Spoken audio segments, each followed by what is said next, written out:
Chapter 26. After returning to his room on the third floor, Zhou Xian took off his mask. His expression was solemn, and his heart was heavy. He had expected that when the red star flower bloomed, many forces would rush to the Taiyi mountain range to snatch it.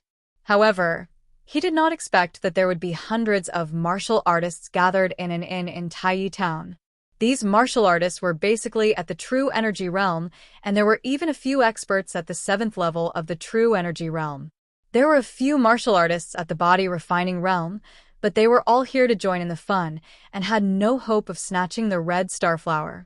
To Zhou Xian, the martial artists in this inn were all potential competitors or enemies. There were already so many martial artists staying in the inn. How many forces and martial artists were not staying in the inn and were hiding in the dark?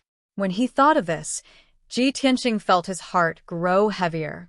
When night fell, he sat cross-legged on his bed to cultivate after dinner and continued to condense the sword qi. Although the number of sword qi had reached the limit, he absorbed the qi of heaven and earth to make each sword qi more condensed and powerful. By the time he had condensed and strengthened all 12 sword qi, 6 hours had passed. In the middle of the night, the Life Fu Inn fell into silence. Most of the guests had already gone to bed. Only the main hall was still lit.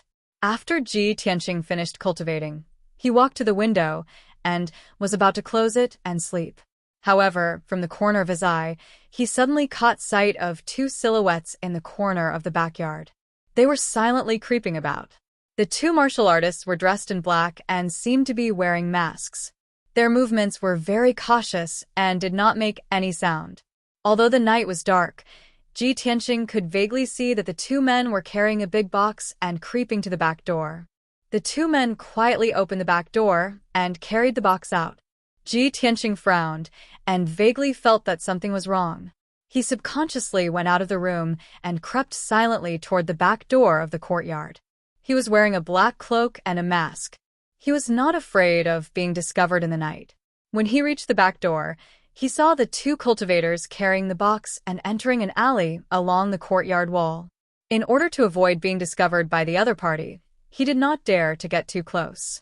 A moment later, 2 masked warriors carried the box into the depths of the alley and carried it into a pitch-black room. Then, the 2 of them withdrew and quietly returned to the Fortune Inn. Zhou Xian hid in a dark corner of the alley, holding his breath and not making a sound. After the 2 cultivators left, he entered the pitch-black room. The room seemed to have been uninhabited for many years. It was filled with a decaying smell.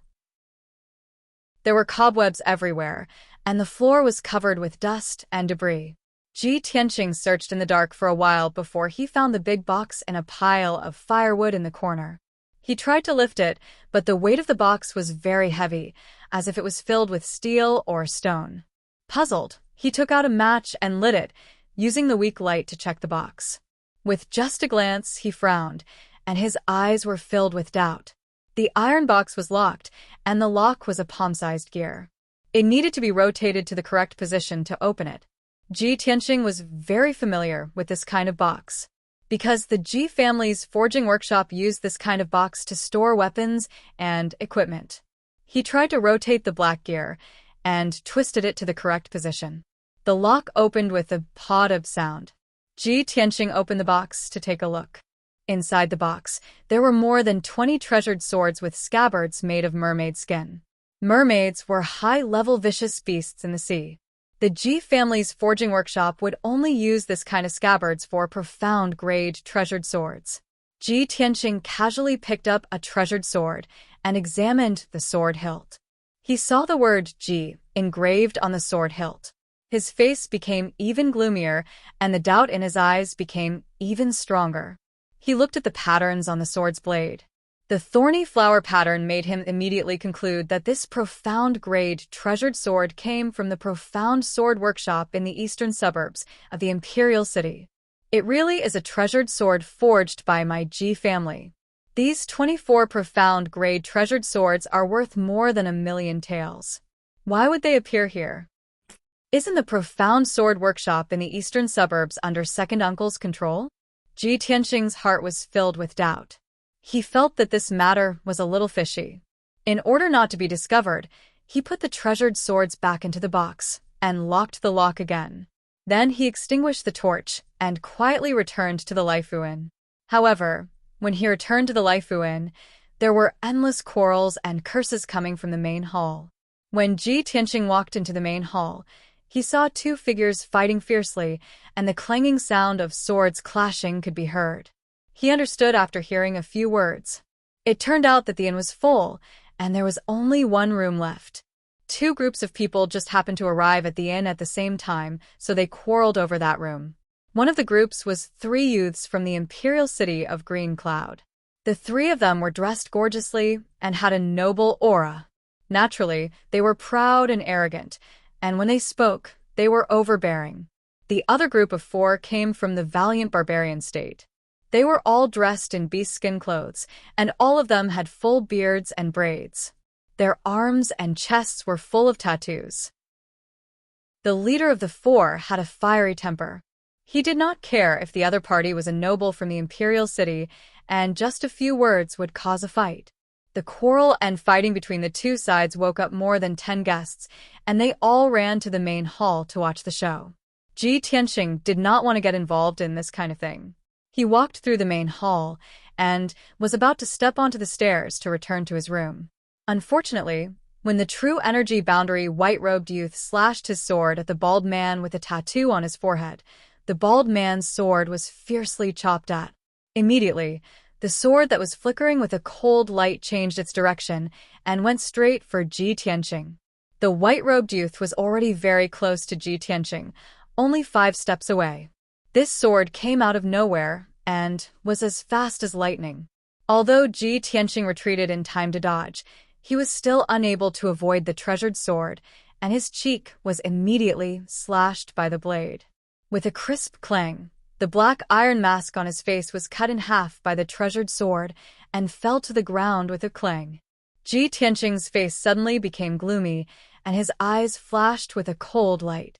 The white-robed youth and the bald man glanced at him, and without any change in expression, continued to fight. However, the white-robed youth's 2 companions who had been watching the fight and cheering suddenly let out a cry of surprise when their eyes fell on Ji Tianxing's face. Isn't this Ji Tianxing? Young Master Ji of the Ji family? Haha, as expected of the former #1 genius, but now the great trash Ji. He can't even dodge the sword. If young Master Ji's face is accidentally injured, we can't afford to pay for it. Obviously, the 2 noble youths knew Ji Tianxing and saw through his identity on the spot. Brothers and sisters, please add, please recommend. My new book needs everyone's support. Xiao thanks you. Chapter 27. The hall quietened down. Even the white-robed youth and the bald man stopped fighting at the same time. Everyone's eyes fell on Ji Tianxing, sizing him up with a playful look. Although most of the martial artists present had never seen Ji Tianxing before, they had never seen him before. But everyone had heard of his name. In the past 3 years, his title as the #1 genius of the imperial city had spread throughout the Azure Sky Kingdom. Almost all the martial artists knew of him. 10 days ago, his strength had dropped, and he became a trash at the 3rd level of the body refinement realm. He had become the biggest joke in the Azure Sky Kingdom. This incident had made his reputation even more resounding. Recently, he had been the topic of gossip and jokes among the common people. The dozens of martial artists in the hall who were watching the show all looked at him with ridicule and whispered to each other. Unfortunately, the blue-robed youth of the 2 aristocratic youths seemed to be afraid that others didn't know about Ji Tianxing's deeds and unscrupulously mocked him. Everyone look, this is the man of the hour in the Azure Sky Kingdom, Ji Tianxing. Not only did this guy become a trash at the 3rd level of the body refinement realm, he even had his marriage annulled by the eldest daughter of the Ling family. The funniest thing is that this guy doesn't even dare to let out a fart. What a coward. Saying this, he even gave Ji Tianxing a disdainful sneer. Young Master Ji, you secretly came to Taiyi Town. Could it be that you want to snatch the red star flower and use it to recover your strength? Haha, you're really delusional and indulging in wild fantasies. Before the blue-robed youth could finish his words, everyone suddenly felt the temperature in the hall drop by a few degrees. Swish! Ji Tianqing's figure flashed and rushed in front of the blue-robed youth. With a clang, he pulled out the blood dragon sword and stabbed towards his chest. The blue-robed youth turned pale with fright and subconsciously retreated to dodge. He didn't expect that the third level of the body refinement realm, Ji Tianqing, would dare to attack him. He had the strength of the first level of the true element realm. If not, he wouldn't dare to mock Ji Tianqing so unscrupulously. However, Ji Tianqing's sword was too fast. It was so fast that he couldn't dodge it at all. He was about to be stabbed in the chest by the blood dragon sword and die on the spot. He let out a terrified scream. "Save me!" The blood dragon sword suddenly changed from a stab to a slap and slapped on his face. The incomparably powerful force caused him to stagger, and he fell to the ground with a plop. He only felt dizzy, and his head was as heavy as paste. He struggled a few times but couldn't get up. A burning pain came from his cheek. He subconsciously reached out to touch his cheek, only to find that half of his face was swollen like a steamed bun, and blood was dripping from the corner of his mouth. At this moment, Ji Tianqing arrived in front of him and placed the blood dragon sword on his neck. Ji Tianqing looked down at him condescendingly. His entire body was filled with cold, killing intent, and the corners of his mouth curled up into a disdainful sneer. "If you say I'm trash, then what are you?" The blue-robed young man was so embarrassed that he wanted to die. His face turned red, but he couldn't say a word. The hall was silent. Everyone stared at Ji Tianqing and the blue-robed young man in disbelief. No one dared to believe that Ji Tianqing, who was rumored to be trash in the body refinement realm, could defeat the blue-robed young man in one move. This was simply unbelievable. Could it be that the news from the Imperial City was fake? Or could it be that Ji Tianqing's strength had already recovered? The expressions of many cultivators became complicated as they secretly speculated in their hearts. The blue-robed young man's two companions were also shocked by Ji Tianqing's aura. They stood rooted to the ground with stiff expressions and didn't dare to act rashly. Trash. Ji Tianqing glanced at the blue-robed young man in disdain. He put away the blood dragon sword and turned to leave. Everyone in the hall looked at his back, but no one dared to stop him. The blue-robed young man was humiliated to the extreme. He was so angry that he trembled and almost vomited blood. After Ji Tianqing returned to his room, he didn't feel sleepy at all. What happened in the hall was just a small interlude. He didn't take it to heart. He sat quietly by the window, secretly monitoring the dark backyard. For hours passed, but there was still no movement in the backyard. It was close to dawn.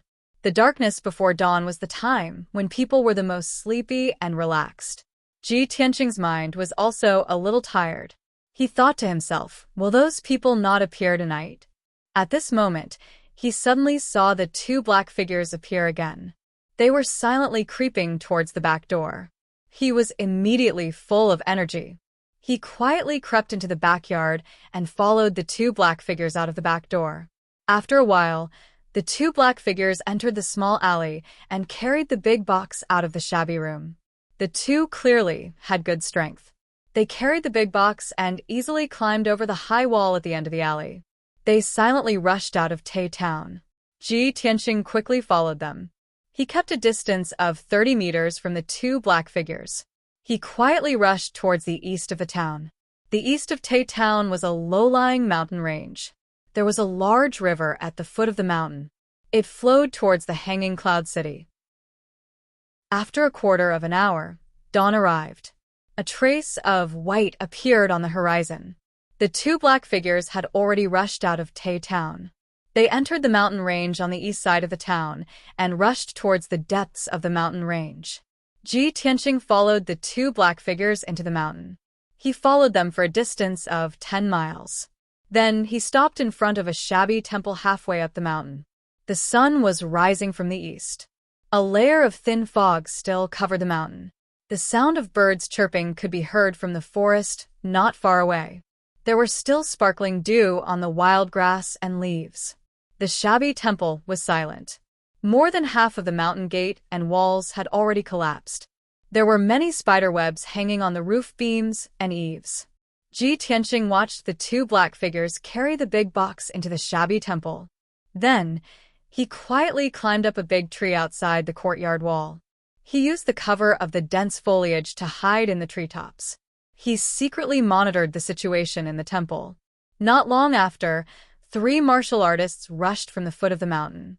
They entered the shabby temple with vigilant expressions. The leader was a middle-aged man with a body as thin as a bamboo pole. His skin was dark and his cheeks were long and narrow, like a horse's face. The 2 martial artists beside him were dressed in black. They seemed to be his attendants or bodyguards. After the 3 of them entered the shabby temple, the 2 black figures immediately came forward to greet them.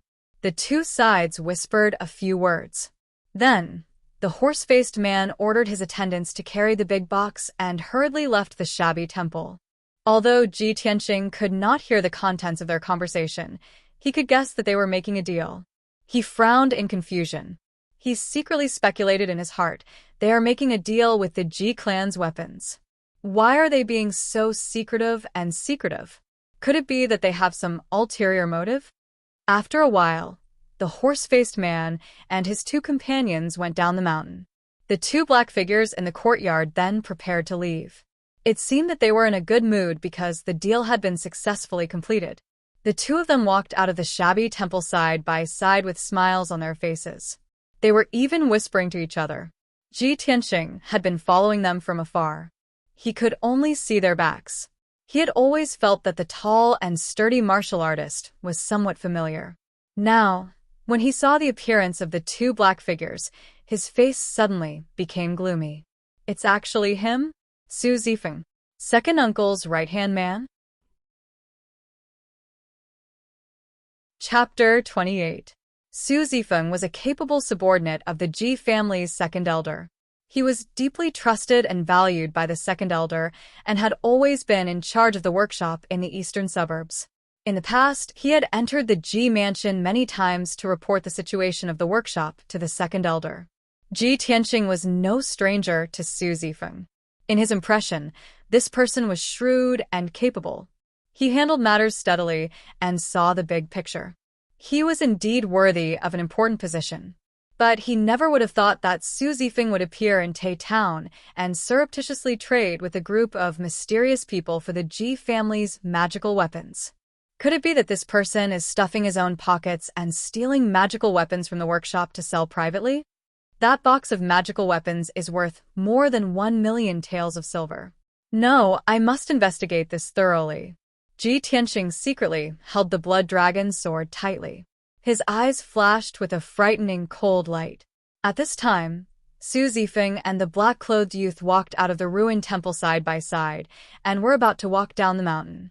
Ji Tianxing suddenly jumped down from the treetops and landed on the grass with his swoosh, blocking Zhou Xian and the black-clothed youth's path. Zhou Xian and the black-clothed youth were not prepared for someone to descend from the sky. They were immediately startled and stared at Ji Tianxing with vigilance. After seeing Ji Tianxing's face, Zhou Xian's expression suddenly changed. He stammered, eldest young master? Why is it you?" Ji Tianxing stared at him with a sharp gaze and asked in a deep voice, "Zhou Xian, you have big guts.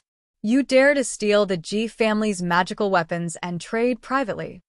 Zhou Xian's expression became extremely ugly. He hurriedly explained, "Eldest young master, you misunderstood. I am loyal and devoted to the Ji family. How could I do such a thing?" Ji Tianxing approached him with a cold expression and coldly shouted again, "Misunderstanding? Good. Then take out the contract from the transaction, just now." Every business transaction of the Ji family's blacksmithing workshop had to be recorded in the accounts. Any transaction that was worth more than 10,000 taels of silver required a contract from the workshop owner. Especially that box of profound weapons and treasured swords. Its value exceeded 1 million taels of silver, and it required the patriarch or elder to personally sign a contract. When Zhou Xian heard the 2 words, hand contract, his face immediately became even more unsightly. His eyes evaded Ji Tianxing's gaze, not daring to meet his eyes. Ji Tianqing was even more convinced that there was something wrong with this deal, and he shouted in a dignified tone, "Su Zifeng, this young master knows that you don't have the guts to do such a thing. Speak." Who instigated you? A hint of hesitation flashed in Su Zifeng's eyes. After exchanging glances with the black-clothed young man, he gritted his teeth and made up his mind. When he raised his head to look at Ji Tianqing again, his face was filled with a sinister sneer. "Young master, since you've already found out, then don't blame me for being ruthless. You're the one who forced me to do this." "Kill him!" Su Zifeng shouted at the black-clothed young man and leaped towards Ji Tianqing. His hands were like the claws of an eagle as he tried to grab Ji Tianqing's head and neck. He was at the second level of the true energy realm. In his opinion, even without a weapon, he could easily kill Ji Tianqing, who was at the body-refining realm. The black-clothed young man was also at the first level of the true energy realm. His fists flashed with a faint red light as he viciously smashed towards Ji Tianqing's chest. "You're courting death," Ji Tianqing shouted with a cold expression and instantly drew his blood dragon sword to meet the attack. Swoosh! He used all his strength to slash with his sword and forced the murderous Su Zifeng to retreat. Seeing the black-clothed young man aggressively charging towards him, he changed his steps and retreated sideways, dodging the black-clothed young man's fists. When the black-clothed young man brushed past him, he unhesitatingly struck out with his palm and activated the sword energy in the Huizong meridian on his arm. Bang! Ji Tianqing's palm hit the black-clothed young man's back. The sword energy shot out from his palm and drilled into the black-clothed young man's body. Suddenly, the black-clothed young man staggered forward for 6 steps before stopping. When he turned around and wanted to pounce on He Wuhan, his face was already pale. Blood dripped from the corner of his mouth, and his strength was quickly dissipating. You. The black-clothed young man glared at Ji Tianqing with an expression of disbelief, but he could not say a word. His body swayed as he moved his feet. Unable to support himself any longer, he fell to the grass with a plop and gradually died. Su Zifeng saw with his own eyes that the black-clothed young man was killed by Ji Tianqing with a single palm strike. His face was full of surprise, and the speed of his fists slowed down a bit. Taking advantage of this opportunity, Ji Tianqing repeatedly waved his blood dragon sword, thrusting a few sword lights at him, aiming at his face, throat, and chest. Su Zifeng was forced into a fluster and could only retreat to dodge. After 7 moves, he revealed a flaw in his panic and was immediately stabbed in the shoulder by Ji Tianqing. The indestructible blood dragon sword directly pierced a bloody hole in his shoulder, revealing his white shoulder bone. Su Zifeng let out a mournful scream. His face was pale, and his forehead was covered in cold sweat. Although he did not dare to believe it, he had to accept the fact that Ji Tianqing's strength was definitely not the rumored body-refining stage. It was very likely that he had recovered to the true element stage. Thinking of this, Su Zifeng no longer had a trace of fighting spirit. He jumped back 2 feet and fled down the mountain while holding his shoulder. But before he could escape 10 feet, Ji Tianqing caught up with him. "Where do you think you're going?" Ji Tianqing roared angrily and rushed behind Su Zifeng like a gust of wind. With a shake of his hand, he stabbed Su Zifeng's back and fell to the ground on the spot. Before Su Zifeng could struggle to get up, Ji Tianqing stepped on his shoulder, stomped him to the ground, and pressed the blood dragon sword against his neck. "Speak." "Who ordered you to do this?" Su Zifeng was pressed on the grass and could not move. He knew that he could not escape this calamity and actually revealed a sinister sneer. I didn't expect young Master Ji to hide so deeply. However, you want to force clues from me? In your next life." As he spoke, his breath became weaker and weaker, and dark red blood kept flowing out of his mouth and nose. After a short while, he closed his eyes and no longer made a sound. Ji Tianqing hurriedly turned him over and checked his pulse, only to find that he had shattered his heart meridians and committed suicide. Damn it! He would rather die than let go. Who made him a suicide warrior and did not care about his life? Ji Tianqing muttered to himself as he put away the blood dragon's sword with a gloomy expression. Su Zifeng's suicide caused a layer of haze to shroud his heart, and he increasingly felt that this matter was of great importance. If this matter was directly related to his second uncle, it might endanger the Ji family's foundation. He rummaged through Su Zifeng and the black-clothed youth's corpses to see if he could find any clues. Unfortunately, the two of them only had some broken silver and miscellaneous items on them. There were no useful clues. Ji Tianqing sighed helplessly and could only leave the ruined temple and go down the mountain. After 15 minutes, when he reached the foot of the mountain, two figures walked out of the ruined temple. The leader was a youth in a green robe. He was tall and handsome, and his temperament was extraordinary. It was Ji Hao. The middle-aged man behind him was dressed as a guard. He wore black leather armor and carried a sword. The middle-aged man glanced at the two corpses not far away and said with a gloomy expression, "Young Master Hao, this matter has been discovered by young Master Ji. What should we do? Should we?" As he spoke, he made a throat-slitting gesture. Ji Hao frowned and said with a gloomy expression, "If we make a move, no matter how covert it is, there will be traces left behind. It is far better to kill with a borrowed knife." This is Yunzhou, the Gu family's territory. Although Yunzhou provincial governor Gu Shiji is far away in the imperial city, I remember that Gu Hao's birth mother lives in Hanging Cloud City, 100 miles away. Let the Gu family know that Ji Tianqing has come to Tai Town and wants to enter the mountain to find the red star flower. I believe that Gu Hao's mother will not let go of this opportunity to avenge her son. Also, remember to remind the Gu family that Ji Tianqing's strength seems to have recovered to the true energy boundary. Chapter 29. When Ji Tianqing returned to the Laifu Inn, all the guests were still asleep. Only the shopkeeper and servants were busy. He returned to his room and sat cross-legged on the bed to cultivate. He had used up a strand of sword qi to kill Su Zifeng's companion, so he had to replenish it as soon as possible. As for Su Zifeng's private trade, he had decided to investigate and find out who the mastermind was. He had a strong premonition that this matter was related to his second uncle. However, he was in Tai Town and could not investigate this matter. He could only return to the imperial city and make further plans.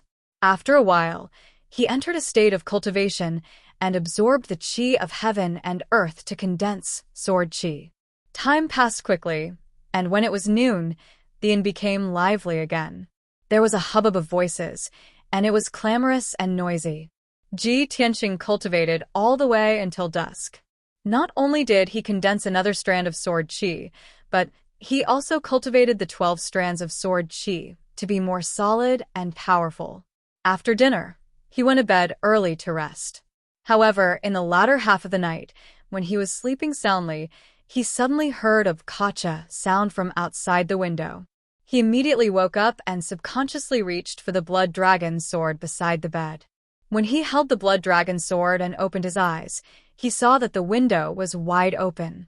A black figure jumped up from the treetops outside the window and landed in the room. He rolled on the ground and pounced toward the bed. This person's movements were very agile and vigorous. His speed was extremely fast. He held a treasured sword in his hand that was emitting cold light in all directions and fiercely stabbed towards Ji Tianqing. Moreover, his palm and sword were shining with a faint yellow true essence light. He was obviously a true element boundary martial artist. This sword was fast and ruthless. If Ji Tianqing was still asleep, he would have been stabbed to death on the spot. At this critical moment, Ji Tianqing did not have time to think. He subconsciously waved the blood dragon sword to block. Clang! There was a sound of metal colliding. The blood dragon sword blocked the opponent's attack, but was shaken by the huge force. Ji Tianqing was also pushed back by the huge force and almost hit the wall of the bed. He rolled to the bottom of the bed and swung his sword at the assassin. The black-clothed assassin clearly hadn't expected that he would wake up from his stupor. His sword strike, which he thought would surely kill him, had been blocked. He couldn't help but let out a soft cry of surprise. Seeing the blood dragon's sword slashing towards him, his body curled up strangely. After dodging the blood dragon's sword, he charged towards Ji Tianqing. Ji Tianqing was enveloped by the three sword lights. He felt a chill run down his spine. He instantly determined that the assassin's strength was at least at the third level of the true energy realm, and he was no match for him.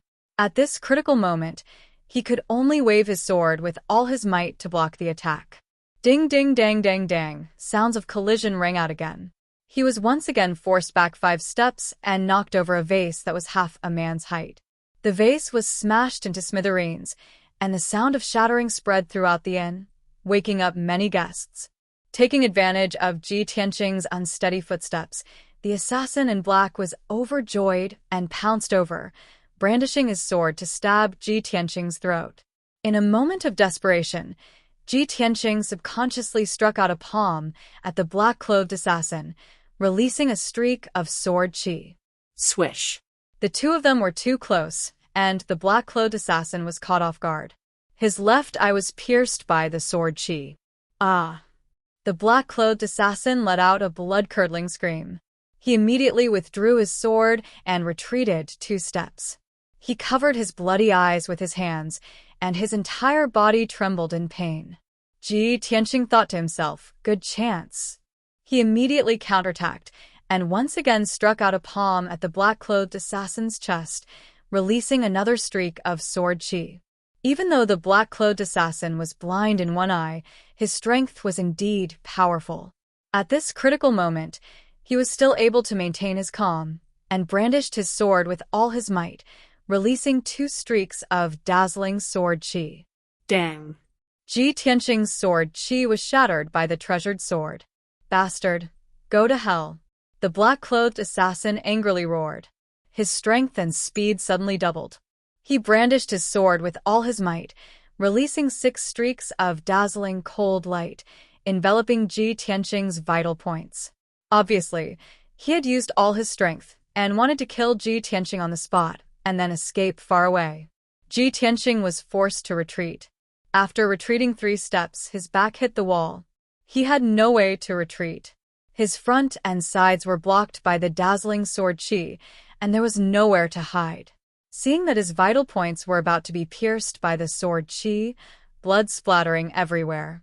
At this moment of life and death, he still maintained a calm mind, and his eyes stared at the incoming sword chi. If you want me to die, don't even think about living. Instead of retreating, he advanced and rushed toward the black-clothed assassin as if he was courting death. He brandished his sword with his right hand, releasing a streak of sword chi to block the assassin's sword chi, and his left hand fiercely slapped toward the assassin's head. Dang, dang, dang, dang. After the 2 swords clashed 4 times, the blood dragon sword was finally sent flying, and it smashed into the wall behind Ji Tianqing. His left shoulder and right abdomen were also hit by the sword chi, and there was a finger-long cut on them. Blood immediately gushed out. At the same time, his left palm also hit the black-clothed assassin's head. Bang! With a muffled sound, the sword chi from the Xianxia acupoint on his wrist shot out and silently drilled into the black-clothed assassin's head. The black-clothed assassin immediately let out a muffled groan. He threw away his sword, covered his bleeding head with both hands, and staggered back. You actually... He stared at Ji Tianqing, and his blood-covered face was full of horror. Unfortunately, he didn't even finish his sentence before his vitality was cut off, and he fell to the ground. Ji Tianqing had released 3 sword chis in a row, and his body was very weak.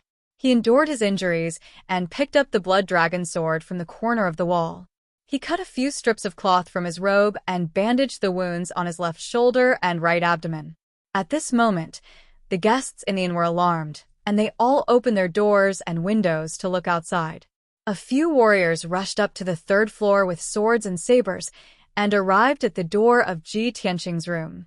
The door was kicked open with a bang. The warrior who rushed into the room first was a young man wearing brown leather armor and holding a long saber.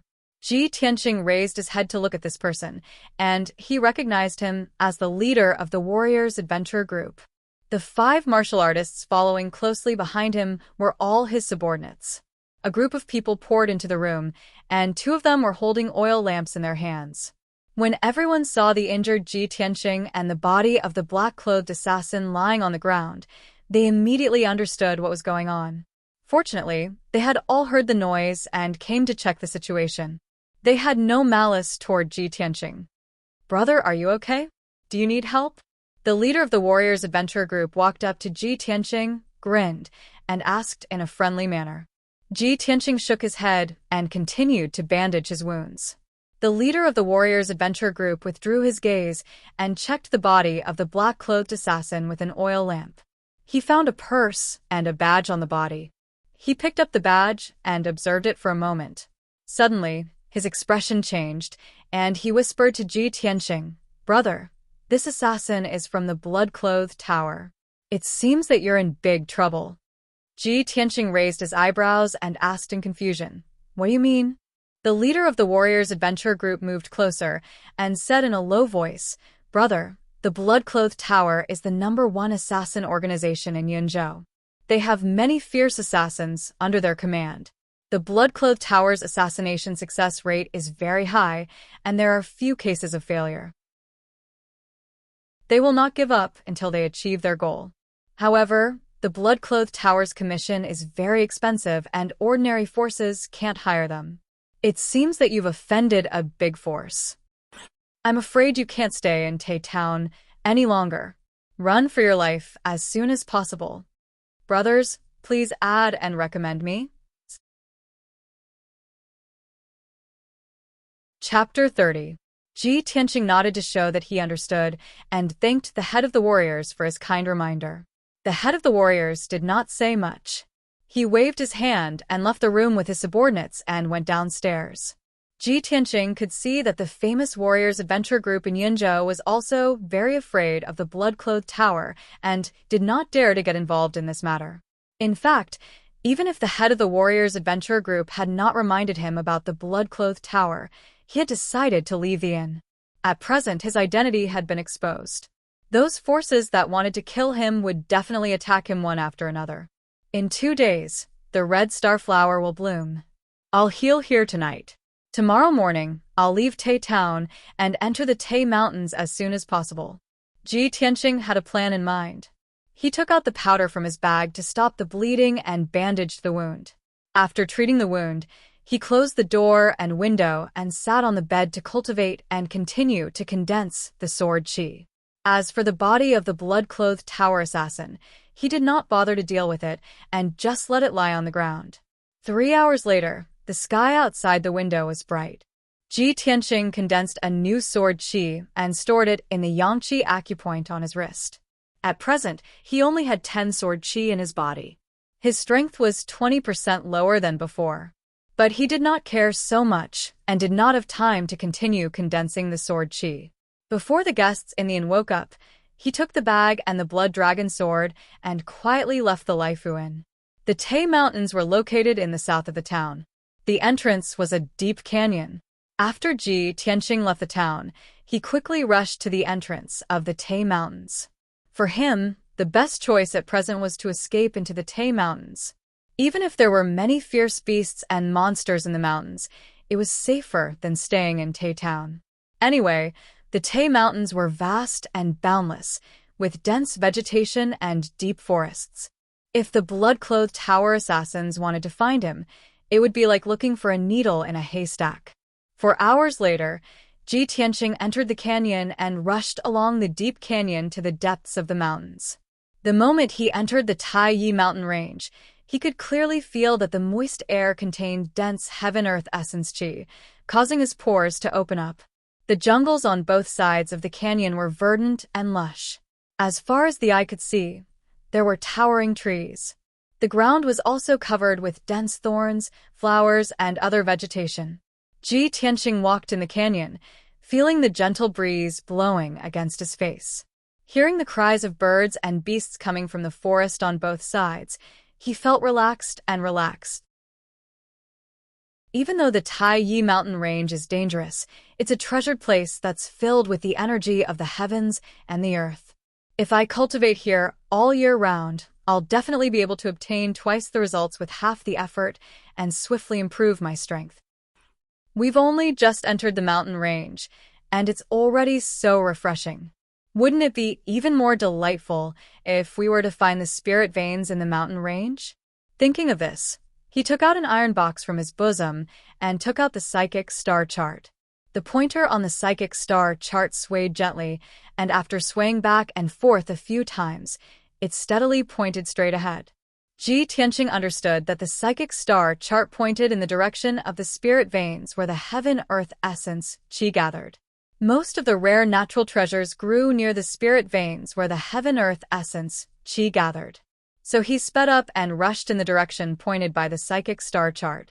In the afternoon, Ji Tianqing finally walked out of the canyon and climbed a mountain that was thousands of feet high. It was the hottest time of the day, and the scorching sun high in the sky was particularly dazzling. However, Ji Tianqing did not feel hot as he walked through the jungles on the top of the mountain. Instead, it was very cool and comfortable. Even if he did not look at the psychic star chart, he could clearly feel that the heaven-earth essence Qi on this mountain was abundant, which was very suitable for cultivation. However, this was not the real spirit veins. Ji Tianqing took out some dry food from the package and ate 2 mouthfuls casually. After resting for a while, he continued to climb the mountains and rushed to the depths of the mountain range. As time went by, 4 hours passed quickly. In the evening, Ji Tianqing had climbed over 3 mountains in a row and climbed up an even more majestic giant mountain. This giant mountain was about 2,000 feet high, and the top of the mountain was shrouded in white clouds and thick fog, which did not dissipate even when the mountain wind blew.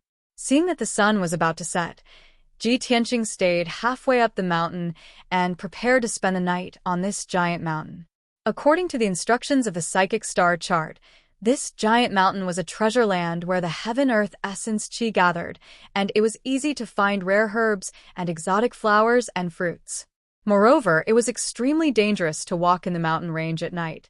A martial artist who had the heaven-earth essence Qi in his body was like a bright lamp in the dark night, and would definitely attract the besiegement of countless fierce beasts and monstrous beasts. Before it got dark, Ji Tianqing found a relatively dry cave halfway up the mountain. He chopped a few tree trunks and moved a few big stones to block the entrance of the cave, and then sat down in the cave to cultivate. Night fell, and the sky was filled with stars, but the mountain was so dark that one couldn't even see one's own fingers. From the mountains and forests in all directions, there were frightening roars of monstrous beasts, which made one's hair stand on end.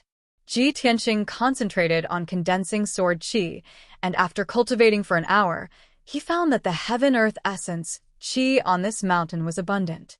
He could clearly feel that the endless heaven-earth essence Qi was like a tide, surging from all directions and gathering in his body. The effect of cultivating in this mountain was twice as good as cultivating in the secret room of the Ji mansion.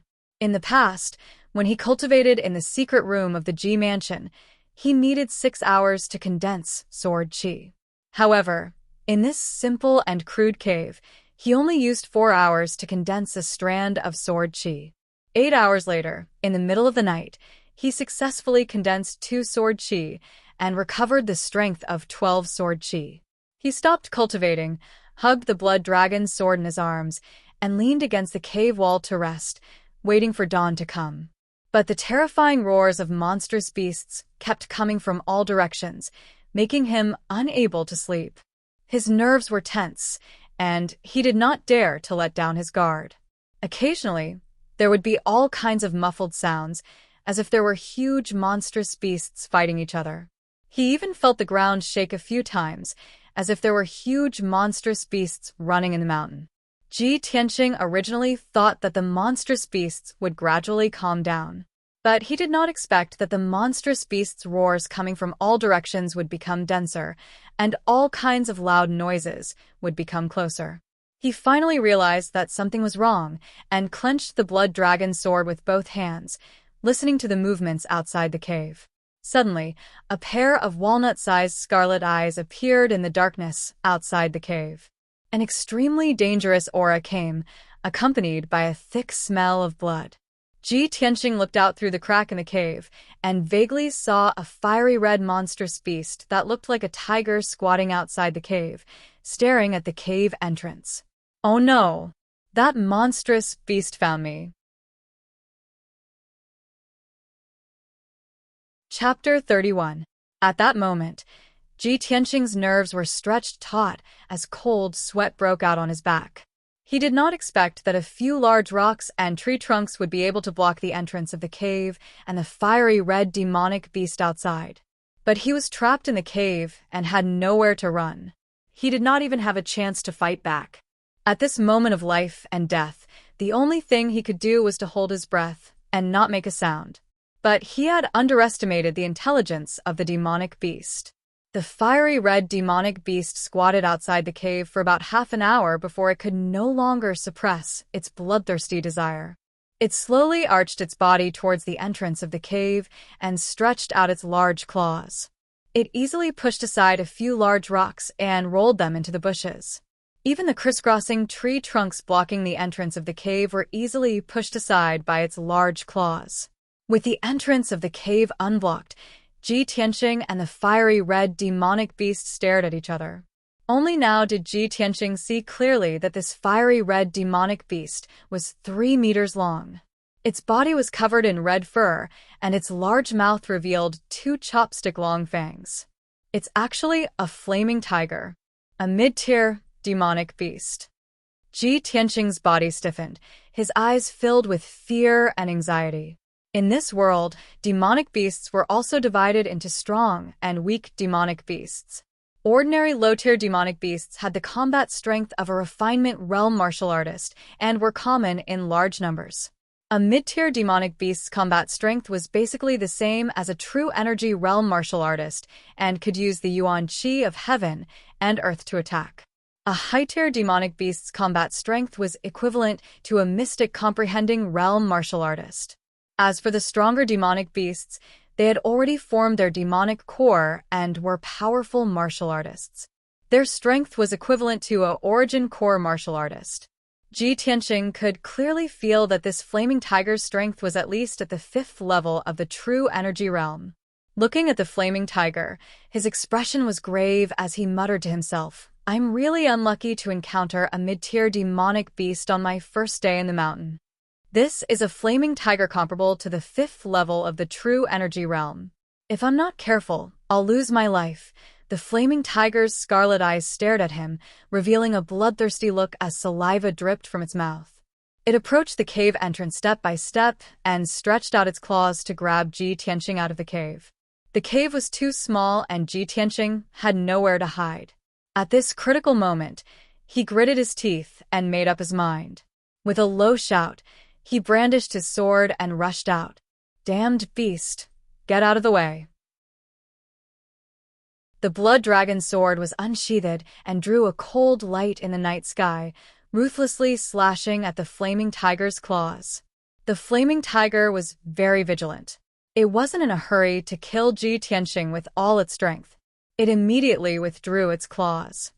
Using the flaming tiger's claws, the flaming tiger's flaming tiger, the flaming tiger, the flaming tiger.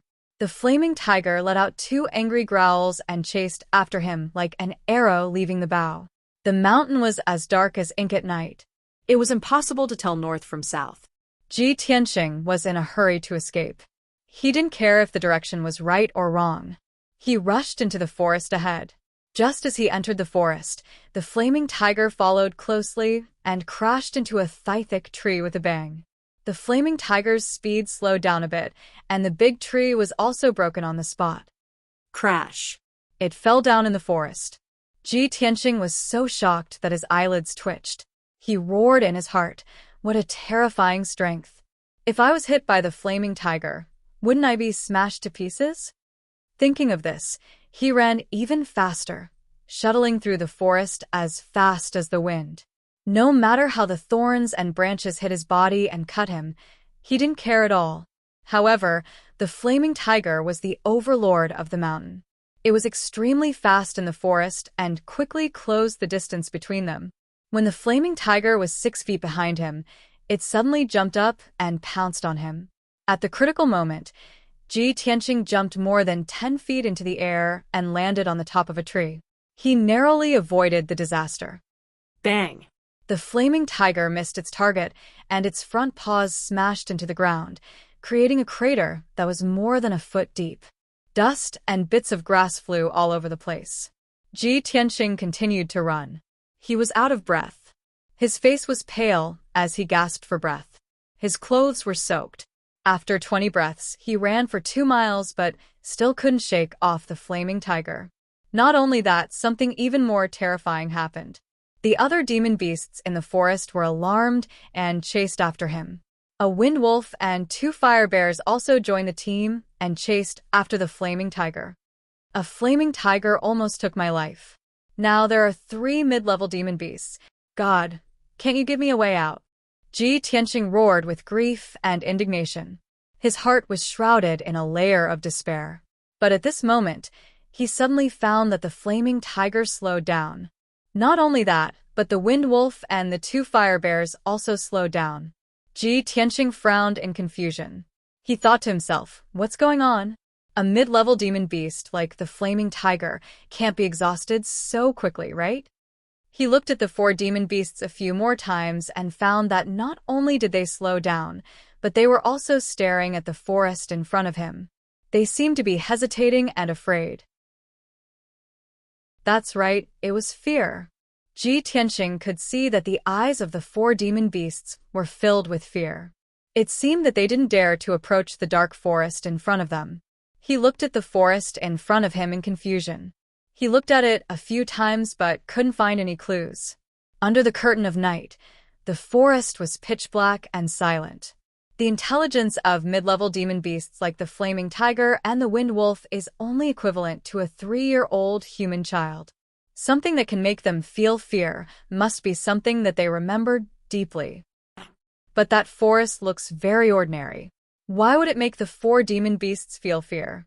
Ji Tianqing was puzzled. As he fled towards the forest, he glanced around. At this time, he suddenly realized that he didn't recognize the direction in his panic. He actually ran from the middle of the mountain to the peak. He continued to run towards the dark forest and looked back at the 4 demon beasts behind him.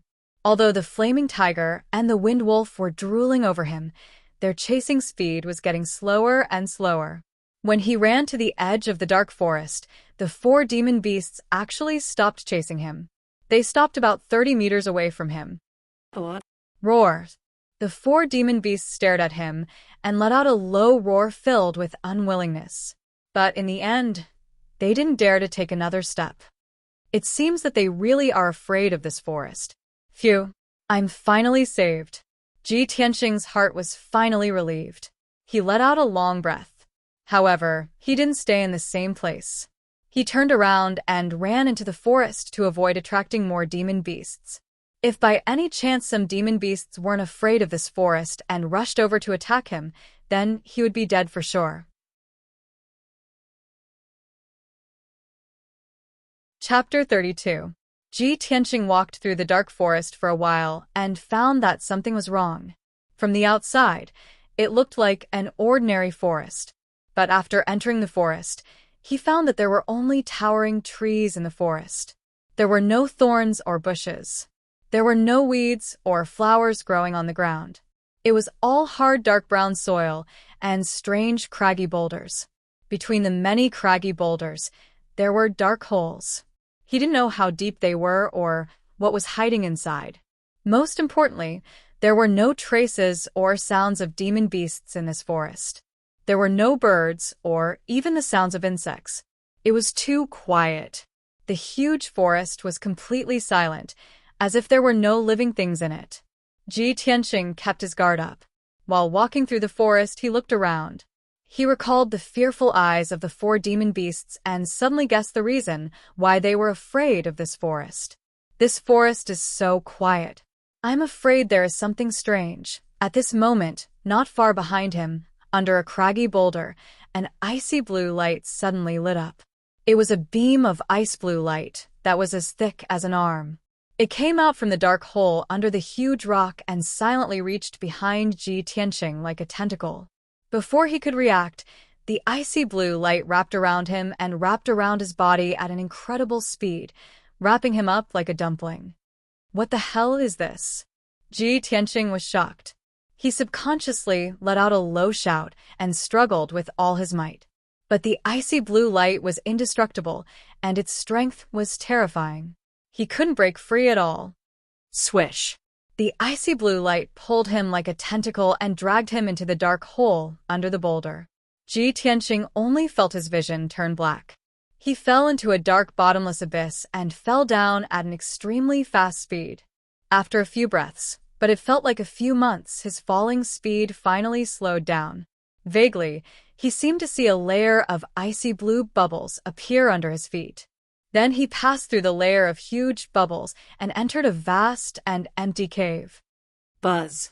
Just as he was about to hit the ground, the icy blue brilliance around him suddenly tightened and hung him in the air. It finally stopped. If you don't stop, I'll fall to the ground and die.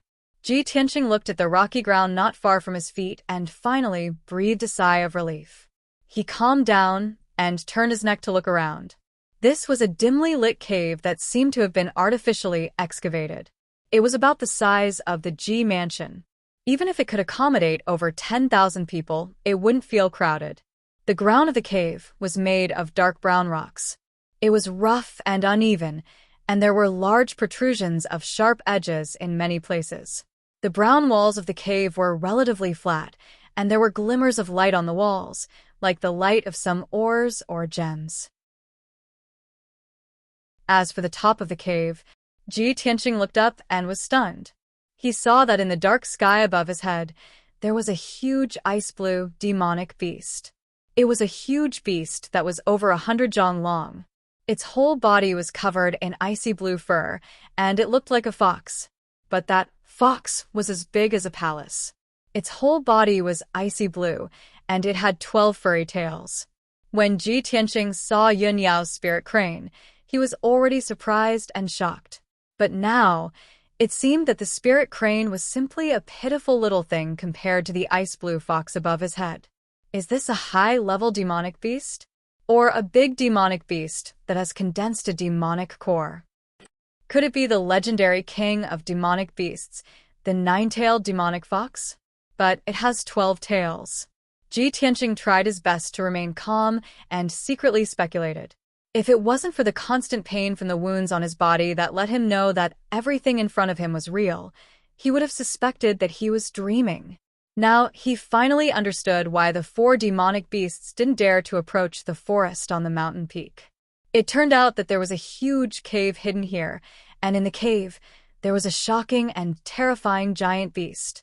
As Ji Tianqing stared at the giant ice-blue fox, the giant ice-blue fox was also looking at him from above.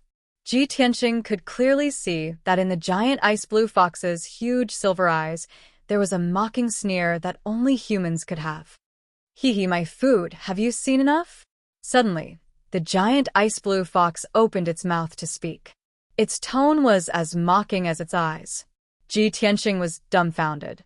He cried out subconsciously, "You can speak human language."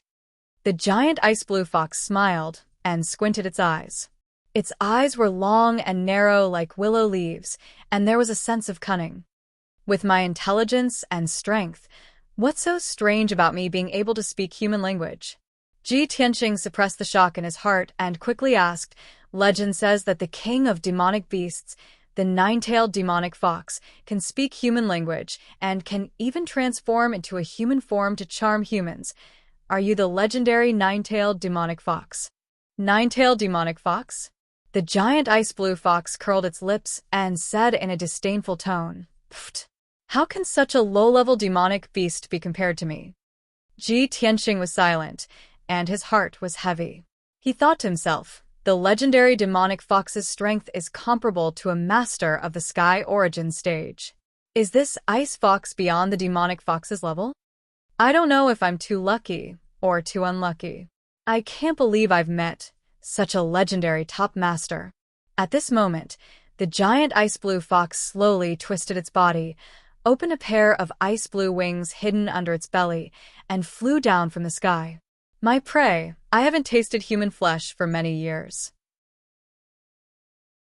Now, you have to open your heart and happily welcome my taste. This is your honor. You should be proud. Ji Tianqing's face suddenly changed, and he cursed in his heart. Is this demon crazy? You're going to eat me, and I'm still happy? But isn't this demonic beast a fox?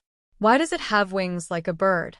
I've never heard of such a weird-looking demonic beast. The giant ice blue fox opened its bloody mouth and was getting closer and closer to Ji Tianqing. It looked like it was going to swallow him in one gulp. In a hurry, Ji Tianqing could only find a lame excuse. Hey, you can't eat me. As expected, the giant ice blue fox stopped and asked with a smile, "Wise?" Ji Tianqing pretended to be calm and said, I haven't taken a shower yet. I'm dirty and smelly, and I haven't changed my clothes and socks for many days. After saying that, he stole a glance at the giant ice blue fox's reaction and asked worriedly, "Your taste can't be that bad, right?" Chapter 33. The giant ice blue fox seemed to be moved by Ji Tianqing's words and nodded in agreement. You're right. If the food isn't clean enough, it will affect my appetite." After speaking, it waved its front claws and shot out an ice blue light beam. The pillar of light immediately turned into a surging stream of water, swirling around Ji Tianqing and washing him away. Swish, swish, swish. In the blink of an eye, Ji Tianqing was washed from head to toe by the bone-chilling water. The dust and blood on his body all disappeared. The giant ice blue fox nodded in satisfaction and said with a smile, Now that it's clean, I'm going to enjoy the food." Ji Tianqing was speechless, and his heart was filled with helplessness. In front of this terrifyingly strong demon king, even if he calmly thought of a way to stall for time, there was no chance of escaping. Since it was like this, he could only use all his strength and desperately struggle. He clenched his teeth and used all his strength, causing his muscles to bulge and his bones to make kacha-kachal sounds. He could even clearly hear his own heartbeat, and the essence in his body was like a flood, making a dull sound. A martial artist at the 9th level of the body refinement realm, when using all his strength, could easily lift a 1,000-pound copper cauldron. Ji Tianqing's physical strength was twice as strong as a normal martial artist at the 9th level of the body refinement realm. He had at least 2,000 pounds of strength. However, the ice blue light beam that wrapped around his body was as tough as a spirit snake and could not be shaken at all.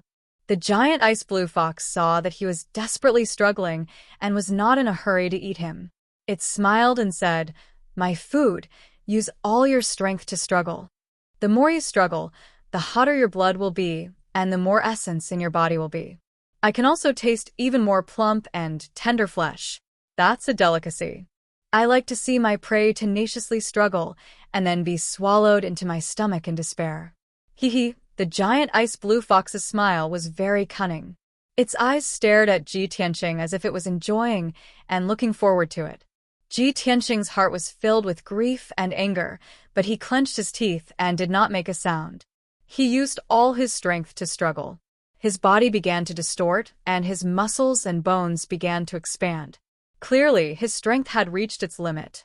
The icy blue light pillar finally loosened a little as it slowly rotated.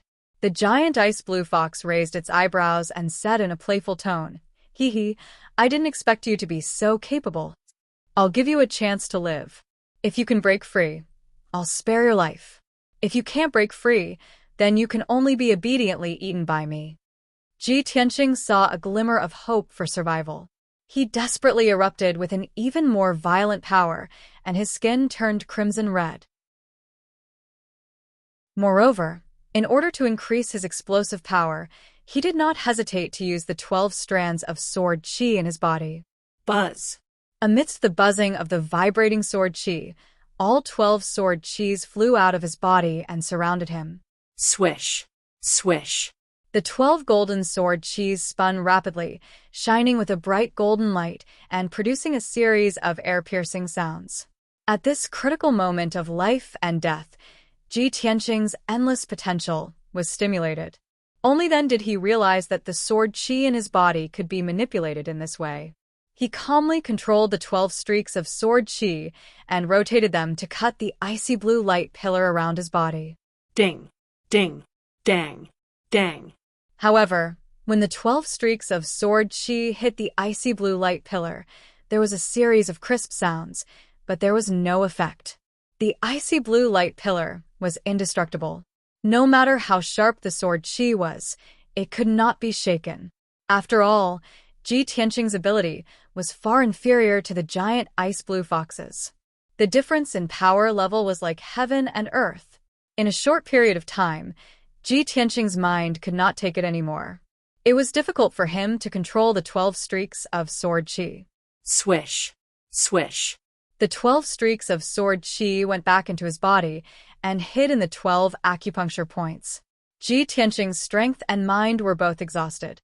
He only felt that his vision was turning black and his consciousness was becoming blurry. Am I going to die here today and be eaten by this damned fox? I can't accept this.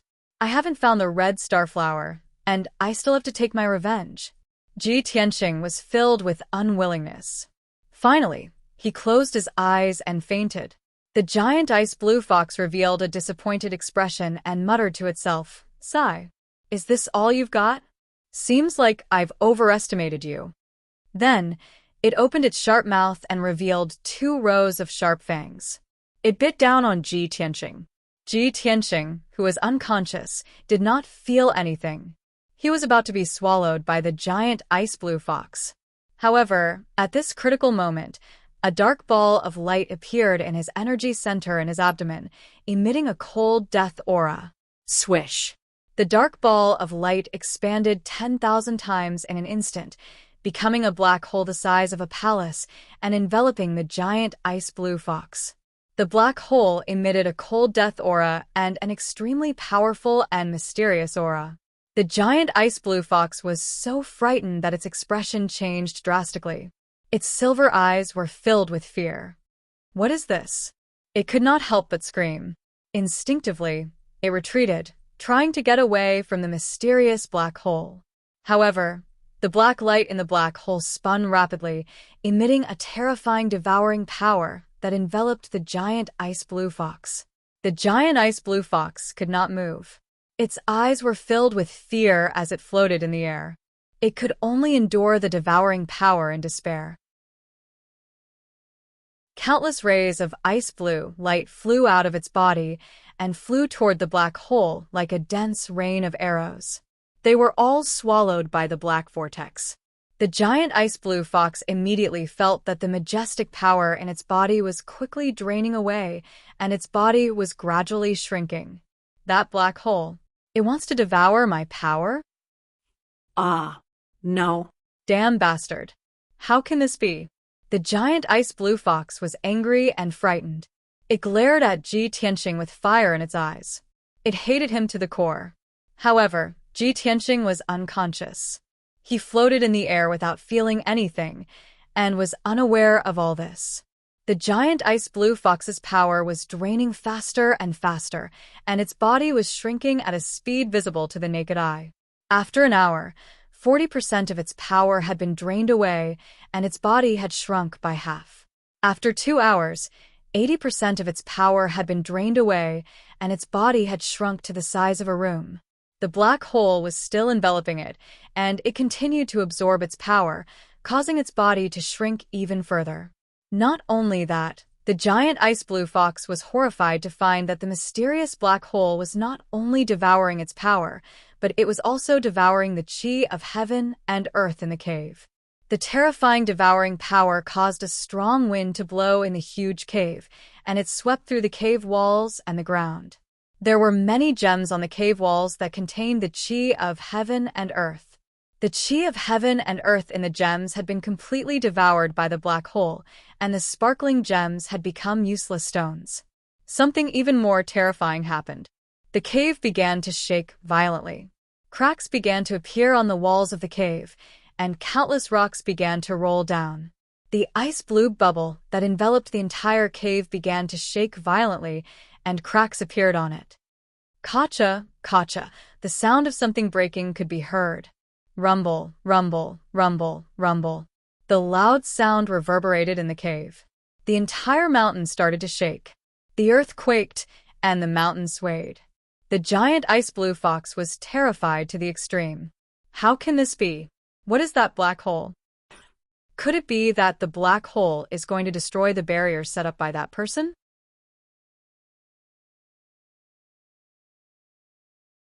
Chapter 34. After an unknown period of time, Ji Tianxing slowly woke up.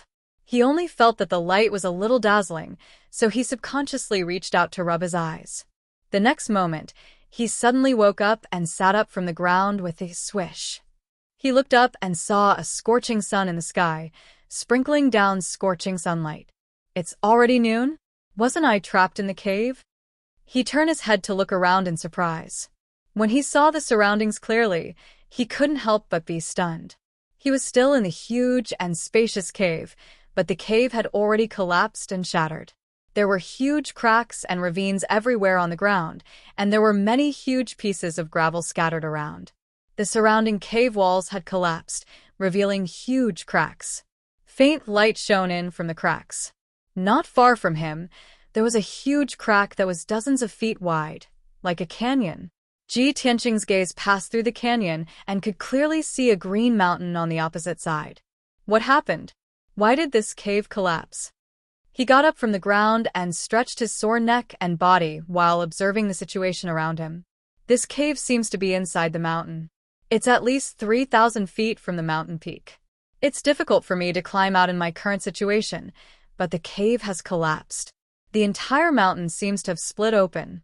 I can crawl out of the crack. Ji Tianxing quickly calmed down and decided to escape from the widest crack.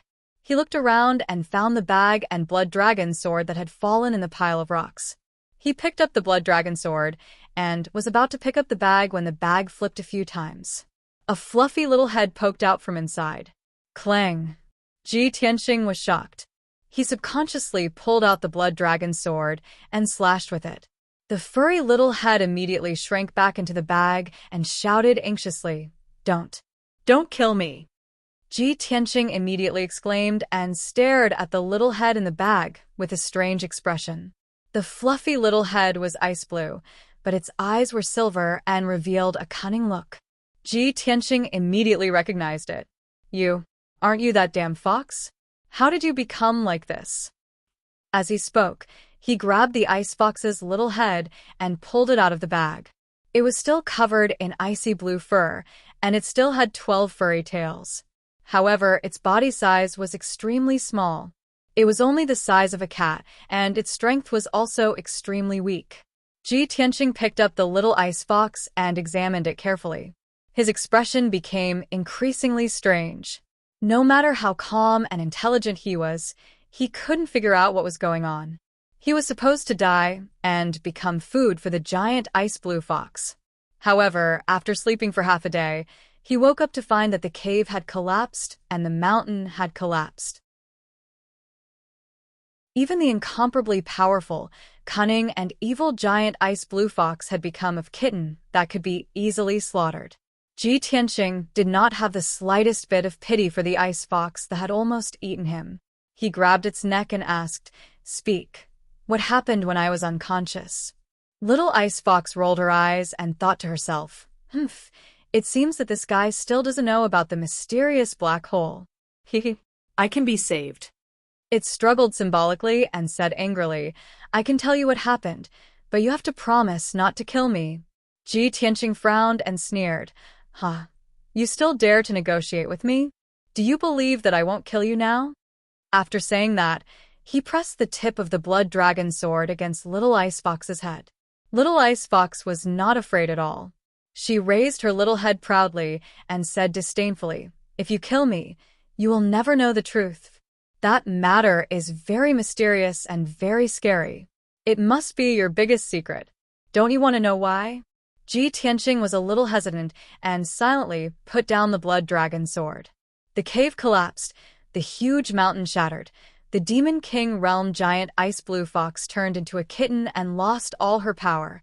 Were all these strange things related to him? Of course, he wanted to know the truth. Little Ice Fox saw him put away the blood dragon sword and pondered with a face full of doubts. She smiled proudly and said, "If that's the case, I'll take it that you agree. You can't go back on your words." Ji Tianxing glanced at her and shouted, "Cut the crap and tell me." Little Ice Fox curled her lips unhappily and said slowly, "After you fainted, a black hole suddenly appeared in your body and swallowed all my power. So, I became like this, you despicable bastard." Black hole? Ji Tianxing was slightly stunned, and a strange look flashed in his eyes.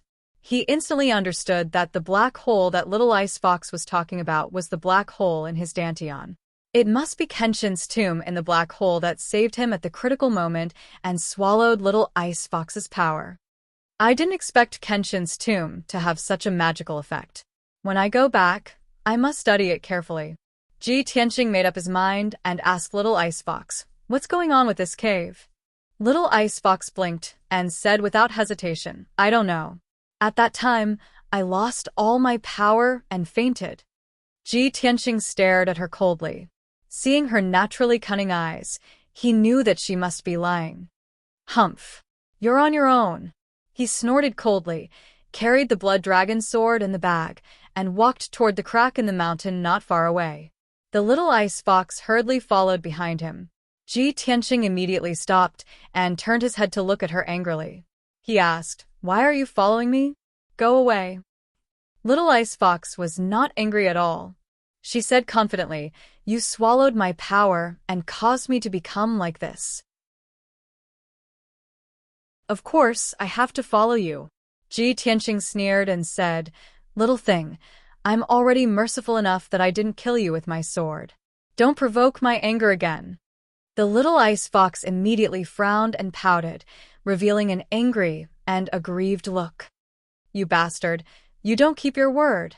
Are all of you humans so treacherous? What do you mean I don't keep my word?" Ji Tianxing frowned and shouted in a deep voice, "I only promised not to kill you, but I didn't promise to take you with me. I don't care.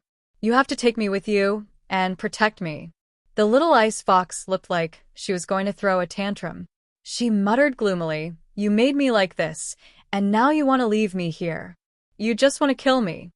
Ji Tianxing raised his sword-like eyebrows and shouted with a fierce look, "What do you mean? Are you blaming me?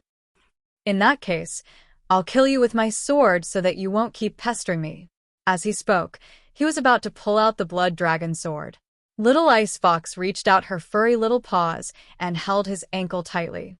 She cried and shouted, "If you really want to kill me, then kill me. Anyway, if I stay here, other demonic beasts will definitely come for revenge and cut me into pieces. I'd rather die under your sword.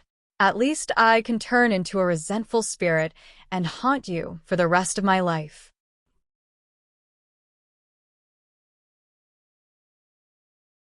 Chapter 35.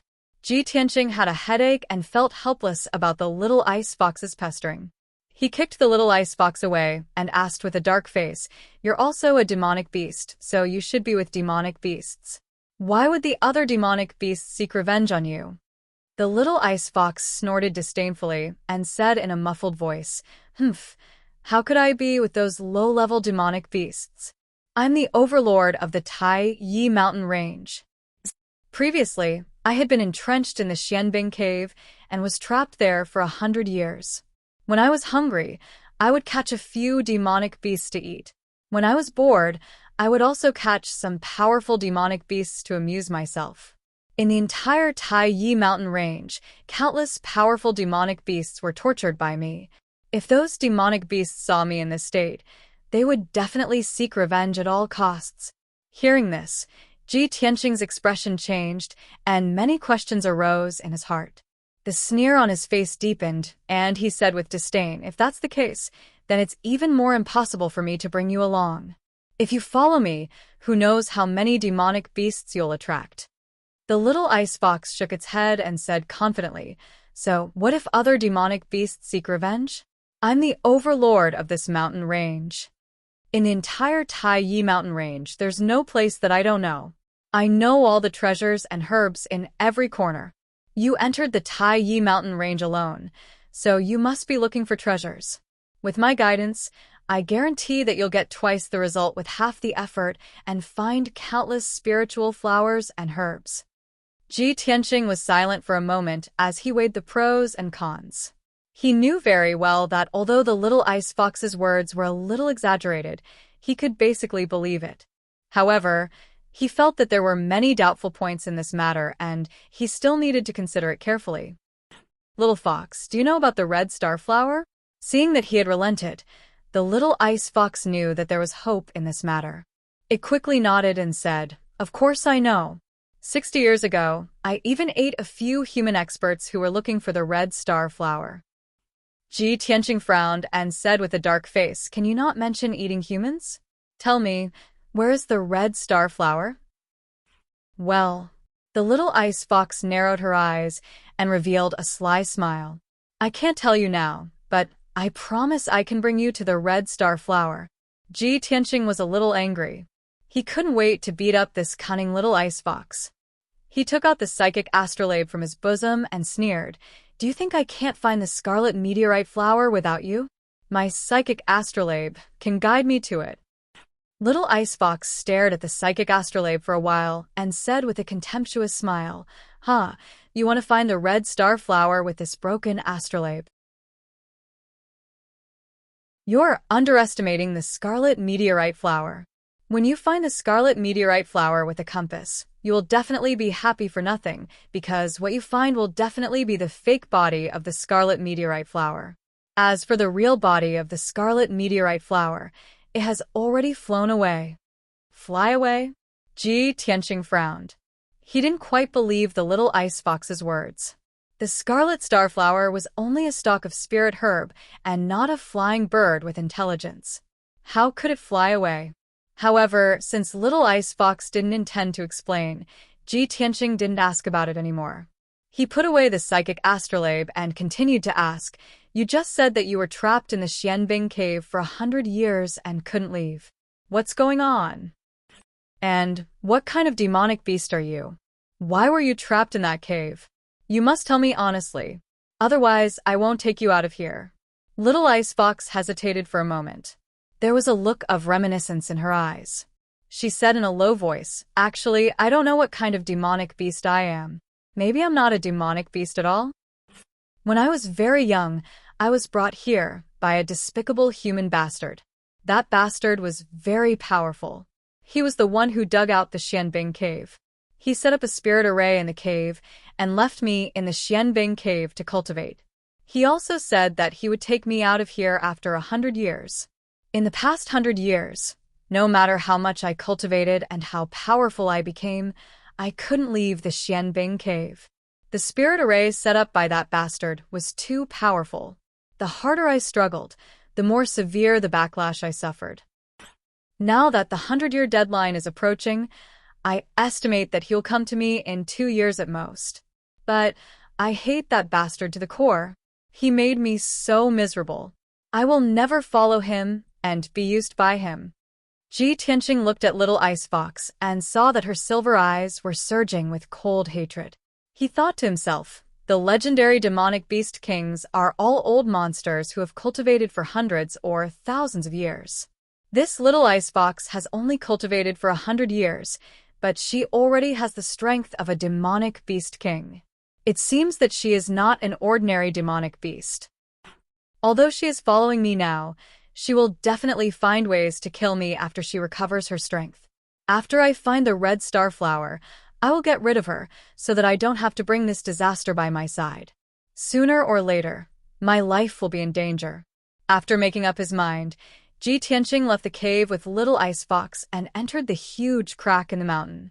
Although Little Ice Fox had lost her power and became small and weak, but the Xianbing cave and the spirit array had been destroyed. She had finally regained her freedom and was in an extremely happy mood. Ji Tianqing held the blood dragon sword and carried the cloth bag on his back. She entered the bag and only revealed her small head to look around.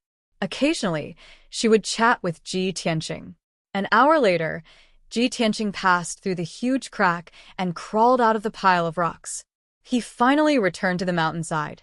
He turned to look at the peak of the mountain and saw that the entire mountain had split open. The peak of the mountain had completely disappeared as if it had been cut off into thin air. Originally, the entire mountain was covered by a dark green forest. But now, more than 10 huge yellow gullies were exposed. He could clearly see the rock layer in the mountainside. Such an earth-shattering movement is simply like a natural disaster. It's definitely not something that can be done by humans. Ji Tianqing was a little touched and shocked. He increasingly felt that the Kenshin's tomb in his body was mysterious and powerful. At this moment, a huge spiritual crane that was as white as snow was gently flapping its huge wings. It flew leisurely from high up in the sky and flew into the depths of the mountain range. Ji Tianqing immediately raised his eyebrows. A hint of surprise flashed through his eyes. He muttered softly, "She's here too? Is she also here for the red star flower?" Although he recognized the spiritual crane, he did not see the figure of the beautiful woman in white. However, he knew that Yun Yao must have come to the Taiyi Mountains. Little Ice Fox also poked her head out and looked up at the spiritual crane in the sky. She smiled and said, "Oh, the chick on the back of that spiritual crane is pretty good. Breasts, long legs, fair skin, and beautiful. If I can marry her, I don't know how many people will be jealous. TSK, TSK. Her tone was a little flirtatious, but it was more of a teasing tone. After saying that, she even glanced at Ji Tianqing with a coquettish look. Ji Tianqing immediately frowned and knocked her little head with the scabbard. He said angrily, "You perverted fox, where did you learn such frivolous words? If she hears you, she'll definitely skin you alive and stew you to eat. But your eyesight is so good? You can actually see the woman on the back of the spiritual crane from so far away?" Little Ice Fox raised her little head and said proudly, "Of course. Not to mention that it's daytime now. Even if it's dark at night, I can see everything within a 10-mile radius clearly. But these are not worth mentioning. If I can recover my strength, you can't imagine how terrifying my strength and means are."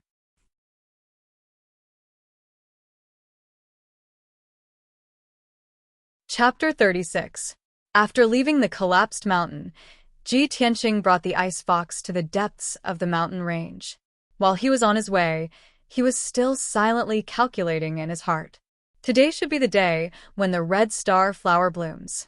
The martial artists in Tai Town must have entered the mountain. I have to find the red star flower as soon as possible. Otherwise, it will be troublesome if the other martial artists get it. However, the Tai mountain range was very vast. It stretched for thousands of miles, and there were many high mountains in the mountain range. Even though Ji Tianqing had the psychic astrolabe, he could not find the place where the red star flower grew in a short time. In his anxiety, he asked the Ice Fox, "Little Fox, which mountain is the red star flower on?" The Ice Fox was sleeping in the bag.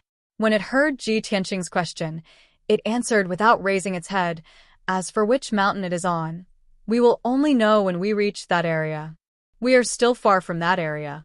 Anyway, you just have to keep going forward." Ji Tianqing was not satisfied with such a perfunctory answer. He picked up the Ice Fox and stared at it with a serious expression. He said in a low voice, "Little Ice Fox, the red star flower is very important to me. I have to get it. If you dare to play any tricks, I will not let you off." However, the little Ice Fox did not take his threat to heart at all. She was still in a lazy posture. It stretched lazily and looked at Ji Tianqing with a smile. "Hey, can't you have some confidence in me? I am the overlord of the Tai mountain range. I have been here for hundreds of years. It is just a red star flower. I will bring you to it before the sky turns dark." Ji Tianqing saw that the Ice Fox did not seem to be lying. He believed it for the time being and continued to travel through the forest. The Ice Fox did not sleep anymore. It lay lazily in the bag, raised its head, and closed its eyes to rest. It even chatted with Ji Tianqing. "Hey, what is your name?" Ji Tianqing answered expressionlessly, "Ji Tianqing." The Ice Fox smiled and said, "Then what should I call you? Little Ji?" Ji? or Little Tianqing? Which one sounded better? You can choose one. Ji Tianqing's face darkened. He said impatiently, "Can you remove the word little?" "All right, old Ji, you're so weak.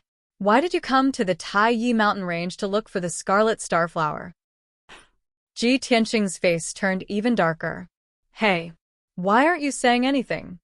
Ji Tianqing couldn't take it anymore. He frowned and shouted, "You are an old monster who has lived for more than 100 years. How dare you call me old Ji? Don't you feel embarrassed?" Don't talk about me like that." The little ice fox smiled and pretended to be coquettish. She said in a sweet voice, "I'm still a child. In fact, I'm just like a 10-year-old child of your human race."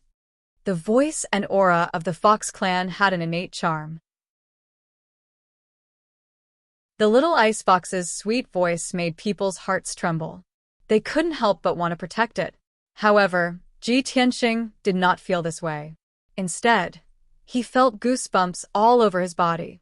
Were you a mute in your previous life? Or did you go crazy from being locked in the Xianbing cave? The little ice fox was not angry at all. Instead, she smiled proudly. "Are you angry? Hehe. Don't be so old-fashioned. It's so boring. Old Ji, tell me about the stories of your human race.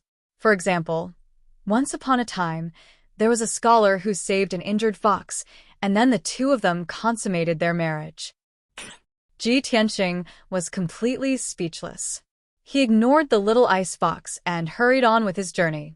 He muttered to himself, "No wonder the demon foxes in the legends are so cunning. This little ice fox has only lived for 100 years, but she has such a sharp tongue. If she is allowed to grow for 300 to 500 years, won't she be able to bring disaster to the country and its people?" Unknowingly, 6 hours had passed. Ji Tianqing hurried on with his journey. He crossed 7 mountains and finally entered the depths of the Tai Yi mountain range. Although he was strong and had great endurance, he could travel through forests and mountains as if he was flying. However, he had been hurrying on with his journey for such a long time. He was drenched in sweat and had used up a lot of his energy. In the evening, he stopped at the foot of a tall mountain and sat beside a small stream to rest. He took out a water bottle and dry food from his bag. He ate a few pieces of beef jerky and drank a few mouthfuls of clear and sweet mountain spring water. His energy recovered by a lot. The little ice fox also took out 2 pieces of jerky from its bag. It imitated Ji Tianqing and ate it with its little paws. Ji Tianqing rested for a while and asked, "Little fox, are you sure the red star flower is on this mountain?" The little fox glanced at him unhappily and nodded. "Of course. Why don't you believe me? I can already smell the scent of the red star flower." "Smell the scent of the red star flower?" Ji Tianqing raised his eyebrows and asked in surprise, "Are we very close to it?" After saying that, he looked around a few times. "TSK." The little ice fox curled its lips in disdain. "Stop looking. We're at least 10 miles away from the red star flower. You can smell the scent of the red star flower from 10 miles away." Ji Tianqing obviously did not believe it and looked at it with a scrutinizing look. The little ice fox raised its little head proudly and said with a smile, "I've told you before. You can't imagine how sharp my 5 senses are. Besides, the red star flower needs to absorb the essence of the sun and the moon to grow. Of course, it won't grow at the foot of the mountain. It must grow at the peak of this mountain. However, you'll have to go over this mountain and reach the cliff behind to find it." Before it could finish its sentence, it was stunned and a strange look flashed in its eyes. However, it concealed it very well and said to Ji Tianqing with a smile, "Old Ji, it's getting late. Let's go up the mountain quickly." Ji Tianqing saw that its expression was strange. He carried his bag and blood dragon sword and rushed to the peak of the mountain. He asked softly, "Little fox, what's wrong? Is there any movement from the red star flower?" The little ice fox curled up in the bag and said in a muffled voice, "The red star flower can only move at noon and midnight after absorbing the essence of the sun and the moon. You have to find it before midnight. However, we might be in a bit of trouble now. You have to speed up. Ji Tianqing frowned and silently increased his speed to the peak of the mountain. However, after a short 15 minutes, when he was halfway up the mountain, he heard the sound of branches and leaves rustling behind him. He subconsciously turned his head to look and saw a dark red monkey-like demonic beast rushing out of the forest like a gust of wind towards him. The monstrous beast was huge and was more than 3 meters tall. Its limbs were as thick as buckets, and it obviously contained a shocking amount of strength. "This is the red fire ape?" Ji Tianqing immediately frowned and his expression became serious. An adult red fire ape's strength is comparable to a martial artist at the 6th level of the true energy realm. Moreover, the red fire ape is very intelligent and strong. It's the most difficult to deal with among the mid-tier monstrous beasts. Little fox, you call this a little trouble? We're in big trouble.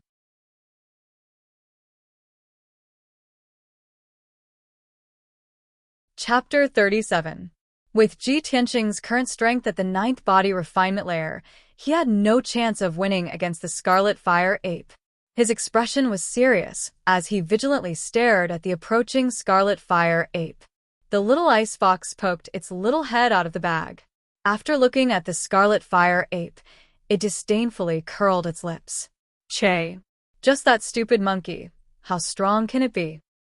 In the past, it ran to the Xianbing cave to save its child, but I sent it flying down the mountain with a single slap.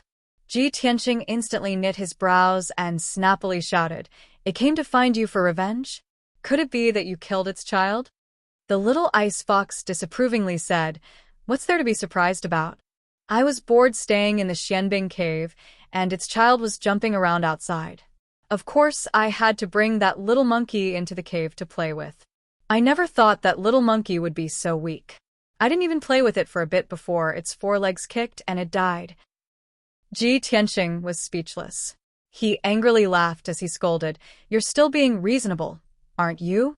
Hearing your tone, you didn't play to your heart's content and seemed disappointed? AI. Let's not talk about the past."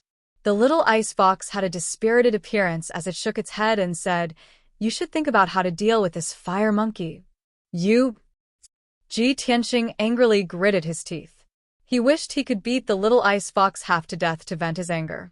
But at this time, the Scarlet Fire Ape was only 5 feet away from him. The Scarlet Fire Ape opened its strong arms and stood on the ground. Its scarlet eyes stared at Ji Tianqing. It opened its wide mouth and revealed 2 rows of sharp teeth. At such a close distance, Ji Tianqing could smell the thick scent of blood coming from its body. He could clearly see the blood and bone fragments in its teeth. He secretly gripped the blood dragon's sword, and his muscles tightened as he accumulated all his strength. Roar! The Crimson Fire Ape suddenly let out a low roar and suddenly jumped up. Like an arrow leaving the bow, it pounced towards Ji Tianqing with its huge claws. Ji Tianqing immediately moved 3 meters away, narrowly dodging the Crimson Fire Ape's attack. Bang bang! The Crimson Fire Ape's huge claws slammed onto the ground, shattering a huge rock the size of a water tank. This Red Fire Ape is actually so powerful.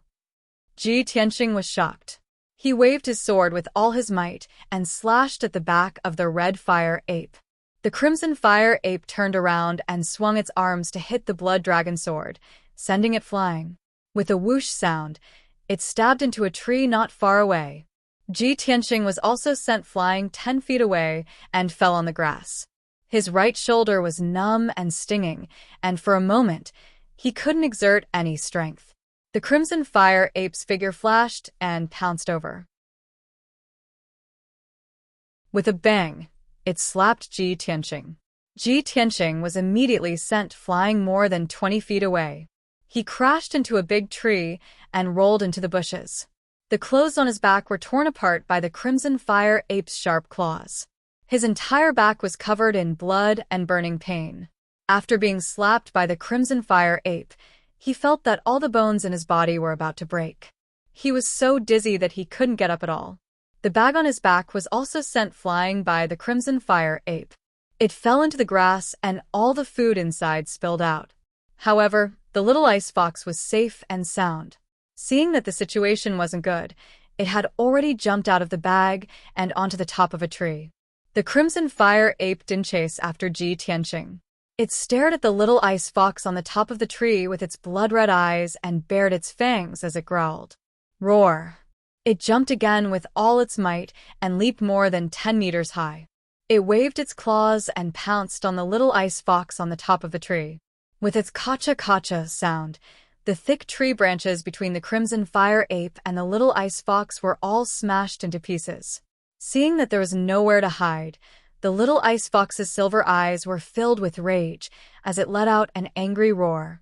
It roared, "Damn old monkey, go to hell." It waved its front claws with all its might and shot out a 2-foot-long icy blue light. It shot towards the crimson fire ape like a sword. The crimson fire ape had just pounced in front of the little ice fox and couldn't dodge in time. It was instantly hit in the chest by the icy blue light. Bang! With a muffled sound, the crimson fire ape flew back from the top of the tree. It drew an arc in the sky and landed on the grass a few meters away with a plop. There was a big hole in the grass. Dirt, stones, and grass were mixed together and splattered everywhere. When the crimson fire ape struggled to get up, its chest was already stained with blood. There was a fist-sized bloody hole. The little ice fox had released an icy blue light and severely injured the crimson fire ape. However, the icy blue brilliance had already exhausted its power, and it immediately fell from the tree into the bushes in a dispirited manner. Seeing this, the crimson fire ape's eyes shone fiercely. It roared and pounced on the little ice fox. Ji Tianqing saw that the little ice fox couldn't escape or resist. He subconsciously rushed over to save it. However, his blood dragon sword was sent flying. Without a weapon in his hand, how could he block the crimson fire ape's attack? At this critical moment, he suddenly recalled the scene in the Xianbing cave last night. At that time, he was bound by the little ice fox's icy blue light. He struggled with all his might and managed to force out the 12 streaks of sword qi in his body. They circled around him and danced. Thinking of this, he activated the sword qi in his body with all his might and forced the 12 streaks of sword qi out of his body. Swish, swish, swish, swish. 12 streaks of golden sword qi instantly appeared and danced around him. Go! Ji Tianqing roared and controlled the 12 streaks of sword qi to attack the crimson fire ape that was 3 meters away. The crimson fire ape's chest was severely injured. Its strength was greatly reduced, and its speed of attack was also much slower. It had just rushed to the little ice fox's side and raised a pair of fan-sized palms to slap the little ice fox. At this moment, the 12 streaks of sword qi pierced over at lightning speed. It was immediately forced to withdraw its palms and quickly retreat. Swish! Swish! The sword qi slashed the crimson fire ape's shoulder and neck, leaving behind 3 thin and long wounds. Dark red blood flowed out. Although the crimson fire ape's injuries weren't serious, the 12 streaks of sword qi that were flying around it made it unable to get close to the little ice fox. It roared furiously and desperately waved its claws to attack the surrounding sword qi. It wanted to break through the encirclement of sword qi and kill Ji Tianqing. Ji Tianqing's face was as pale as a sheet of paper. He dodged backward while concentrating on controlling the sword qi to kill the crimson fire ape. The crimson fire ape kept roaring and desperately closed in on Ji Tianqing. However, it was pierced by the sword qi again and again. There were more and more wounds on its body. Ji Tianqing fought with it for a while and was drenched in sweat. He was so tired that he almost fainted. It was only now that he realized that controlling the 12 streaks of sword qi to fight was extremely taxing on his mind. With his current strength, he could only hold on for about 30 breaths before fainting. Fortunately, the crimson fire ape was severely injured. After being pierced by the sword qi, it was bleeding profusely, and its strength was quickly weakening. It only held on for about 20 breaths before it roared in grief and indignation. It turned and fled into the forest. Ji Tianqing had already exhausted his mind and physical strength. He couldn't chase after the crimson fire ape. He quickly withdrew the 12 streaks of sword chi and sat on the grass, panting heavily.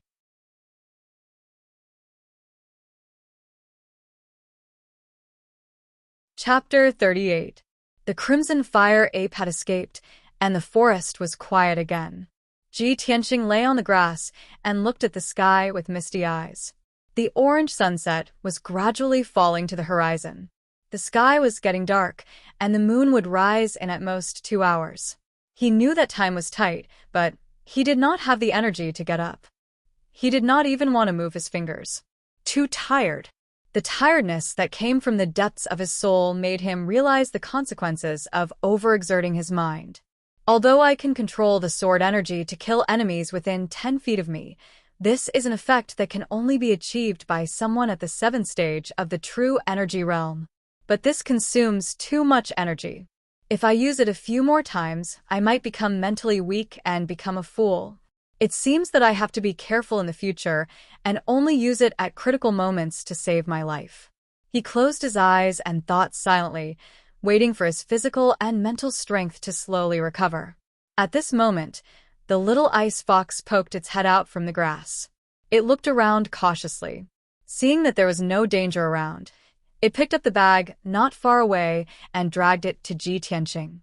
"Old Ji, didn't you bring many pills in your bag? Quickly use the pills to recover your energy. It's getting dark. We have to leave this place quickly." As it spoke, it took out 4 or 5 small white jade bottles from the bag and lined them up in front of Ji Tianxing. Ji Tianxing stretched out his hands and picked up a small jade bottle with the words "Energy Nourishing Pill" on it. He opened the bottle and poured out a few red pills. He stuffed them into his mouth, chewed twice, and swallowed them.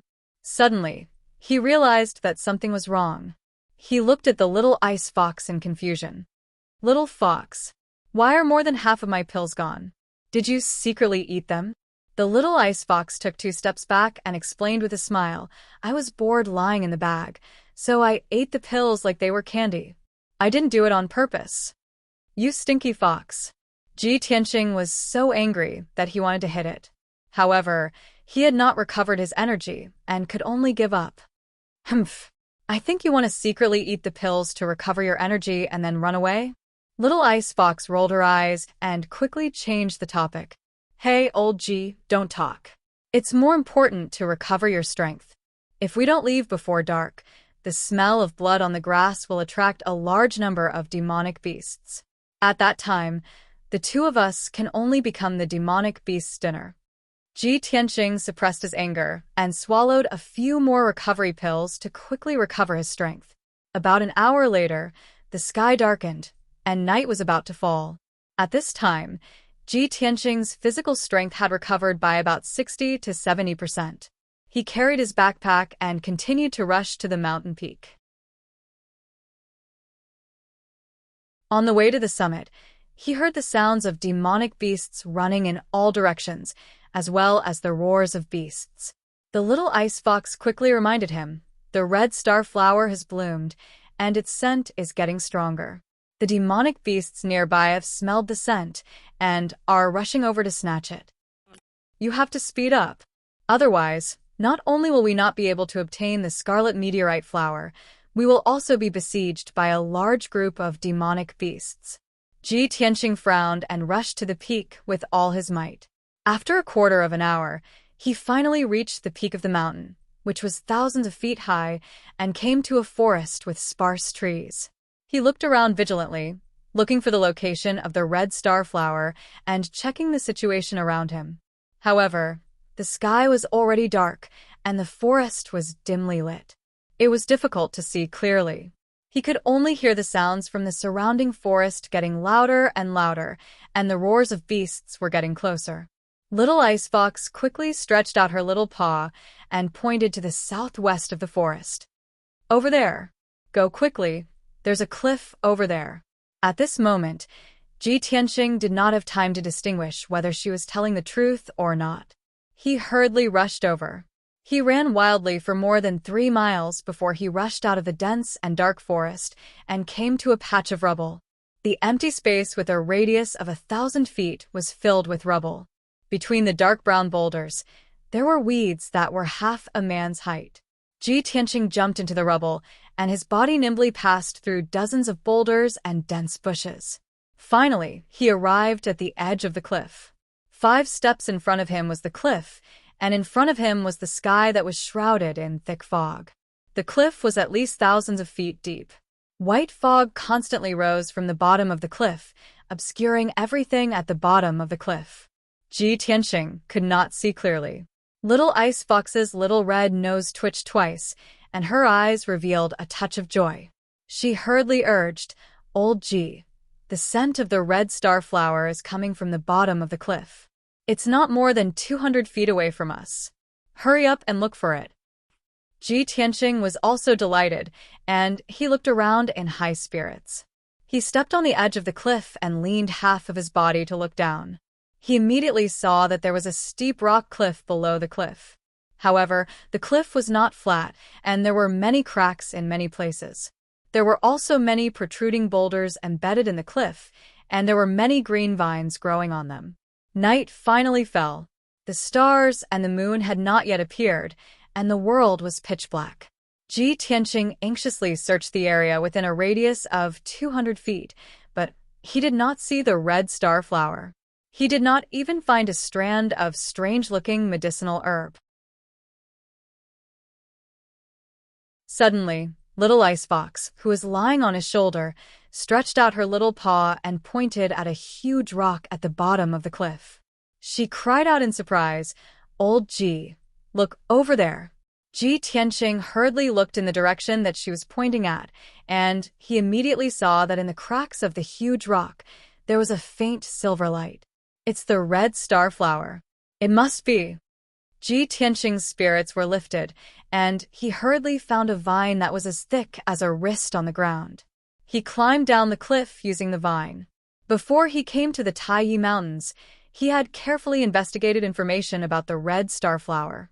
The red star flower was more than 2 feet tall. Its stem and branches were dark, but its flower was silver. This flower had absorbed the essence of the sun, moon, and stars for many years. Its petals would emit a faint silver light at night, just like starlight. However, this flower only bloomed once every 60 years, and each plant only had 1 flower. The flower would only bloom for 6 days before it wilted. Not long after, Ji Tianqing crawled along the vines until he was about 10 feet below the cliff. His feet stepped on a big rock that protruded from the cliff. However, he was still more than 40 feet away from the huge rock where the red star flower grew. With his strength, it was impossible for him to jump over. The cliff between the 2 huge rocks was bare, and there was no place for him to lean on. There was only a cluster of dark green vines growing on it. The vines were only as thick as chopsticks, and they looked very weak. They could not support his weight at all. He had no doubt that if he climbed those vines to pick the red star flower, he would definitely fall off the cliff and be smashed into pieces. At this moment, Ji Tianqing's face revealed a helpless, bitter smile. The red star flower was not far in front of him, but he could not pick it, and he could not even get close. Moreover, he could clearly hear the footsteps of demonic beasts running from the rocks above the cliff. At least 3 demonic beasts had already rushed to the edge of the cliff.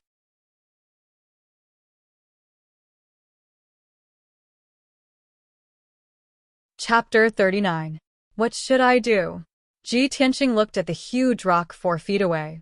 His eyes were fixed on the starlight in the cracks of the rock, and he was trying to think of a solution anxiously. At this moment, the little ice fox came out of the bag and jumped down nimbly. It landed beside Ji Tianqing's feet. It observed the distance between the 2 huge rocks, and a smile flashed across its silver eyes. While Ji Tianqing was not paying attention, it jumped out with all its might. Swoosh! Just as it was about to fall from midair, it suddenly opened a pair of ice-blue wings under its abdomen and flapped them vigorously. Its figure drew an ice-blue arc in midair, and it flew lightly towards the huge rock not far away. Seeing this, Ji Tianqing was stunned for a moment and immediately revealed a gratified smile. That's right. Why didn't I think of the little fox? It has wings, and it can totally fly over there. He smiled approvingly at the little ice fox and hurriedly reminded it, "Little fox, be gentle. You must be careful." The little ice fox was flying in midair, and it turned its head to give him a playful smile. The next moment, it landed lightly on the huge rock where the red meteorite flower grew. It moved closer to the cracks of the rock, took a few glances, and stretched out its small claws to dig in the cracks. It lay on the huge rock, and its 12 furry tails were sticking out. The way it moved looked a little funny. However, Ji Tianqing ignored all this. His eyes were fixed on the cracks of the rock, and his heart was in his throat. The next moment, the little ice fox got up with all its might, turned around and looked at him with a smile, and stretched out a pair of front claws. He saw that it was holding a silver flower in its claws. The flower was half the size of a palm, and it had 6 light silver petals that sparkled in the night sky. This was the red meteorite flower. Ji Tianqing's face was full of smiles, and he exclaimed excitedly, "I finally got it. That's great." Little fox, thank you. However, the little ice fox held the red meteorite flower, but it did not intend to return to his side. Instead, it sat on the huge rock. It looked at Ji Tianqing with a smile, its silver eyes full of ridicule. "Old Ji, do you think I will give you the scarlet starflower? Hee hee, I'm not your pet." The smile on Ji Tianqing's face suddenly froze. He glared at the little fox and said coldly, "Little fox, what do you mean? Don't tell me you want to snatch my scarlet starflower?" The scarlet starflower is used to repair the dantian and meridians.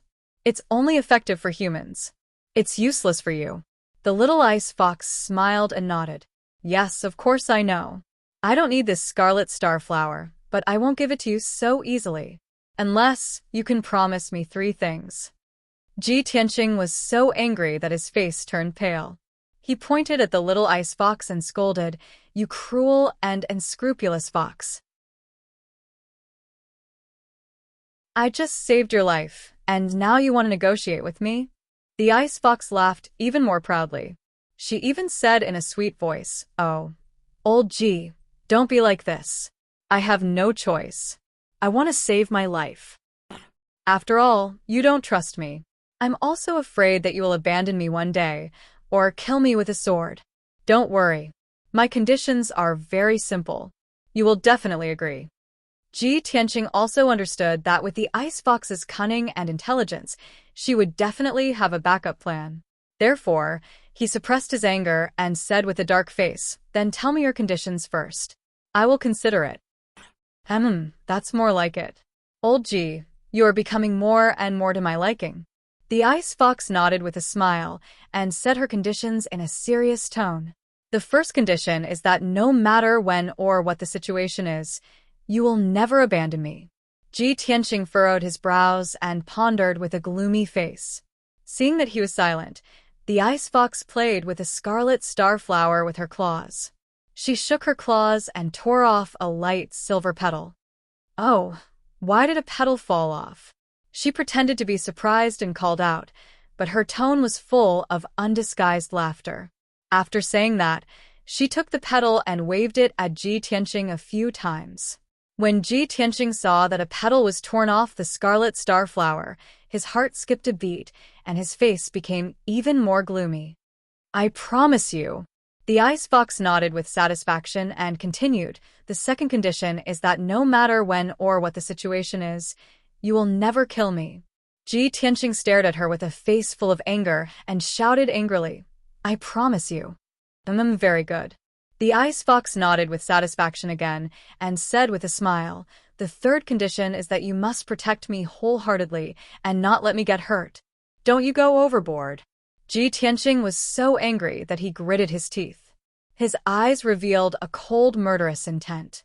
The ice fox played with the scarlet starflower again and pretended to be surprised. Oh, it fell off again. Seeing that it was about to tear off another petal, Ji Tianqing's heart ached. Without hesitation, he shouted coldly, "Don't.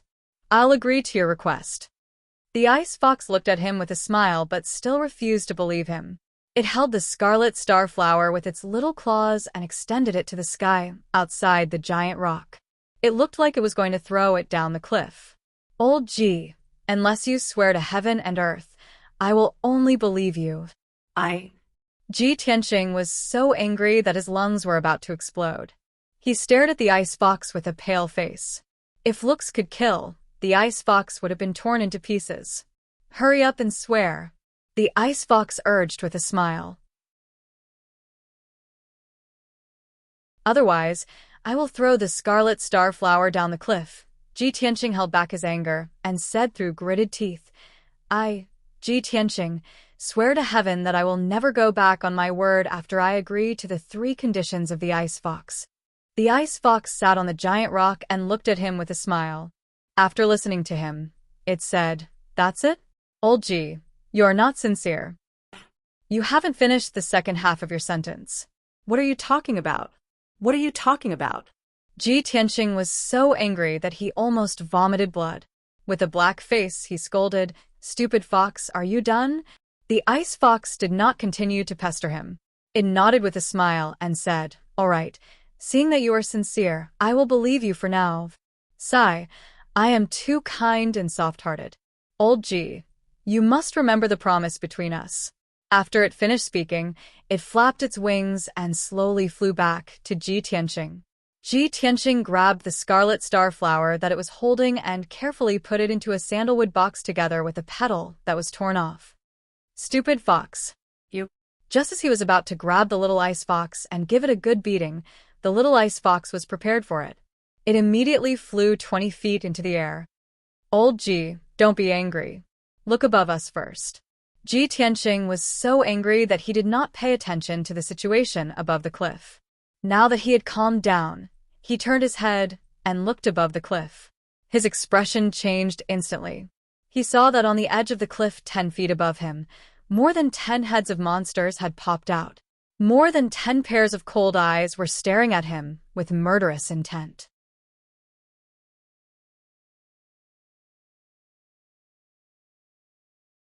Chapter 40.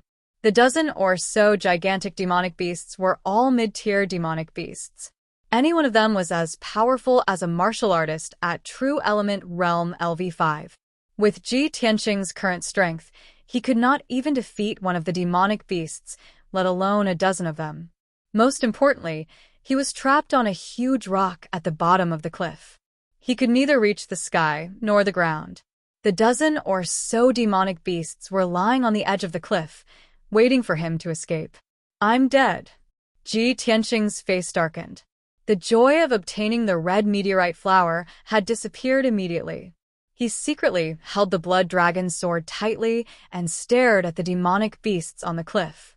Although the demonic beasts could still restrain their desire to snatch the red meteorite flower, Ji Tianqing was still worried. If he dragged on for too long, the demonic beasts would pounce on him without regard for their lives. What should he do then? Just then, the ice fox's voice sounded behind him. Old Ji, you only have 2 choices now. Either you climb up and be eaten by the demonic beasts, or you jump off the cliff and die. However, there are demonic beasts at the bottom of the cliff. In the end, your body may still be eaten. Ji Tianqing was so angry that his teeth itched. He shouted angrily, Cut the crap and think of a way. If I don't live, do you think you can escape? Of course. The ice fox smiled proudly. Old Ji, are you stupid? I can fly. As it spoke, it flapped its little wings proudly and flew around Ji Tianqing. Ji Tianqing was so angry that he almost vomited blood. He decided to keep quiet so that he would not be angered by the ice fox. He frowned and thought for a while. Then he thought of an idea. Little fox, I'll give you the red meteorite flower. Take it and fly to the top of the mountain. Lure the demonic beasts away. Before he could finish, the ice fox had guessed what he wanted to do. It shook its head and refused. Humph. Don't even think about it. You want me to lure the demonic beasts away? Create an opportunity for you to climb up? Am I that stupid? You. Ji Tianqing was so angry that his chest was blocked. He took a few deep breaths to suppress his anger. At this moment, Little Ice Fox suddenly pointed to the sky and cried out in surprise, Hey, old Ji, look. Big-breasted chick is here to save you. What big-breasted girl? Ji Tianqing glared at it, and looked up at the sky. In the sky above the cliff, a huge white spirit crane suddenly flew over. The spirit crane flapped its wings gracefully and slowly descended towards the rocks on the cliff. Although the night was dark, Ji Tianqing could still vaguely see a beautiful woman in a white dress standing on the back of the spirit crane. It was Yun Yao. She stood proudly on the back of the spirit crane, holding a sword with a black scabbard in her left hand. Her waist-length black hair danced in the wind, making her look like a fairy that had descended to the mortal world. There was a commotion among the demonic beasts on the edge of the cliff. They all showed strong hostility and roared at the spirit crane. At this moment, the spirit crane landed in the air 10 feet away from the ground. Yun Yao suddenly made her move. She held the sword with her right hand and pulled out the sword with a clang. In the dark night sky, a 5 feet long cold light suddenly lit up, like a pool of autumn water. Swish, swish, swish, swish. Yun Yao waved the sword in her hand and slashed out 6 3-feet long cold sword light towards the demonic beasts in the rocks. The 6 sword light lit up the night sky and instantly flew out 10 feet away, stabbing 6 huge demonic beasts. Bang, bang, bang, muffled sounds were constantly heard, mixed with the miserable cries of many demonic beasts.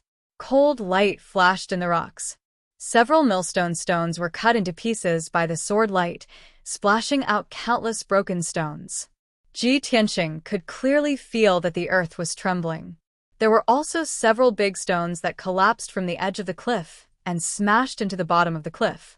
Although this was the 3rd time he had seen Yun Yao make a move, he was still shocked. However, he still felt shocked in his heart, and an imperceptible look flashed through his eyes as he looked up at Yun Yao. After a while, the demonic beasts scattered and ran for their lives in panic. Only then did the cliff return to its peaceful state. The crisis was over. Ji Tianqing quickly climbed up the cliff along the vines and returned to the rocks. The spirit crane had landed on the ground and was standing proudly in silence. In the surrounding rocks, there were 6 corpses of middle-rank demonic beasts. They were all killed by a single sword strike. The beautiful woman in white, Yun Yao, was also standing on a millstone stone in the rocks. Seeing Ji Tianqing climb up from the bottom of the cliff, her beautiful face that was originally as calm as water revealed a trace of astonishment. "It's you?" Obviously, Yun Yao did not expect to meet Ji Tianqing here. Ji Tianqing walked to 10 meters away from her and stood still. He revealed a gentle smile and nodded. "It's me, Miss Yun Yao. We meet again." The little ice fox lay on his shoulder and looked at Yun Yao with a smile. No one knew what it was thinking. Yun Yao glanced at Ji Tianqing and said calmly, "I didn't expect that the first person to find the red star flower would be you." Ji Tianqing raised his eyebrows. "Miss Yun Yao, do you also need this red star flower?" Yun Yao nodded calmly. "Yes. Tonight, you are determined to get the red star flower?" Ji Tianqing asked. Yun Yao was silent for a moment and nodded again. "Yes." Ji Tianqing frowned and was puzzled. Why would a top disciple of the Sky Pillar sect like Yun Yao, the #1 genius of the Tianjin region, come to the Taiyi mountain range personally to find the red star flower? Why would a genius like her need a spiritual herb like the red star flower? Or did she have other uses for the red star flower? But no matter what, the red star flower was in his hands and Yun Yao was determined to get it. Therefore, he and Yun Yao were enemies. Ji Tianqing thought about it in silence. Then, he took out the sandalwood box from his bag and walked toward Yun Yao with the box. Seeing this, the little ice fox panicked and shouted, "Old Ji, what are you doing? Are you crazy? We risked our lives to get the red star flower. Are you going to give it to her? Hey, Old Ji, calm down." The little ice fox jumped up and down anxiously and shouted at Ji Tianqing to remind him. However, Ji Tianqing turned a deaf ear to it. He walked toward Yun Yao calmly and handed the sandalwood box to her. "Miss Yun Yao, although we all want the red star flower, I won't fight with you. You saved my life in the southern suburbs of the imperial city of the Green Cloud Imperial City. Now, I'll give you this red star flower as a gift to repay you for saving my life." At this moment, Ji Tianqing was standing right in front of Yun Yao. He was so close to her. Yun Yao's beautiful face and big eyes that were as clear as autumn water were so close to him. He could even smell the faint fragrance on Yun Yao's body clearly. However, Ji Tianqing's eyes were not stunned. There was only calmness and calmness. Yun Yao looked at him deeply. Then, she reached out her fair and soft hand and took the sandalwood box. She opened the box and took out the red star flower. However, after she took the red star flower, she plucked all 5 petals without hesitation. She only took the stamen and returned the sandalwood box with the 6 petals to Ji Tianqing. "I only need the stamen. I'll return these 6 petals to you. They can still help you improve your cultivation base." After she finished speaking, she kept the stamen of the red star flower and turned to walk toward the spirit crane. She did not seem to exert any force with her legs, but her body flew a few feet into the air and landed on the spirit crane's back as light as snow. The spirit crane let out a clear cry. It immediately spread its wings and flew into the sky, flying away.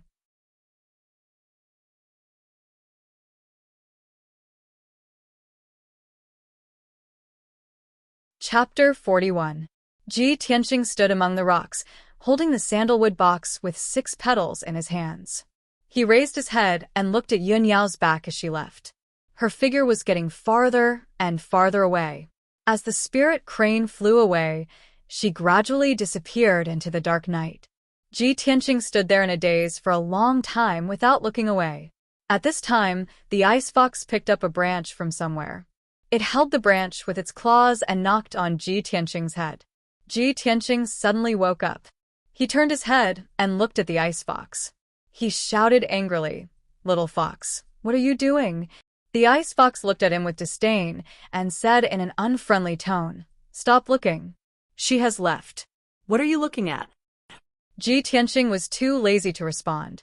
He put the sandalwood box into his bag and was about to go down the mountain through the rocks. The ice fox flapped its wings and flew beside him. It asked in a mocking tone, "Ji, do you know her? Do you like her? Do you like her because she is beautiful? Or do you like her breasts and long legs? Ji, I don't want to nag at you. If you like her, go after her. If you can't get her, just pester her. If you keep it in your heart and don't say anything, how will she know that you like her? Ji, I look down on you. Hey, Ji, why don't you say anything?" Are you still thinking about that chick? Ji Tianqing wanted to go down the mountain in silence and ignore the ice fox. But he was annoyed by the ice fox's harassment. He couldn't help but shout angrily, "Little fox, shut up." Seeing that he was angry, the ice fox didn't say anything more. It muttered a few words unhappily and went back to sleep in the bag. When you saw the big-breasted chick, you looked like you were obsessed with her. You even gave away the red star flower that we tried so hard to find. If that big-breasted chick wasn't so reserved, you wouldn't even have a petal left. How can a gullible guy like you protect me in the future? I'm really worried about my future. Ji Tianqing was too lazy to explain what had happened to the ice fox. He did not want to explain that he did not want to owe anyone a favor. To explain the meaning of favor to a little fox demon, he felt awkward just thinking about it. He simply hurried on his way in silence, rushing all the way down the mountain. About an hour later, Ji Tianqing arrived at the foot of the mountain and returned to the mountain stream. Now that he had obtained the red star flower, there was no need for him to stay in the Taiyi mountain range and risk his life. He just wanted to leave this place as soon as possible. Even though the Taiyi mountain range was extremely dangerous at night, with countless demonic beasts roaming about. However, Ji Tianqing knew that with the little ice fox's keen 5 senses, she would be able to help him avoid most of the demonic beasts. However, when he followed the mountain stream and walked out of the forest, a cold laugh came from the dark forest not far away. Haha, I didn't expect that someone would have already obtained the scarlet meteorite flower before all the experts have found it. Suddenly hearing the owl-like cold laugh, Ji Tianqing stopped in his tracks. He looked at the forest vigilantly and secretly held the blood dragon's sword tightly. He did not open his mouth to speak. His eyes were searching in the dark forest, and his ears were listening to all the sounds within a radius of 30 meters. In the next moment, the hoarse and unpleasant voice sounded again. I'm lucky enough. Not only can I take your head to receive the reward, but I can also get the scarlet meteorite flower. He. As soon as the voice sounded, 3 cold lights suddenly flew out from the dark forest and shot toward Ji Tianqing like sharp arrows. Hidden weapons. Ji Tianqing's pupils constricted. With a step, he moved 3 meters away. At the same time, he waved the blood dragon sword and slashed out a sword light. Ding ding. 2 crisp sounds burst out. 2 cold lights were slashed by the blood dragon sword and bounced off, landing in the grass. Another cold light brushed past Ji Tianqing. With an ear-piercing sound, it was nailed into a big tree not far behind him. At the same time, a black figure pounced out from the darkness and silently waved 2 sabers to stab Ji Tianqing's vital parts. The black figure's movements were very swift, like a ghost in the night. He held the 2 sharp sabers tightly in his hands. The blades were also black and would not shine with a cold light to attract attention.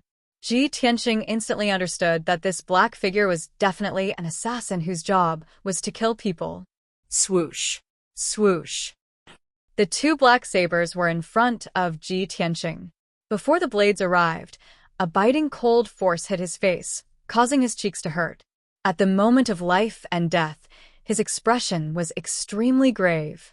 He waved the blood dragon sword with all his might to block the assassin's assassination. Ding ding dang dang. The sabers and swords of both sides clashed several times, producing crisp sounds of metal clashing. Sparks flew from the sabers and swords. Ji Tianqing was also pushed back by the majestic force. His arms were numb and stinging. 3rd level of the true energy realm? Or 4th level? He muttered to himself and roughly judged the black-clothed assassin's strength. Although he did not have much of a chance of winning against an assassin of such strength, he would not be killed so easily. 10 Mysterious Sword Technique. Ji Tianqing clenched his teeth and unleashed his ultimate sword technique with all his strength to fight fiercely with the black-clothed assassin. His muscles swelled up, and his bones made crisp cracking sounds. It was obvious that he had pushed his strength to the limit. The 2 figures kept jumping and moving in the forest. Every time they got close, there would be clashing sounds. It was difficult to tell who was the winner. Ji Tianqing had used up a lot of his strength. He was sweating profusely, and his face was pale. Even his left arm had been hit by a saber, leaving behind a chopstick-sized wound. However, he still clenched his teeth and fought with all his might. He would not back down easily. The black-clothed assassin attacked Ji Tianqing continuously for more than 10 moves. His 2 sabers left a few wounds on Ji Tianqing's body, but he still could not kill Ji Tianqing. He was a little impatient. His eyes were bloodshot and turned dark red. In anger, he unleashed all his strength and used a fatal move. Golden Rainbow Slash. He roared with murderous intent. His 2 sabers slashed out 9 pitch-black saber shadows toward Ji Tianqing's 9 vital points. It looked like there was a towering tree behind Ji Tianqing. Ji Tianqing had nowhere to retreat due to the saber images.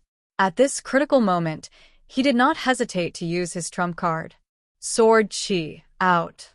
Following his shout, 12 golden sword Chis immediately flew out of his body and stabbed towards the black-clothed assassin with a swish swish swish. The rapidly rotating sword Chi collided with the 9 saber shadows, causing a series of crisp sounds to ring out. Although the 9 saber shadows did not dissipate, they were knocked out of their original directions. They all slashed into the towering tree and the grass. In a split second, deep dents were left on the thick tree trunks. Several gullies were also cut into the grass. Dust flew everywhere. Sword Chi? There are actually so many of them? The black-clothed assassin was stunned. His eyes widened in shock. He already found it unbelievable that a trash in the refinement realm could withstand 30 moves from him. But now, This trash had actually released sword qi, and 12 of them at once. Only experts at the true energy realm level 7 and above could condense the yuan qi in their body into sword qi and release it outside their body to attack. How did this famous trash in the Imperial City do it? Could it be that his strength did not fall to the refinement realm, and he was still a genius at the true energy realm level 7?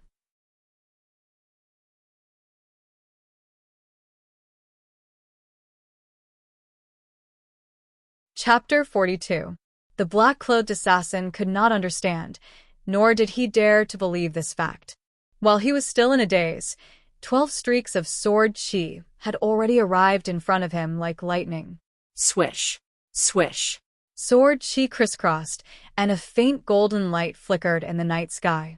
The black-clothed assassin's chest, shoulders, and face were instantly pierced with 12 wounds. Dark red blood spurted out from the wounds. When experts exchanged blows, they couldn't afford to be distracted or hesitate. The 12 wounds on his body were the result of being in a daze. Although these injuries were not fatal, the excruciating pain made him suck in a breath of cold air, and his back broke out in cold sweat. The black-clothed assassin flew into a rage, fiercely waving his 2 blades. After shaking off the many sword energies, he charged towards Ji Tianqing. Bastard, die. As the black-clothed assassin pounced over, there was also a thick murderous aura that made people tremble in fear. Ji Tianqing was still calm and composed. He did his best to control the 12 sword qis to block the assassin's attack. In this way, the black-clothed assassin was unable to approach him any longer, and he was surrounded by danger by the numerous sword qi attacks, causing him to be in an extremely sorry state. In a short span of 10 breaths, the black-clothed assassin had been stabbed 37 times, and his body was covered with wounds. Blood gushed out and soaked his clothes, making him look like a bloody person. He looked exceptionally ferocious and terrifying. Even the ferocious Crimson Fire ape would not be able to withstand such heavy injuries, let alone a 4th-level true energy stage assassin in black. The consequence of losing too much blood was that his vision became blurry, his strength quickly dissipated, and his footsteps became even more unsteady. The black-clothed assassin's heart was filled with terror. He no longer had any will to fight, and only wanted to turn around and flee.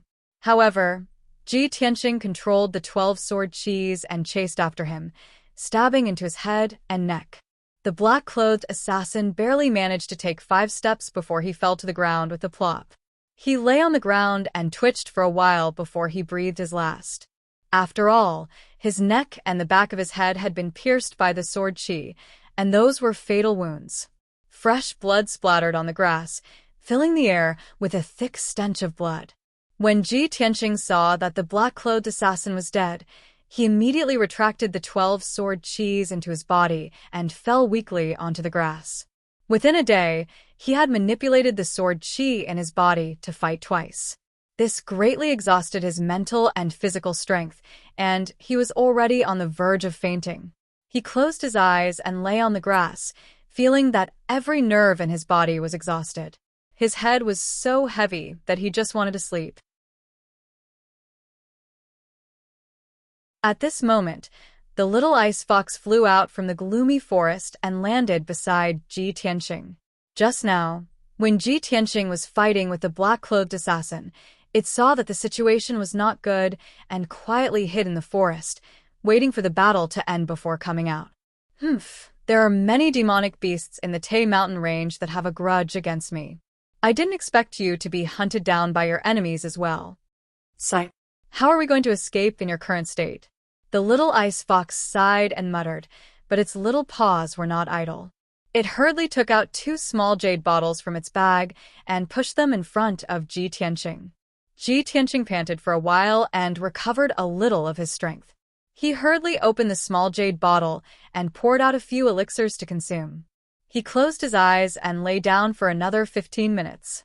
When he heard the roars of demonic beasts coming from all directions, he forced his exhausted body to stand up shakily.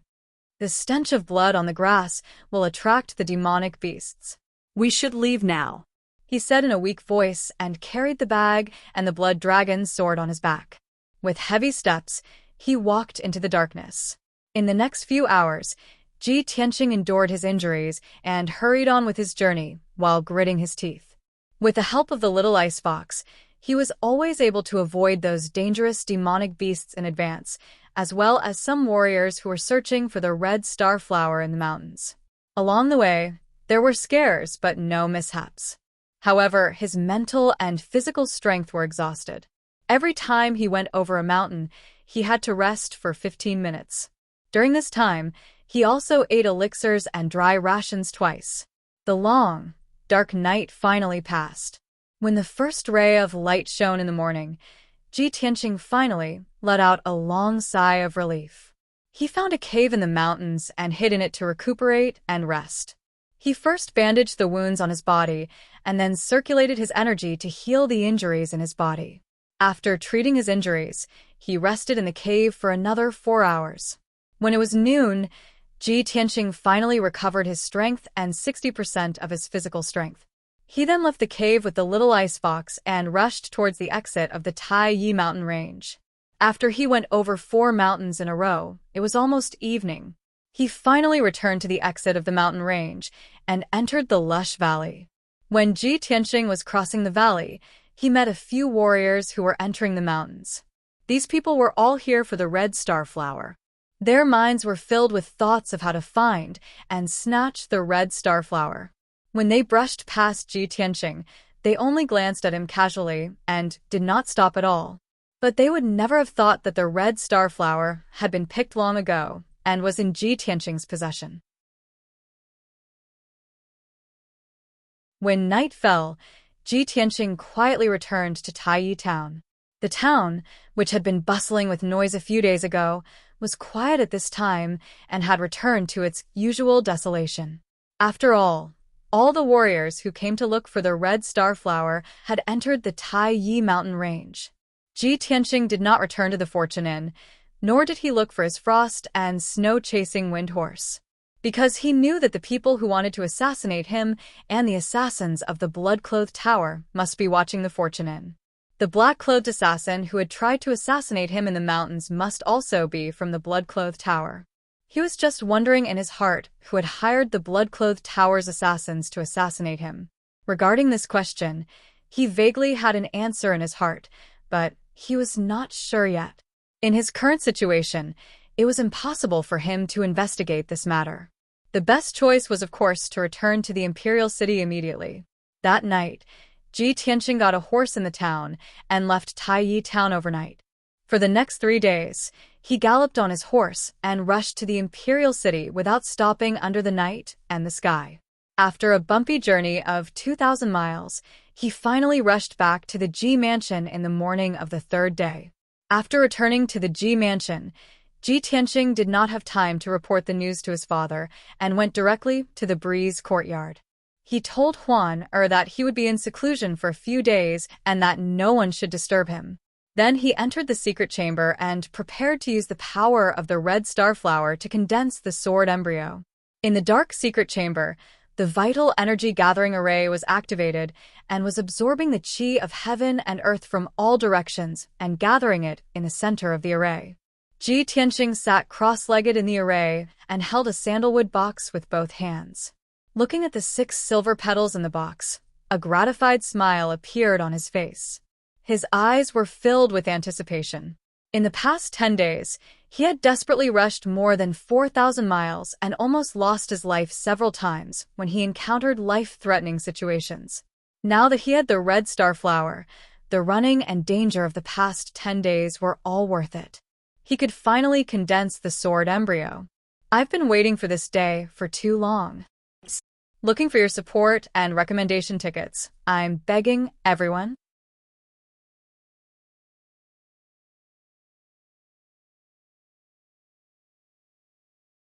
Chapter 43. Ever since he started cultivating the sword heart, Ji Tianqing had been looking forward to this day when he could condense a sword embryo. With his current strength at the 9th level of the body refinement realm, when he attacked with all his might, his combat power was comparable to a martial artist at the 1st or 2nd level of the true element realm. If he used his trump card and manipulated 12 streaks of sword chi to attack, he could even defeat a martial artist at the 3rd or 4th level of the true element realm. A normal martial artist at the 9th level of the body refinement realm would never be able to do that. This was the extraordinary part of the sword heart Dao. Ji Tianxing had yet to condense a sword embryo, but he already had such a powerful combat power. If he could successfully condense a sword embryo, how powerful would his combat power be? According to the description on the tombstone, only by condensing a sword embryo can one be considered to have stepped into the sword heart Dao and truly enter the world of sword Dao. After I condense a sword embryo, I will be able to embark on a unique sword Dao. Ji Tianxing murmured in a low voice. His expression and eyes were incomparably firm. Success or failure depends on this. He took out 6 red star petals from the box and held them in his palm. He opened his mouth and took a deep breath. The 6 petals immediately turned into streaks of silver light and entered his mouth. Suddenly, a surge of majestic energy exploded in his stomach and rushed to his limbs and bones. Ji Tianxing's face instantly turned red. He felt as if a volcano had erupted in his body. His body immediately became boiling hot, and he was drenched in sweat. White steam even rose from his body. Shit. I was too impatient. I took 6 petals at once. I'm afraid my body can't withstand such a terrifying medicinal power. Ji Tianxing cursed in his heart, but there was nothing he could do. Now that things had come to this, he could only grit his teeth and endure it. He hurriedly guided the scorching energy in his body to the meridians in his body. The red star flower grew in the mountains for 60 years and absorbed the essence of the sun, moon, and stars for 60 years. Of course, its energy was majestic and violent. The power of the stars was unfathomable and powerful. Human martial artists did not dare to absorb it. With the weak body of a human, they could only absorb the milder chi of heaven and earth to cultivate. But now, the energy that the red star flower had accumulated for 60 years exploded in Ji Tianxing's body. How could he withstand it? TSK. Chi. After a short while, Ji Tianxing's sweat was pouring down like rain, but it was evaporated into steam by the scorching high temperature, giving rise to puffs of white mist. The extreme pain caused all the muscles in his body to twitch and his bones to emit cracking sounds.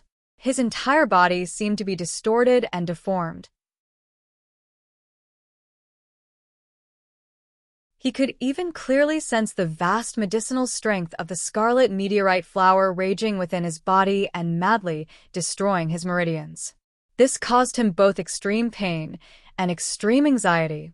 Initially, he wanted to consume the red star flower to strengthen his meridians, but he didn't expect that his weak meridians would be completely destroyed, broken, and twisted into a mess. What should he do? How was he going to cultivate in the future? Could it be that his martial arts foundation was completely destroyed, and he could only be a cripple for the rest of his life? Ji Tianxing's heart was filled with a strong sense of unwillingness and anger. He tried his best to circulate his energy to disperse and guide the vast medicinal efficacy of the scarlet meteorite flower. However, when he managed to disperse the medicinal efficacy of the scarlet meteorite flower, guiding it into dozens of scorching torrents and spreading it to every part of his body, the situation became even worse. Earlier on, the medicinal efficacy of the scarlet meteorite flower had only destroyed his meridians. Now that it had spread to his limbs and bones, it had destroyed all the meridians in his body. Ji Tianxing was filled with despair. He was so angry that he almost vomited blood. However, he was already powerless to stop the medicinal efficacy of the scarlet meteorite flower. He could only allow the meridians in his body to be destroyed. He felt a warm sensation in his throat. He couldn't help but open his mouth and spit out a mouthful of hot blood. Following that, the skin all over his body started to crack. Numerous cracks and wounds appeared and countless drops of blood seeped out from them. It's over. My physical body can't withstand the medicinal efficacy. Am I going to explode and die? Ji Tianxing screamed in his heart. His consciousness started to become hazy and blurry. In just a short few minutes, his mental and physical strength were completely exhausted. Intense fatigue surged from the depths of his soul, and he was about to fall asleep. Am I going to die? But I can't accept this. I have yet to avenge the Ling family. I have yet to clear my name as a useless person. I have yet to eliminate the Ji family's internal problems. I have yet to heal my father's injuries. The intense unwillingness in his heart made Ji Tianxing's willpower stubbornly hold on. Although he wasn't unconscious, his consciousness was muddled, and he was on the verge of being half asleep. He couldn't even control his own body. He could only sit stiffly in the array and allow the medicinal efficacy of the scarlet meteorite flower to wreak havoc in his body. He didn't know how much time had passed. It could have been a day or a month. His consciousness started to wake up slowly. He realized that the burning pain in his body had disappeared. The violent and scorching medicinal efficacy of the scarlet meteorite flower seemed to have calmed down. He slowly lowered his head and looked at his body. I am not dead yet. I am still alive. Not only was he not dead, but his physical body was also in perfect condition. Ji Tianxing was instantly energized. His eyes lit up with the flames of hope. As long as he was alive, there was still hope. Although his entire body was sore and numb, he could still feel the tearing pain left behind after his meridians were destroyed. However, he endured the pain and lowered his head to size up his body. The black robe he was wearing was covered in a layer of blood and dirt. It had actually become stiff like a piece of mud. He saw that the bloodstains on his arms and legs were actually black. His entire body was also covered in a thick layer of dirt. How could this be? Why was the blood I vomited and the blood that flowed out from my wounds black? Ji Tianxing was filled with doubts and couldn't figure it out for now. At this moment, he suddenly felt a numbing sensation all over his body. It was unbearably itchy. However, his entire body was sore and numb. He couldn't move at all. It was wishful thinking to reach out and scratch the itch. Ji Tianxing could only endure the numbness and itchiness and calmly sense the situation in his body. Soon, he realized that the damaged and twisted meridians in his body were actually healing rapidly. The majestic medicinal efficacy of the scarlet meteorite flower was still dormant in his body. It actually turned into countless icy cold streams and wrapped around his meridians. The messy meridians were actually recovering rapidly under the nourishment of the cool medicinal efficacy. Ji Tianxing was stunned. After a while, he recovered and immediately guessed the reason. I understand now. I see. The scarlet meteorite flower is indeed a spirit herb. It actually has such miraculous effects. Haha, is this one of the legendary martial Dao's strange realms, destruction before establishment? In this world, legends said that there were many kinds of martial Dao's strange realms that could rapidly increase a martial artist's strength or change a martial artist's talent. For example, bone marrow cleansing, rebirth, destruction before establishment, yin and yang fusion, unity of heaven and man, and so on. They were all martial Dao's strange realms. However, although the effects of martial Dao's strange realms were miraculous, they would only appear on top geniuses or martial artists who had obtained great opportunities. Ji Tianxing's current situation was precisely the destruction before establishment in martial Dao's strange realms. Originally, his meridians were the same as ordinary martial artists. This limited his future achievements in martial Dao. Even if he was extraordinarily talented and had extremely high comprehension, a genius who far surpassed ordinary martial artists. However, he could at most reach the origin core realm in this lifetime before his potential was exhausted. But it was different now. The medicinal efficacy of the scarlet meteorite flower destroyed his meridians and helped him rebuild them. That's right. It was rebuilding his meridians and not strengthening them. After rebuilding his meridians, he had even more powerful potential and talent. His future achievements in martial Dao would definitely be extraordinary. I'll continue to update today. There are a total of 4 chapters. Brothers and sisters, please support me by bookmarking and recommending me. Everyone can also leave a comment. Remember to leave a 5-star review. Please, brothers.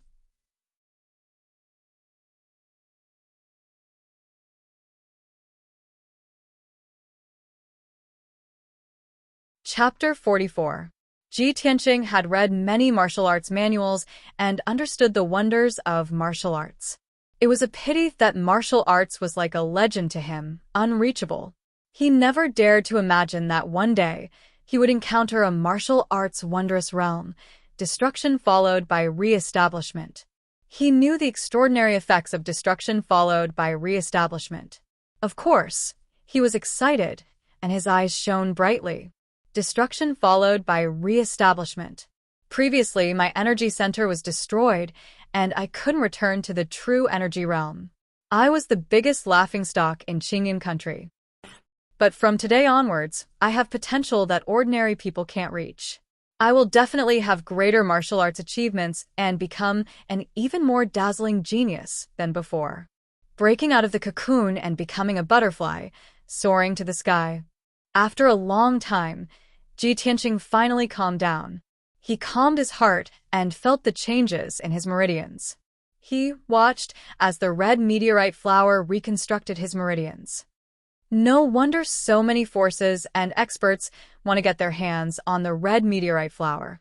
Such a spiritual herb that seizes the fortune of heaven and earth and gathers the essence of the sun and moon is really rare.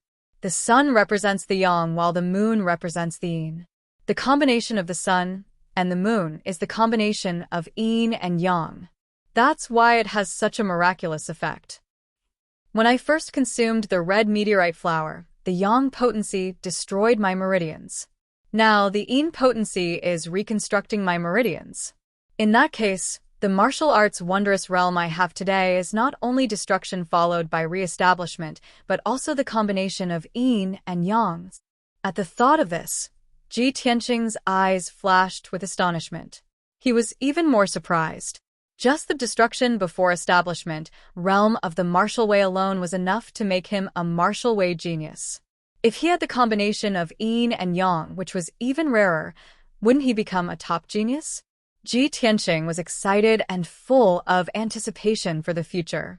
He believed that the day of revenge and cleansing his humiliation was not far away. However, all of this was based on the fact that he could condense the sword embryo.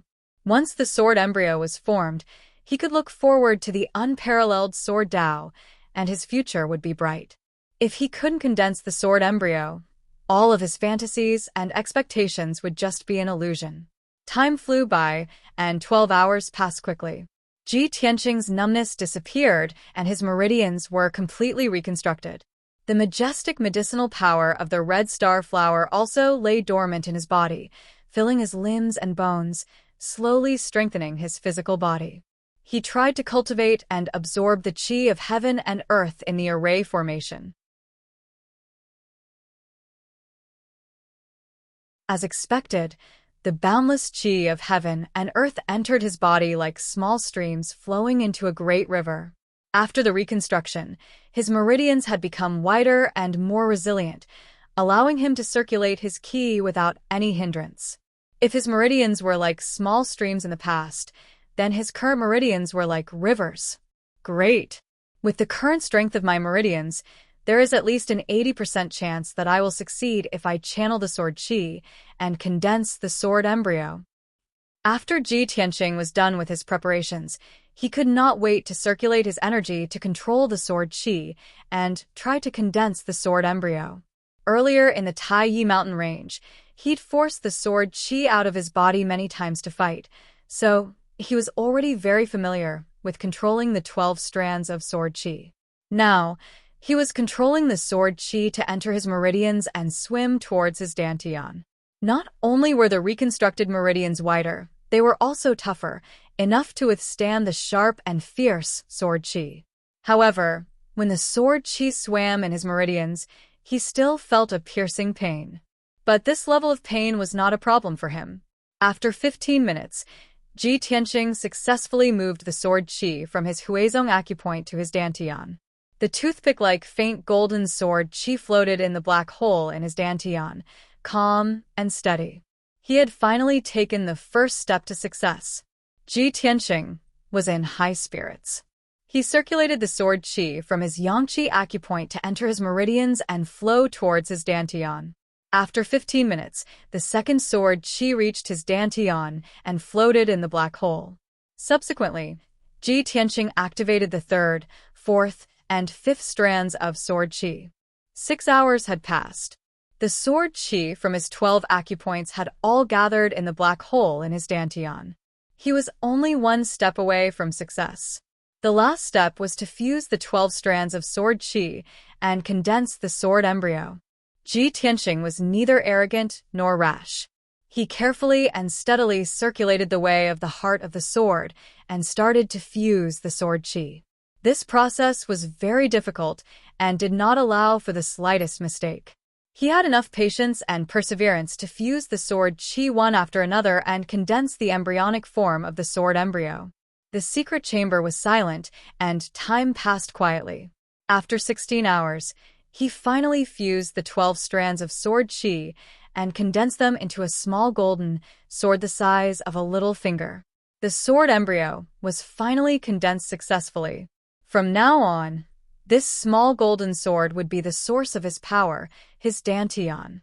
He had finally laid the foundation of the way of the heart of the sword and successfully stepped into the door of the supreme sword principle.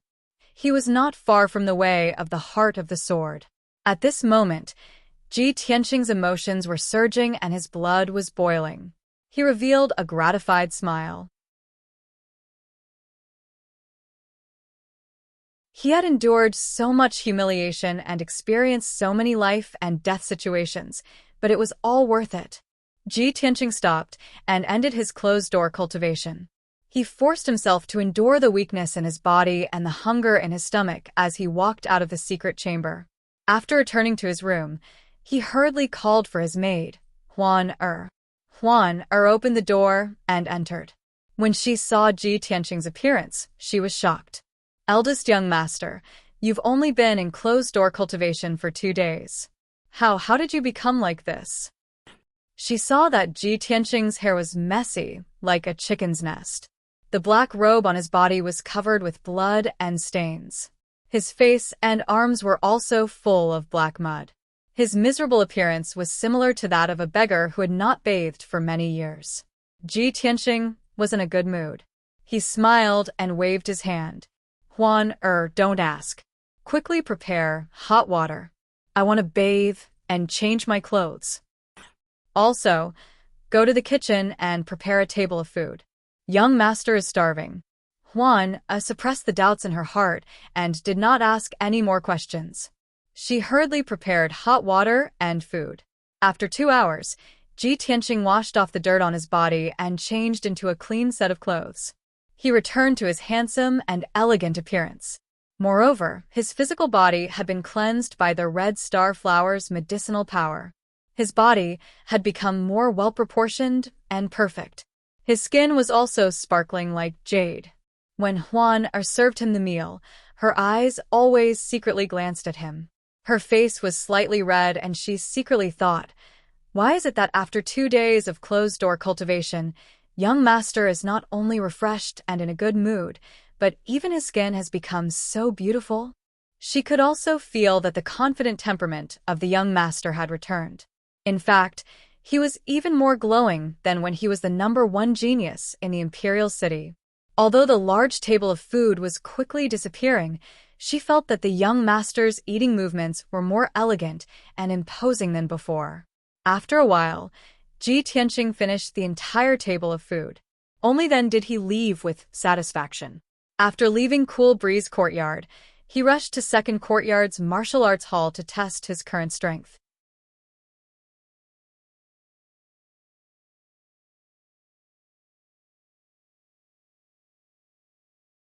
Chapter 45. It was noon. The scorching sun hung high in the sky, and the air was hot and dry. The square outside the martial arts hall was empty. The Ji family disciples would not practice martial arts under the scorching sun. Ji Tianxing stepped into the martial arts hall. Seeing that there was no one in the hall, he walked to the high platform in the corner. Looking at the engraved stone pillar in front of him, he felt a little uneasy. Although he had condensed the sword embryo, the path of the sword heart was different from that of ordinary people. It was unheard of. He wasn't sure if his current strength had reached the true energy realm. Only by using the psychic stone pillar could he prove his conjecture. After taking a deep breath, he pressed his palm on the stone pillar and activated the primordial qi in his body. Suddenly, the golden sword embryo released a powerful primordial qi that went through his palm and into the psychic stone pillar. The black lines on the stone pillar reacted and lit up with 2 crimson rays. The crimson rays represented the true energy realm, and the 2 lines represented the second level. True energy realm, second level? Ji Tianqing immediately raised his eyebrows and revealed an incredulous look. His heartbeat also accelerated a little. I guessed right. The sword embryo is my dantian. I have condensed the sword embryo, which is equivalent to the true energy realm. But why did I skip true energy realm level 1 and reach true energy realm level 2 when I just condensed the sword embryo? His heart was filled with shock and disbelief. No matter who it was, to advance from the body refining realm to the true energy realm, they would first reach true energy realm level 1. After diligent training, they could advance to level 2, then level 3, level 4. This was common knowledge in martial arts. Even a 7 or 8-year-old child knew it. However, Ji Tianqing had directly jumped from body refining realm level 9 to true energy realm level 2, breaking this common knowledge. How could he not be shocked? After a while, Ji Tianqing retracted his palm and calmed down. He frowned and thought for a while, then guessed the reason. A true energy realm level 1 martial artist usually has to train hard for 2 years and accumulate enough primordial qi to advance to level 2. I have cultivated the path of the sword heart and condensed the sword embryo. The primordial qi in my body is many times stronger than normal martial artists. That must be why I jumped to level 2.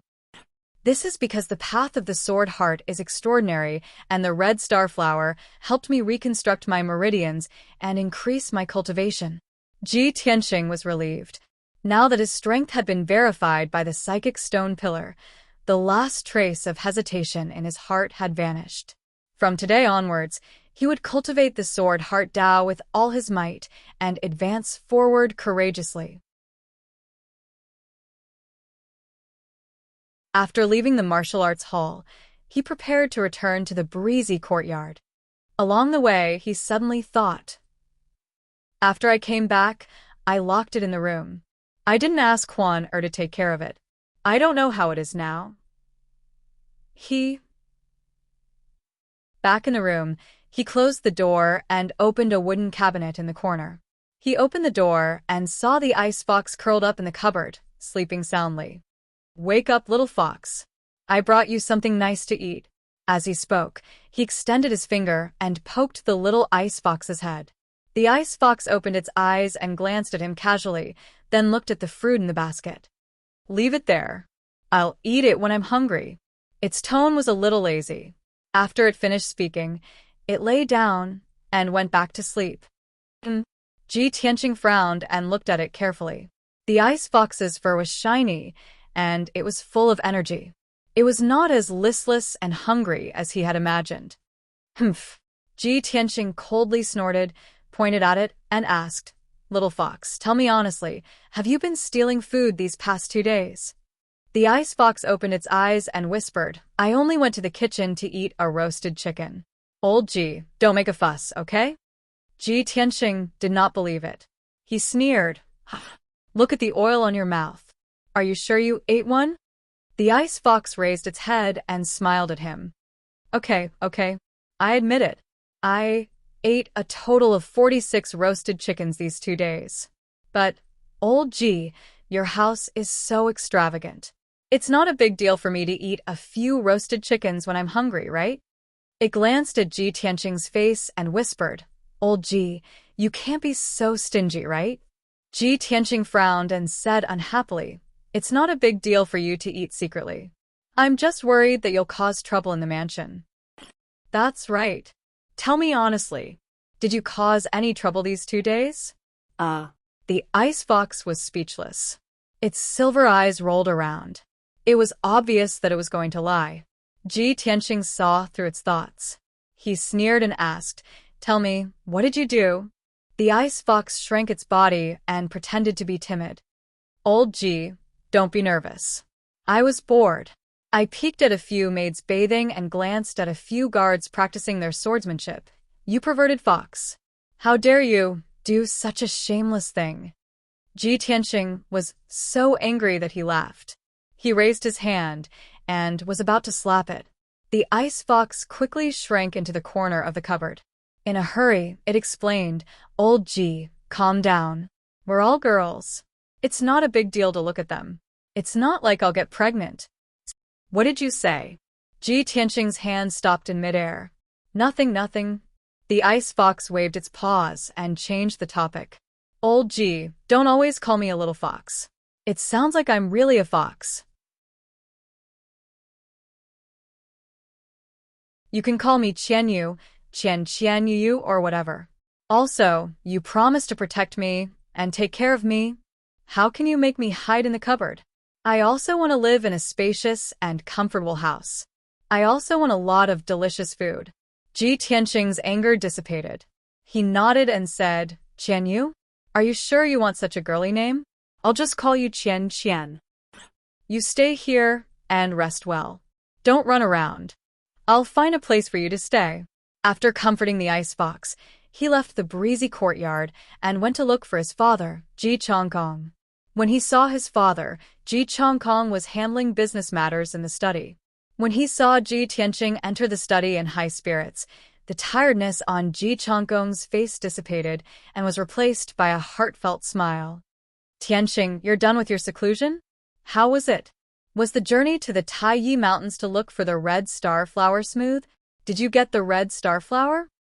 Ji Tianxing walked to his father's side. After bowing, he sat down and started chatting with his father. "Father, although there were many twists and turns and dangers on this trip to the Taiyi Mountains, I survived them all.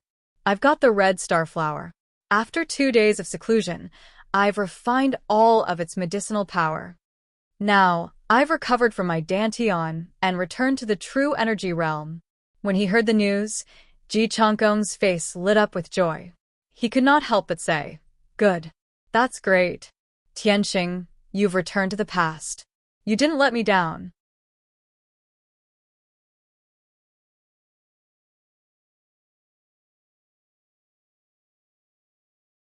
Chapter 46.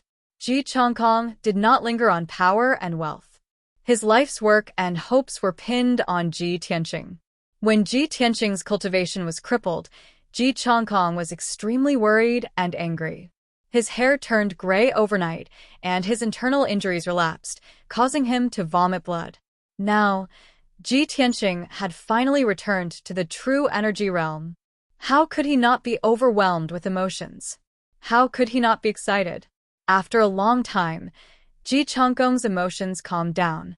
He looked thoughtful and said in a deep voice, "Tianxing, although you have returned to the true energy realm, this news should be kept a secret for the time being. If our enemies know that you have recovered your strength, they will not be able to sleep and eat in peace. They will definitely do everything they can to deal with you." Ji Tianxing nodded and said with a dignified expression, "Father is right. I came to you today to report this matter.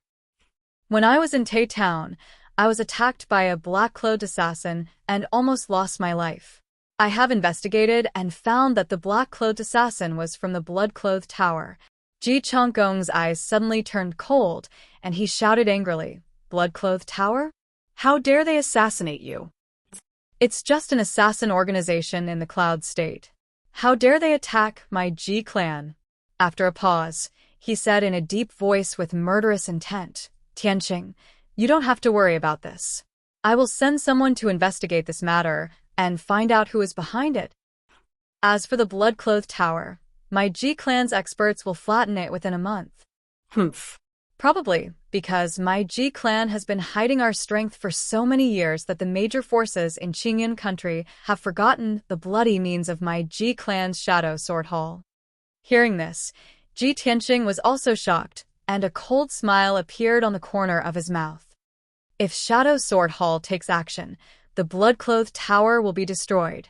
10 years ago, Ji Chongkong and Lord Swordmaster fought at the Ultimate Sword Peak and lost due to internal injuries. Since then, the Ji clan had kept a low profile. However, as one of the 4 great clans, how could any force provoke the Ji clan? If the Ji clan did not have strong martial strength, how could they occupy half of the forging world in Qingyan country? The Shadow Sword Hall was a secret weapon of the Ji clan. Ji Chongkong was personally in charge of the Shadow Sword Hall. The 2 vice hall masters under him were both experts at the 4th stage of the profound comprehending stage. The 36 sword envoys were all at the true energy stage 9. This powerful secret team had secretly helped the Ji clan resolve countless crises and eliminated countless enemies.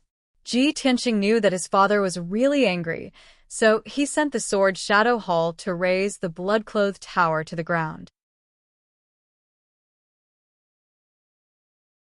As for the person behind the scenes who hired the blood-clothed tower assassins to assassinate him, he was bound to surface soon. After discussing this matter, Ji Tianxing said with a grave expression, "Father, when I was in Tai Town, I encountered an even more troublesome matter. I met Su Zifeng from the mysterious sword workshop in the eastern suburbs. He actually stole the workshop's mysterious level treasure sword and secretly traded it with someone. After I saw through this matter, Su Zifeng and his entourage swore that they would rather die than confess. Su Zifeng even committed suicide to avoid punishment." Ji Chongkong's expression became gloomy again. He asked in a low voice, "Is there such a thing?" Su Zifeng's strength is low, and he acts cautiously. He is also loyal to the Ji clan. Since he did such a thing, there must be someone behind him. The mysterious sword workshop in the eastern suburbs is under the control of second brother, Ji Rafeng. This matter must have something to do with him. Ji Chongkong frowned and pondered for a moment. He then asked Ji Tianxing for few more details. After getting the answer, he whispered in a low voice, "Could it be that I've been too active recently and pushed them too hard?" So he sent Su Zifeng away from the imperial city and hid in Yunzhou to do the trade. "Tianxing, I'll investigate this matter immediately. I want to check the accounts of the workshop in the eastern suburbs and see what Ji Rafeng has been doing behind the scenes." Ji Tianxing nodded slightly and said with some concern, "Father, if second uncle is really disloyal, he will definitely fall out with you. You must pay attention to your safety." "Also, I came here today for another matter." Ji Chongkong asked, "Tell me, what is it?" "Father, among the heirlooms of our Ji clan, is there a top-grade mysterious level treasure called the 100 Treasures Brocade Pouch?" Ji Chongkong was startled for a moment. Then he revealed a gentle smile and nodded. "There is indeed such an item. This treasure is the fruit of your grandfather and 12 master blacksmiths' hard work. They spent 2 years of time and effort and used materials worth 8 million taels of silver. This item looks like a palm-sized brocade pouch on the surface, but there is actually a universe inside. There is a mysterious space that is as big as a study and can store many things." When this item was refined, even the imperial clan was tempted. The emperor even wanted to confer your grandfather the title of duke and give him a city in exchange for the 100 Treasures Brocade Pouch, but your grandfather refused. Speaking of the 100 Treasures Brocade Pouch, Ji Chongkong's face was filled with pride. Ji Tianxing heard that the 100 Treasures Brocade Pouch was so precious and hesitated for a moment before asking, "Father, I want that 100 Treasures Brocade Pouch. I have an urgent need." He was racking his brains to think of an excuse to explain himself. He didn't expect Ji Chongkong to agree without hesitation. "Tianxing, although the 100 Treasures Brocade Pouch is priceless and incomparably precious, if you want to use it, I will go get it for you." Seeing Ji Tianxing's strange expression, he patted Ji Tianxing's shoulder and smiled. "Tianxing, you don't need to explain anything. Father understands that you have your own plans and ideas. Not to mention a mere 100 Treasures Brocade Pouch. All of the Ji clan's wealth will be yours in the future." With that, Ji Chongkong left the study and returned to the secret room in his residence to retrieve the 100 Treasures Brocade Pouch. A quarter of an hour later, he brought the 100 treasures brocade pouch back to the study and handed it over to Ji Tianqing. He also told him how to use it. Ji Tianqing accepted the 100 treasures brocade pouch and thanked his father before bowing and leaving. After returning to his room in the breeze courtyard, he closed the door and carefully studied the 100 treasures brocade pouch. On the surface, this dark red 100 treasures brocade pouch was not much different from an ordinary pouch. Rich people would always have one hanging on their waist. However, in reality, the 100 treasures brocade pouch was made of a very special material. It was impervious to fire and water, and it would not be damaged by blades or axes. Moreover, after Ji Tianqing opened the 100 treasures brocade pouch, he saw that there was indeed a room as big as a study inside. There was nothing in the room, so he installed a bed, a table, and some bedding in the room. Then, he took out Xianyu and threw it into the 100 treasures brocade pouch. Even though Xianyu was knowledgeable and considered itself to be of noble status, after seeing such a wondrous 100 treasures brocade pouch, it was filled with shock and curiosity. It jumped up and down in the room as if it was having a lot of fun. It was very satisfied with this room and praised Ji Tianqing, which was a rare occurrence.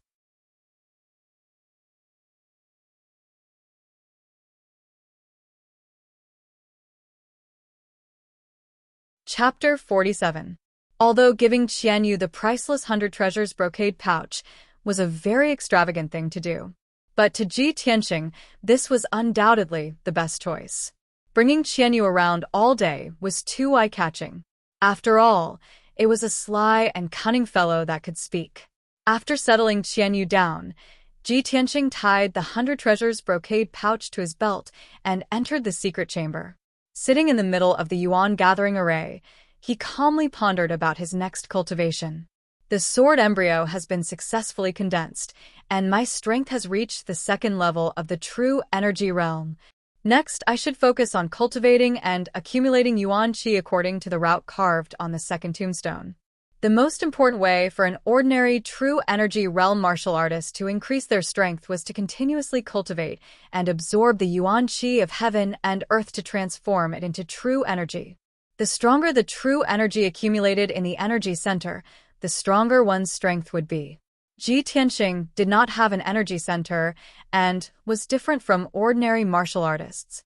His cultivation method was also different, but the sword embryo was his energy center, and he had to absorb the yuan qi of heaven and earth to strengthen the sword embryo. The words carved on the second tombstone in Kenshin's tomb were the second level of the path of the sword. He needed to cultivate according to a specific route and continuously accumulate yuan qi to strengthen the sword embryo.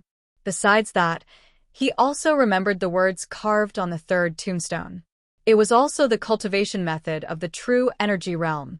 That was the third level of the path of the sword. It mentioned the 9 main meridians and the method to refine the sword meridians. This was different from the cultivation method of an ordinary true energy realm martial artist. Ji Tianqing thought for a while and decided to enter the Kenshin's tomb again to see if the words on the tombstone had changed. He closed his eyes and focused his consciousness on the black hole in his energy center. Swoosh! His consciousness was immediately swallowed by the black hole and entered the Kenshin's tomb. It was still a dark and cold space, surrounded by fog and filled with the aura of death. Ji Tianqing's consciousness condensed into a translucent human figure and floated forward, heading straight for the gigantic sword steel. After a while, he arrived at the pitch-black sword steel. He did not know if it was an illusion, but he felt that the sword steel's aura was sharper and more domineering. His strength had increased by several times, but he felt like his body was covered by needles when he was enveloped by the sword steel's sharp aura.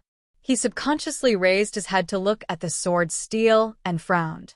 The words, "Tomb of the Sword Gods" on the huge sword steel were actually faintly glowing with a blood-red light.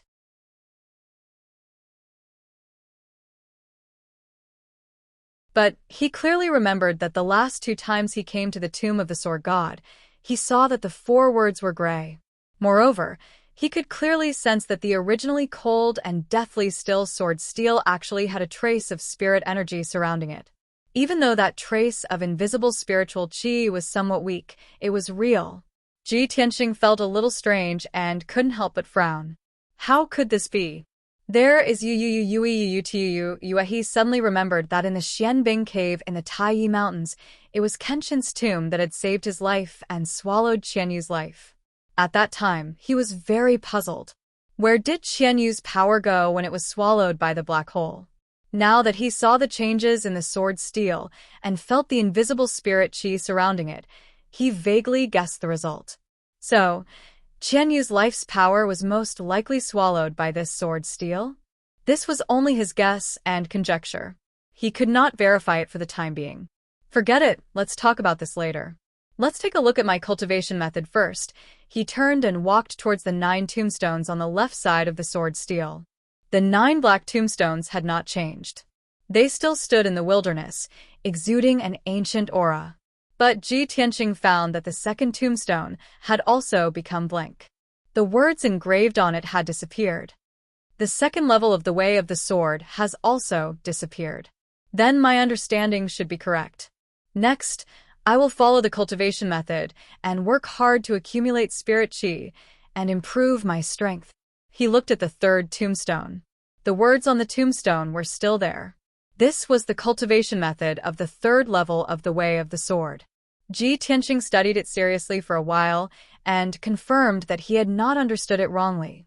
He indeed had to use spirit qi to refine the 9 main meridians into a sword vein. When he finished cultivating the third level of the cultivation method, he should break through the vital energy realm and reach the mystic comprehending realm. Of course, that should be a long time in the future. He recalled the words about the Way of the Sword on the first tombstone. He could not help but sigh and murmured in a low voice. Although I have reached the second level of the Way of the Sword, I don't know when I can reach the state of having no sword in my hand and the sword in my heart. Just as he finished speaking, a deep, heavy, and ancient voice suddenly sounded in his ears. Lowly human can actually cultivate the Way of the Sword? It was a deep voice that seemed to belong to a middle-aged man. His tone was full of surprise. Ji Tianxing was stunned and quickly turned his head to look behind him. Who's talking? The ancient voice resounded once more, and its tone was filled with arrogance and disdain. Human boy, with your talent, I'm afraid it's impossible for you to reach the 9th level of the Way of the Sword in this lifetime. It's wishful thinking to reach the state of the sword heart. However, Ji Tianxing wasn't angry. Instead, he stared at the black sword steel with a burning gaze. This time, he heard it clearly. The voice came from the black sword tombstone. You're talking? Who are you? The voice from the black sword tombstone was silent for a while. It seemed to be thinking or recalling. After a while, the voice sounded again. I am the sword soul, the soul of the godly sword. Yes, I am the sword soul, the burial of heaven. Ji Tianxing's eyes widened. His heart was full of shock and disbelief. Sword soul? The burial of heaven? The Ji family was a family of blacksmiths, but he had never heard that a weapon had a soul and could think and speak. This was even more ridiculous than myths and legends.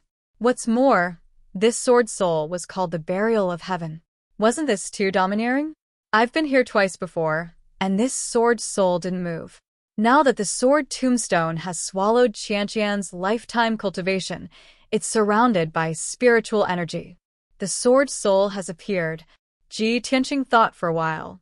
Then, he asked tentatively, Sword soul, the burial of heaven, were you sleeping before? Did you wake up after swallowing Xianxian's lifetime cultivation? The burial of heaven was surprised. Oh. How can a lowly human possess such wisdom? Human boy, I didn't expect you to be able to guess this. Haha. Interesting little guy. The other party's tone was very arrogant. It was as if it was looking down on all living things. Ji Tianxing frowned slightly, but he didn't say anything, because he knew that this sword soul, the burial of heaven, must have an extraordinary origin. He looked up at the black sword tombstone and asked again, Sword soul, the burial of heaven, you said that humans can't practice the Way of the Sword heart? Can you tell me the origin and mystery of the way of the sword heart? The burial of heaven said coldly, that little beast's cultivation is too weak. It can only wake me up for a short while. I don't have time to waste with you on the way of the sword heart. Try to comprehend it yourself. What realm you can reach will depend on your luck. I'm going to continue sleeping. After that, the ancient and distant voice disappeared. Ji Tianxing called a few times. The burial of heaven didn't respond. He could only give up and leave the Kenshin's tomb. Swoosh! The gray fog space and the Kenshin's tomb immediately disappeared. His consciousness returned to his body. After calming down, he prepared to practice the second level of the way of the sword heart. After activating the elemental gathering array, the chi of heaven and earth from all directions was attracted by the array and gathered in the secret room. Ji Tianxing glanced at the 4 big boxes in the corner of the secret room. He immediately remembered that the little princess had given him those things. They were cultivation resources worth 5 million taels of silver. There were more than a dozen origin-level cultivation techniques and sword Dao manuals. There were also many elixirs and materials. He took out 4 elemental condensing pills from one of the boxes. These were top-grade origin-level elixirs. They were most suitable for true energy realm martial artists. They could provide a large amount of true energy and quickly increase a martial artist's strength. After Ji Tianxing took the 4 elemental condensing pills, he began to cultivate the second level of the way of the sword heart. The elemental condensing pills were quickly refined. Boundless true energy gushed out and flowed rapidly in his body. He focused on cultivating. He guided the true energy into his meridians and circulated it through his body according to a fixed route. Finally, it gathered in the sword embryo in his dantian. This was effective. The sword embryo was replenished by the true energy and began to grow stronger.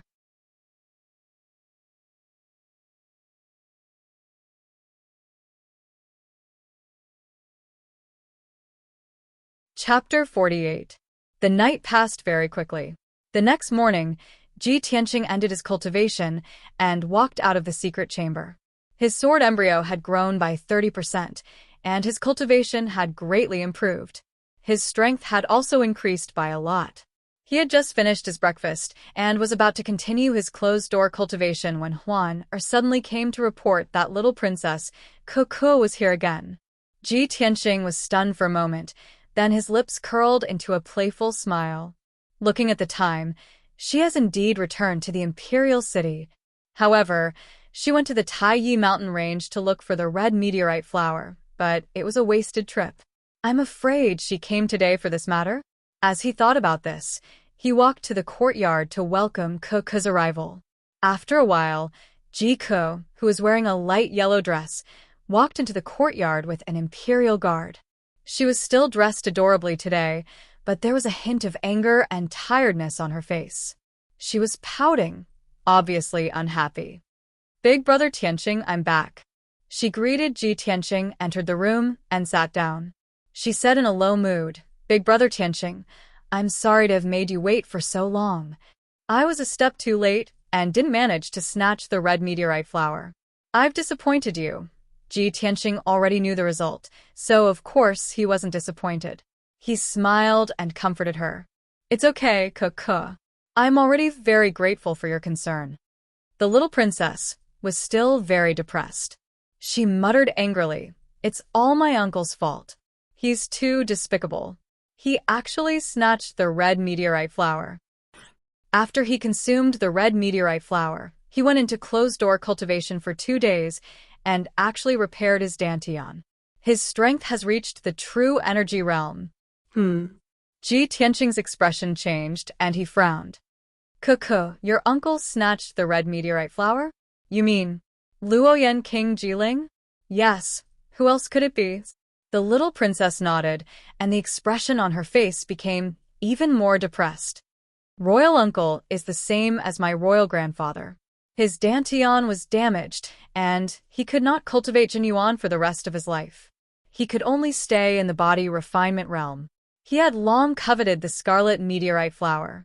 He controls the Luo and Yan prefectures and has recruited so many experts.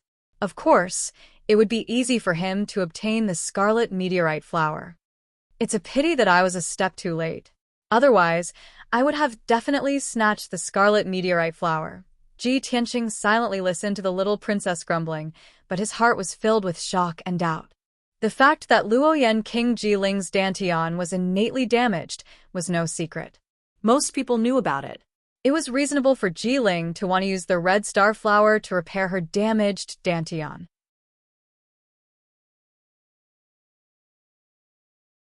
However, Ji Tianqing knew very well that there was only one red star flower. The people who had obtained the red star flower were him and Yun Yao, not little Prince Jiling. Therefore, when he heard the little princess's words, he immediately thought of Yun Yao. Could it be that Yun Yao gave the stamen of the red star flower to Jiling after taking it from me? When he thought of this, he felt inexplicably stifled. He probed the little princess and asked, "Coco, how did you know about this? Where did your royal uncle get the red star flower? Was it given to him by someone?" The little princess was simple-minded and had complete trust in Ji Tianqing. Therefore, she did not notice anything strange. She answered truthfully, "Yesterday, there was news from the Spirit Fire Palace. Only then did I know that royal uncle had been cultivating in seclusion for 2 days. He had already repaired his dantian and reached the true energy realm. I guessed that he must have consumed the red star flower, so I went to the Spirit Fire Palace to question him. He admitted it himself that he had consumed the red star flower. As for the origin of the red star flower, he said that the experts under him had snatched it. After that, I also secretly investigated it. That was indeed the case. Many experts in the Spirit Fire Palace can testify." When he heard this, Ji Tianqing's expression became even more serious. The doubts in his heart grew even more. With Yun Yao's status, there's no way she would personally go to Tai Yi mountain range to help the little prince snatch the red star flower. The little prince clearly did not obtain the red star flower, but he said that the experts under him had snatched it. He must be lying. But why would he lie and even announce this to the public? Could it be the little prince was only using the red star flower as an excuse to hide the real reason why he had repaired his dantian and reached the true energy realm? With Ji Tianqing's intellect, he was able to analyze the crux of the problem in a short period of time. When he guessed this point, a thought suddenly flashed through his mind. He remembered something. If the little prince did not consume the red star flower, then how did he repair his dantian? The god's seizing pearl. Yes, the god's seizing pearl has this effect.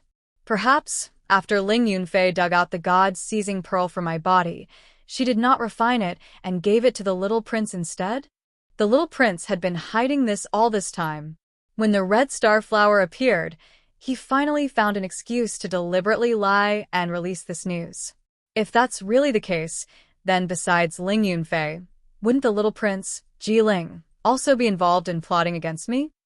When he thought of this, Ji Tianqing felt a chill run down his spine. Unparalleled fury and murderous intent surged from his heart.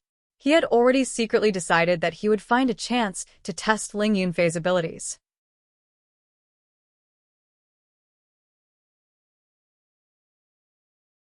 Then his deductions and suspicions would be confirmed. At this moment, the little princess noticed that he had been silent and his expression was very gloomy. She could not help but ask, "Big brother Tianqing, what's wrong? Are you all right?" Ji Tianqing snapped out of his daze. He suppressed the fury and murderous intent in his heart and calmly shook his head. The little princess looked very guilty. She tugged at his arm and said softly, "Big brother Tianqing, I'm sorry. I didn't manage to snatch the red star flower and couldn't help you. But don't worry, big brother Tianqing. I'll think of other ways to help you. Don't be discouraged. I believe that there must be other ways to help you recover your abilities." Ji Tianqing nodded and revealed a trace of a smile. "Don't worry, Coco. I won't give up so easily. Moreover, I'm already slowly recovering." Don't worry about me. Regarding the matter of him obtaining the red star flower and recovering his abilities of the true energy realm, of course, he had to keep it a secret. Although he trusted the little princess very much, this was a secret, and he could not reveal it for the time being. The little princess chatted with him for a while and gave him a few words of concern before leaving with the guards. Ji Tianxing sent the little princess out of the cool breeze courtyard and returned to his room with a gloomy expression. He decided to quickly investigate the whereabouts of the god-seizing pearl and find a chance to test Ling Yunfei's abilities. If things were really as he guessed, and the little prince and the Ling family joined hands to deal with him, then he would face unimaginable danger. Even the Ji family would be implicated. Ji Tianxing pondered for a while before taking out a pen and paper to personally write a letter. After sealing it with wax, he handed it to the guards at the entrance of the courtyard. Send this letter to the Ling family. You must personally hand it to Ling Yunfei. Understood. The middle-aged guard respectfully cupped his fists and accepted the order. He carefully kept the letter. Then he left the cool breeze courtyard and immediately rushed to the Ling family. Ji Tianxing returned to his room and entered the secret room to cultivate. He had already made an appointment with Ling Yunfei to meet alone at the plum garden in the western suburbs of the imperial city. At that time, he would test Ling Yunfei's abilities. But before that, he still had to cultivate for a few hours to increase his abilities, just in case. In the Ling family residence, in a quiet and elegant courtyard, under the luxuriant banyan tree, a beautiful young girl and a white-robed youth were sitting opposite each other at the stone table. The young girl in a light green dress was Ling Yunfei, and the white-robed youth with a feminine temperament was the little prince. The two of them chatted while drinking tea. Ling Yunfei let out a charming laugh from time to time. Suddenly, the young guard at the entrance of the courtyard walked into the courtyard and quickly walked to Ling Yunfei's side. After bowing, the young guard handed over a letter with a respectful expression. Eldest Miss, the Ji family sent someone to deliver this letter. They said that they must give it to you. Oh? A letter from the Ji family? Ling Yunfei raised her eyebrows, and a playful sneer appeared on her lips. She reached out and took the letter. There were no words on the letter. She glanced at the little prince before opening the letter. There was not much content in the letter. It was only 3 short sentences, but the name on the letter was Ji Tianxing. After Ling Yunfei finished reading the letter, the sneer on her face deepened. Seeing the little prince's questioning gaze, she took the initiative to explain.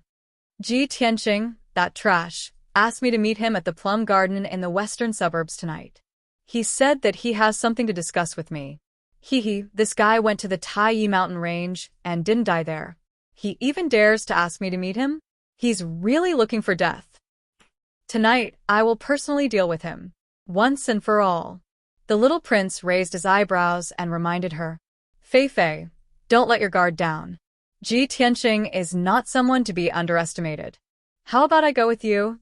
Ling Yunfei smiled and shook her head, refusing. He's just a trash who will never return to the true energy realm. What threat can he be? I can easily kill him. I'm about to get my revenge.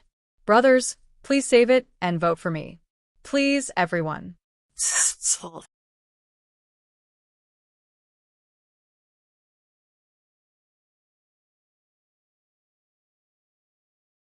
Chapter 49.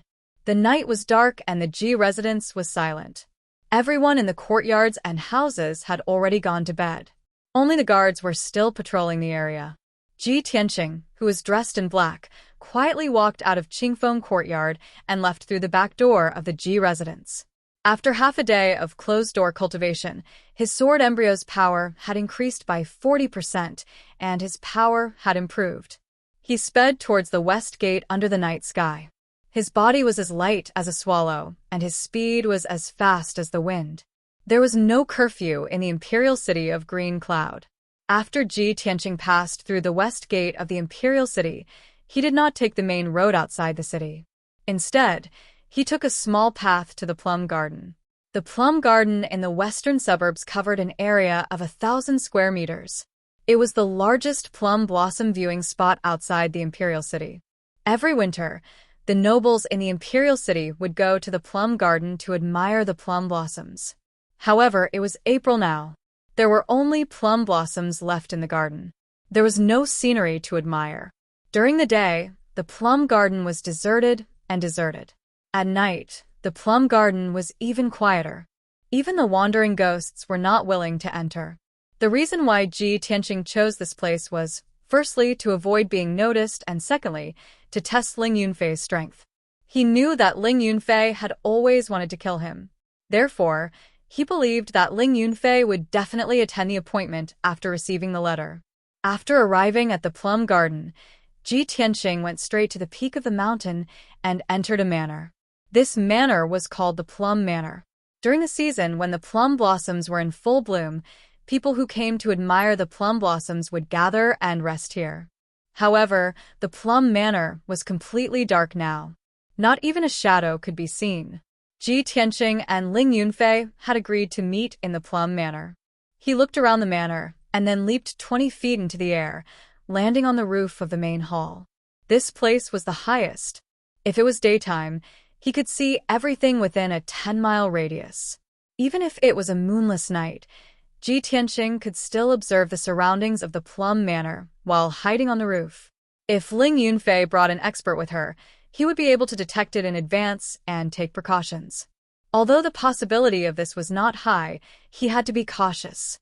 Time passed by quietly. An hour passed by very quickly. 9 o'clock had arrived. Ji Tianqing crouched on the roof, his sharp eyes looking outside the Plum Manor's gate, waiting patiently. Sure enough, after a short while, light footsteps could be heard outside the door.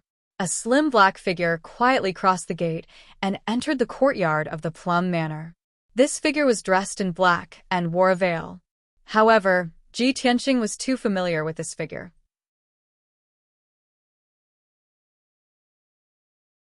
He immediately recognized that she was Ling Yunfei. Ling Yunfei, who was dressed in black, held a sword tightly and looked around with sharp eyes. Seeing that there was no ambush in the plum plantation, she lowered her voice and said, "Ji Tianqing, I'm here. You can come out now." Ji Tianqing observed from above for a moment.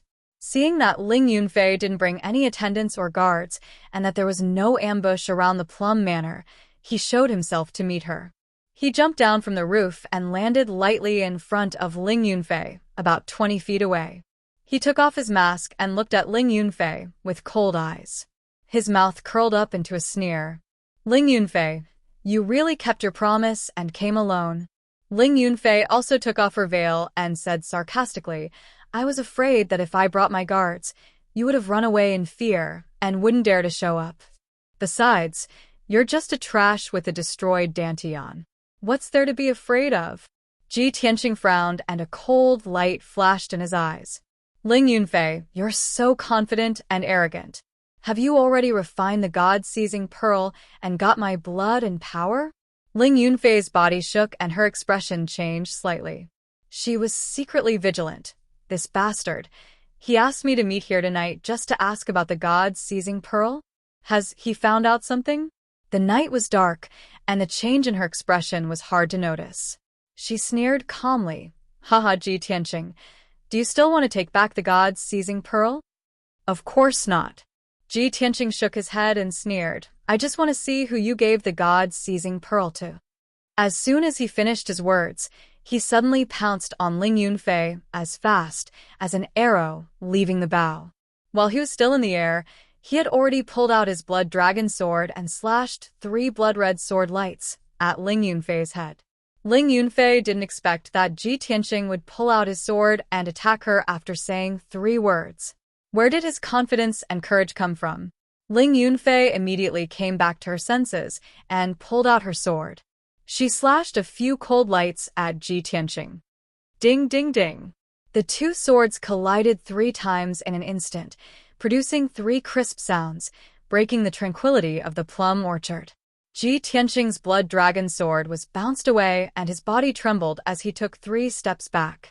Ling Yunfei's face was also pale, and she took 4 steps back before stopping. Her sore and numb shoulders and the cracked web between her thumb and forefinger made her realize an unbelievable problem. You've recovered to the true energy realm? Ling Yunfei's eyes widened and revealed an unbelievable expression. She couldn't help but exclaim, "So what if I am?" Ji Tianxing sneered mockingly. "You haven't improved at all. How disappointing." Then he swung his sword at Ling Yunfei again and attacked her fiercely with the 10 mysterious swordplay.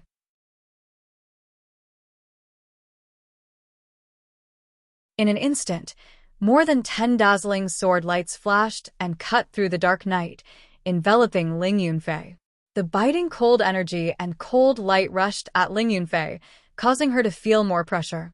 She could only retreat. At this moment, she even had an illusion in her heart. She seemed to have seen Ji Tianxing from half a month ago, the #1 genius of the Imperial City who was at the 7th level of the true energy realm. Ding ding dang dang, sounds of metal colliding rang out again. Ling Yunfei was forced back 8 steps, but the sword still left a wound on her right arm. Blood gushed out from the finger-long wound and soaked her clothes, but she didn't have time to care. Ji Tianxing's expression was cold. He didn't say a word and attacked with all his strength. Another 9 dazzling sword lights splashed out. Ding ding ding ding ding ding. Ling Yunfei gritted her teeth and blocked the 7th sword, but she couldn't block the 8th sword. Clang! The sword in her hand was knocked out of her hand and fell outside the courtyard wall. When the 9th sword light came, she had no power to resist. Swoosh! The sword light instantly pierced her lower abdomen and penetrated her dantian. The extremely sharp blood dragon sword and sword qi directly destroyed her dantian. The true energy that she had painstakingly cultivated for several years instantly collapsed and dissipated. Not only did Ling Yunfei lose to Ji Tianxing's sword, her dantian was destroyed on the spot, and her cultivation was crippled. An eye for an eye, a tooth for a tooth, blood for blood. Ji Tianxing withdrew his blood dragon sword and stood with the sword in his hand, staring coldly at Ling Yunfei. Ling Yunfei retreated to the corner of the courtyard with a pale face. She bent over in pain, and blood flowed out from the corner of her mouth. She leaned against the courtyard wall and covered her blood-stained abdomen with both hands. She stared at Ji Tianxing with eyes full of fear. Impossible. This is impossible. You actually destroyed my dantian and crippled my cultivation. Ah! Ling Yunfei screamed crazily, her face filled with fear and despair. Before coming to the plum garden, she was full of confidence. She thought that she could kill Ji Tianxing tonight and get rid of all future troubles. However, she never thought that Ji Tianxing's strength would actually recover in such a strange manner. In the end, she was defeated by Ji Tianxing's sword. Her cultivation foundation was crippled, and she became a cripple from then on. She couldn't believe or accept such a shocking turn of events.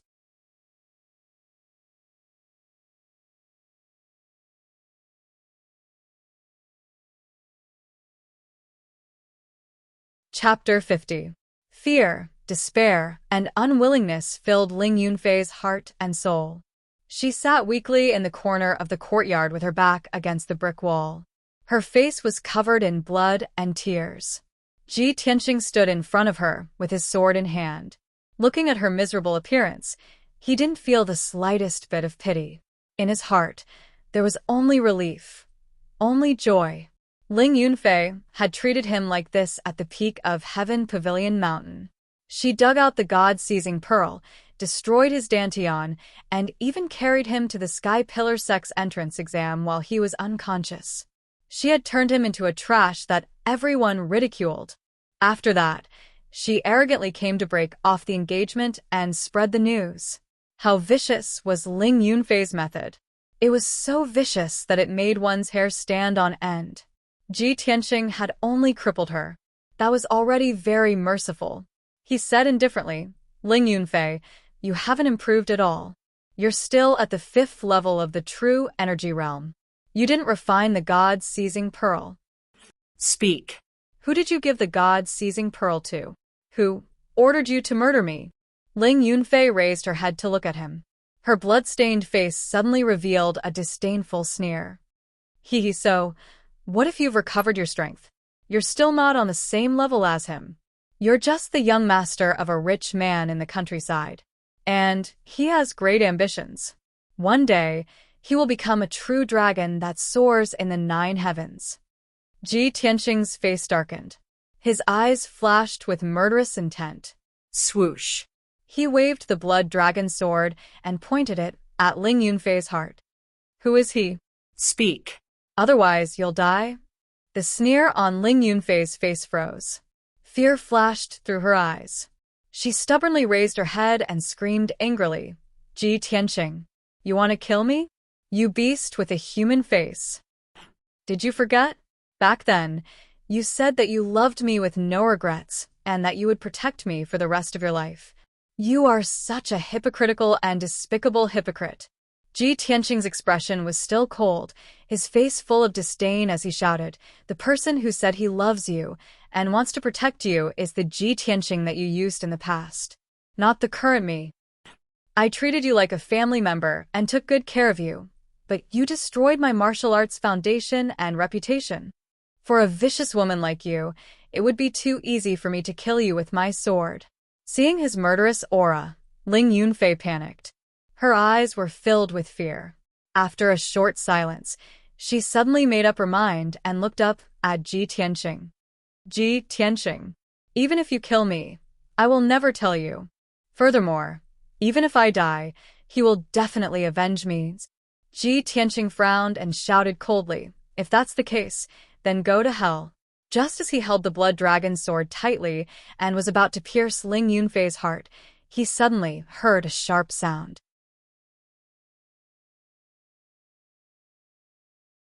Whoosh. Whoosh. 2 cold lights pierced through the night and shot towards the back of his head and neck like arrows. Hidden weapons. Ji Tianxing's heart skipped a beat. He subconsciously dodged to the side and leaped 20 feet away. The 2 concealed weapons immediately missed and hit the green brick wall of the courtyard, producing 2 crisp, ding-ding sounds and sparks.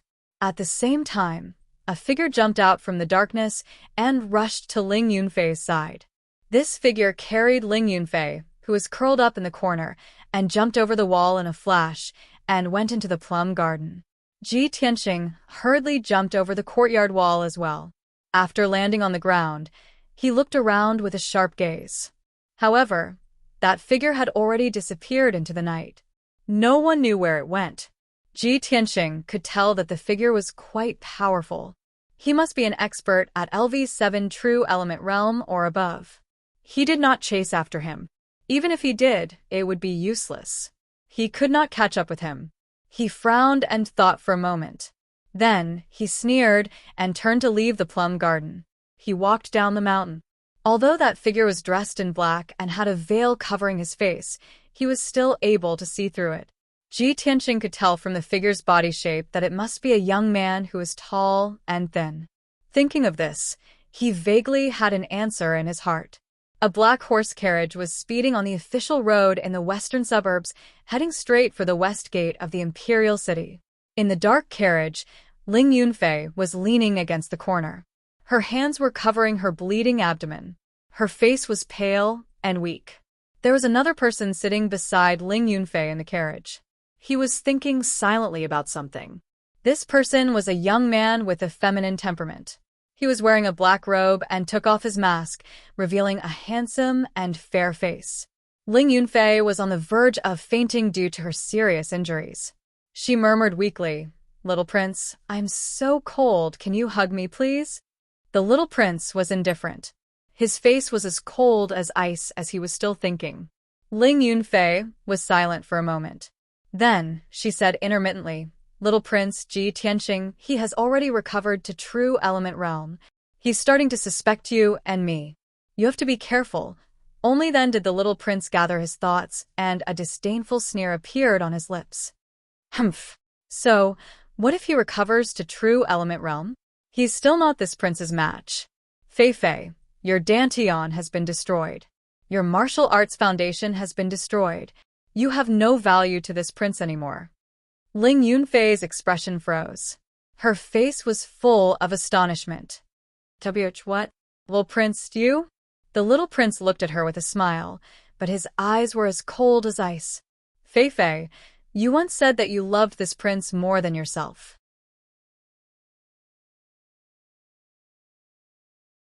You were willing to give up everything for this prince.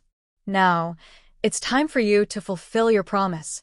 As he said that, he suddenly grabbed his sword and stabbed it into Ling Yunfei's heart. Ling Yunfei's eyes widened. Her face was full of fear and disbelief. She never would have thought that the little prince who had been so gentle and sweet to her would personally stab a sword into her heart. She glared at the little prince with a heart full of unwillingness. Blood kept flowing out of her mouth as she weakly asked, "Why?" The little prince still had a smile on his face. He reached out to touch her face. His movements were as gentle as always and filled with tenderness. "This will be the last thing you'll do for this prince before you die. This prince will send your body back to the Ling family and tell your father that it was Zhi Tianxing who killed you. Don't worry, your father will do anything to avenge you." Ling Yunfei's eyes widened even more. Endless anger and resentment poured out of her eyes, as well as deep regret. "Ji Ling, you, so despicable." It was just a few short words, but it used up the last of her strength. Large amounts of dark red blood flowed out of her mouth, dyeing her clothes red. The life in her eyes disappeared. Her breathing had already stopped, but her eyes were still wide open. She was unwilling to die in peace. Today, there are still 4 chapters. Please add this book to your bookshelf and give me 2 recommendation votes. Thank you.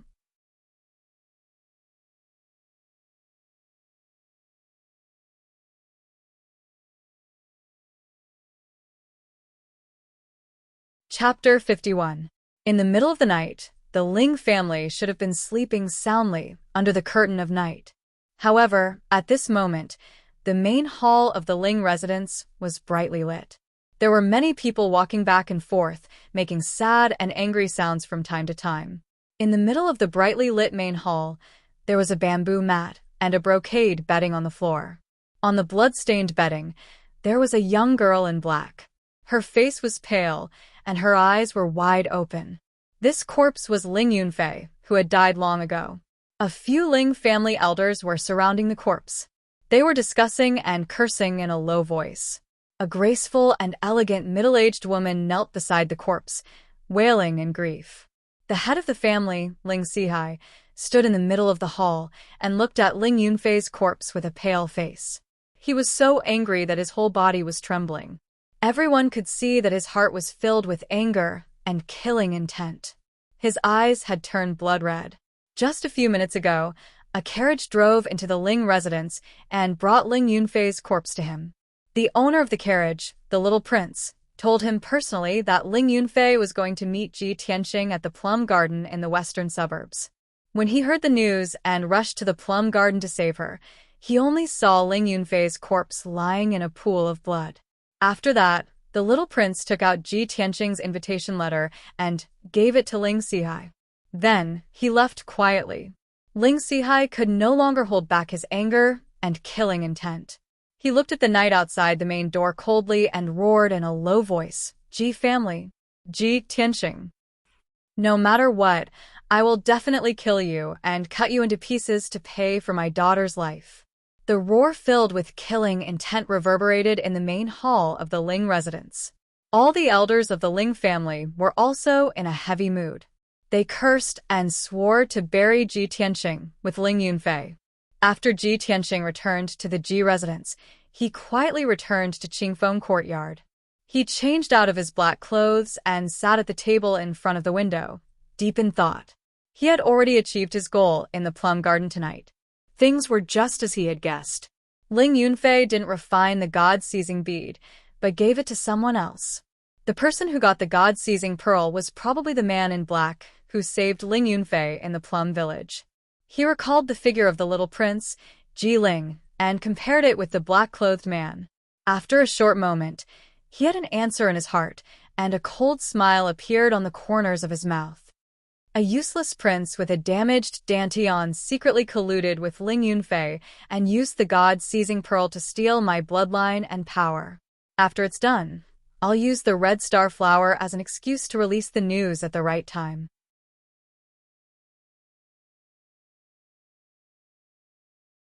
This way, I can conceal the fact that he has repaired his dantian. Luoyan King Jiling, is it really you? If he had not discovered the clues and grasped the various clues, he would never have thought that this matter would involve the king of Luoyan.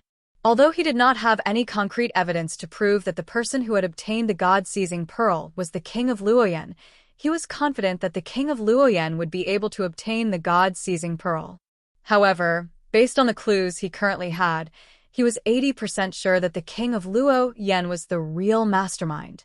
The Ling family alone was already very difficult to deal with. If the king of Luoyan, who controlled the two prefectures and was even more powerful, Ji Tianxing only felt the pressure increase explosively. His heart felt heavy, as if a huge rock was pressing down on it.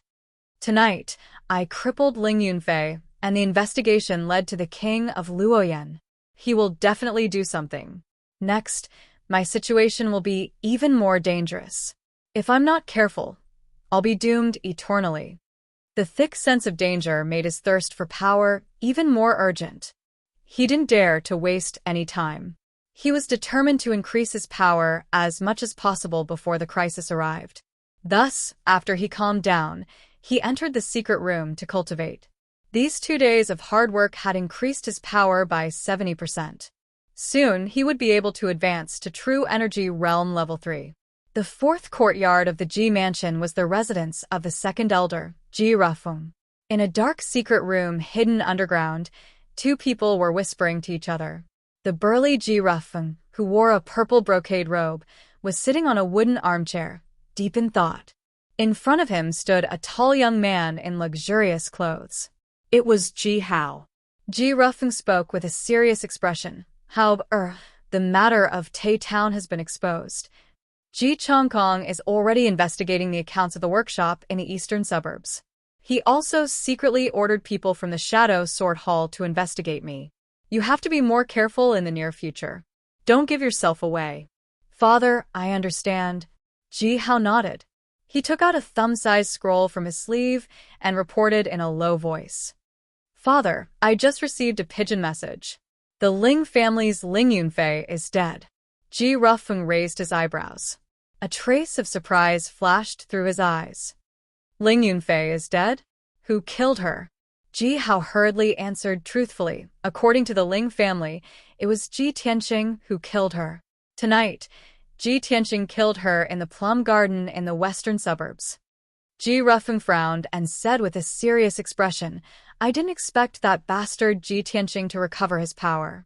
This is unbelievable. He pondered for a moment and suddenly revealed a cold smile. Ling Yunfei was killed. With such a big thing happening, the Ling family definitely won't swallow this.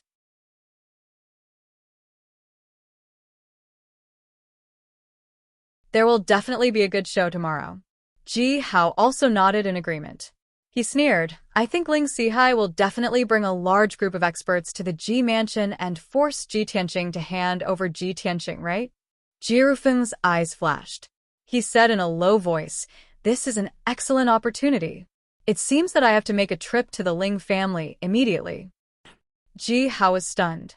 He asked in confusion, Father, why are you going to the Ling family at this time? Ling Yunfei just died. The Ling family must hate our Ji family to the bone. Although this matter has nothing to do with us, if you go to the Ling family at this time, it's hard to guarantee that they won't vent their anger on you. Ji Rufeng looked at him with a smile and said meaningfully, How? You're still too young. You still don't understand the logic behind this. The Ling family wants Ji Tianxing to pay with his life. Ji Tianxing will definitely risk his life to protect Ji Tianxing. However, if Ji Tianxing dies, Ji Tianxing will lose his backing and will be at the mercy of the Ling family. The Ling family's target is Ji Tianxing, and our target is Ji Chongkong. If I want to join forces with the Ling family to kill Ji Chongkong, do you think the Ling family will refuse my cooperation? Ji Hao suddenly understood and revealed a smug sneer. Haha, of course the Ling family won't refuse. In fact, it's exactly what they want. Father, this move of yours is really too brilliant. This is the perfect opportunity to kill two birds with one stone. If this plan succeeds, Ji Tianqing and his son will die tomorrow, and the Ji family will completely fall into our hands. Ji Ruffing nodded slightly and revealed a smug smile. He said earnestly, however, in the future, you must learn more and think more when you encounter problems. This way, you can obtain the greatest benefits with the smallest price. Ji Hao nodded with deep admiration and hurriedly cupped his hands. Father, this child will remember your teachings. And it's good that you remember. Ji Ruffing nodded and turned to the door of the secret room. You stay here and wait for news. Father will go to the Ling family to find Ling Sihai. Brothers, I've added 2 chapters today. There's a total of 5 chapters. Please recommend, bookmark, tip, and give me a 5-star rating. Little He is begging everyone. Thank you very much.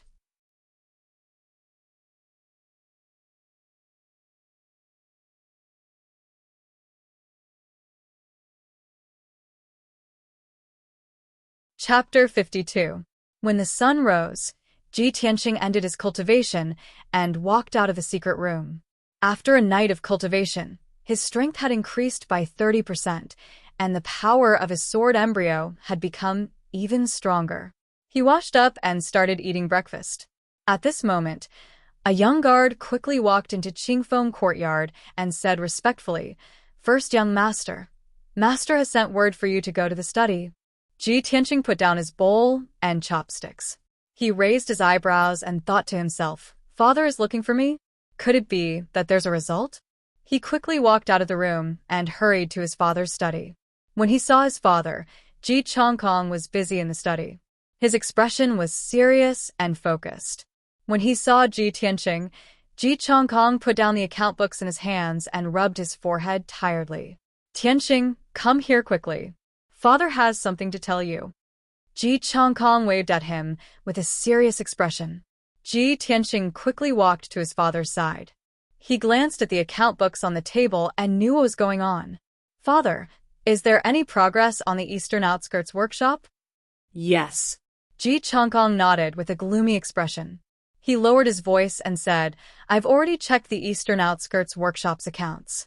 There's no record of the goods Su Zifeng traded in Tai Town. There's also no agreement between the workshop owner and Ji Ruffeng.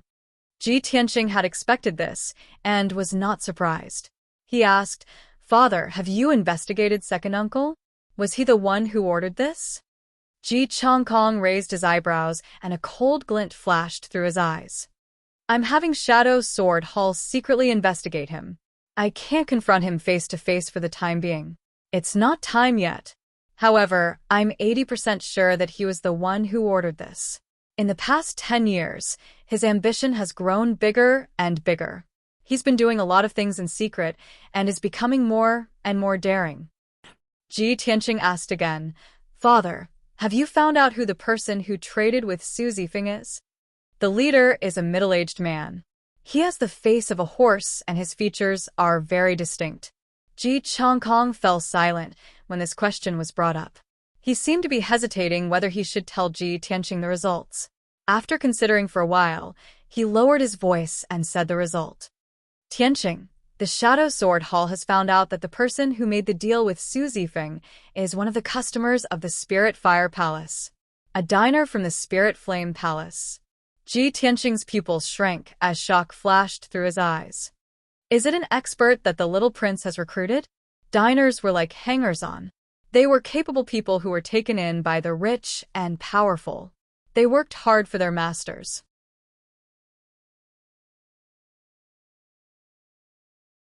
The little prince, Ji Ling, was a worldly person and was courteous to the wise, so he had won over many experts and talents to work for him.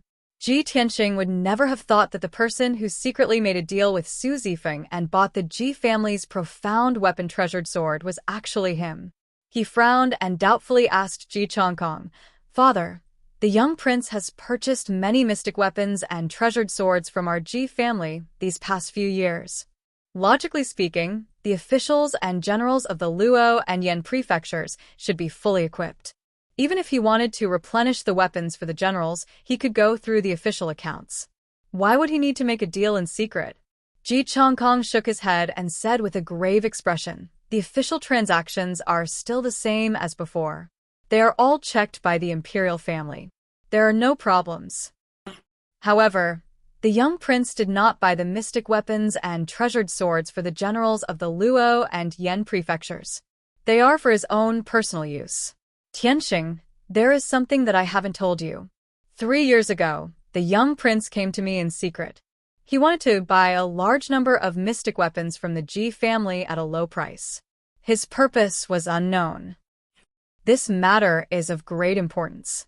If the imperial family found out, he would be accused of treason. Thus, I firmly refused. I thought that he had given up on this idea. I didn't expect that he would secretly collude with Ji Ruffing and make a deal in secret. It seems that this person's ambition is not small. I'm afraid he has other plans. Ji Tianxing was even more shocked. After a moment of contemplation, he nodded and said, "So that's how it is. The young prince, Ji Ling, appears to be virtuous, but I didn't expect him to be so shrewd. Father, this matter must be thoroughly investigated. Otherwise, when the matter is exposed, I'm afraid that the Ji family will also be implicated and cause a great disaster." Ji Changkong nodded in agreement and said, "I understand. I have ordered the sword envoys of the Shadow Sword Hall to investigate this matter. We must get to the bottom of this." Ji Tianxing trusted his father and the Shadow Sword Hall very much. He nodded and did not say anything else. At this time, a middle-aged guard suddenly rushed to the study and anxiously reported, "Master, something bad has happened." The Ling family head, Ling Sihai, brought many experts and blocked the entrance of our Ji mansion. Ji Changkong and Ji Tianxing's expressions changed at the same time. They looked at each other and saw the doubt in each other's eyes. Ji Tianxing frowned and thought to himself, could it be that I crippled Ling Yunfei and Ling Sihai came to the mansion to seek revenge in a fit of rage? But that shouldn't be the case. No matter how angry Ling Sihai is, he wouldn't kill his way to the Ji family because of this, right?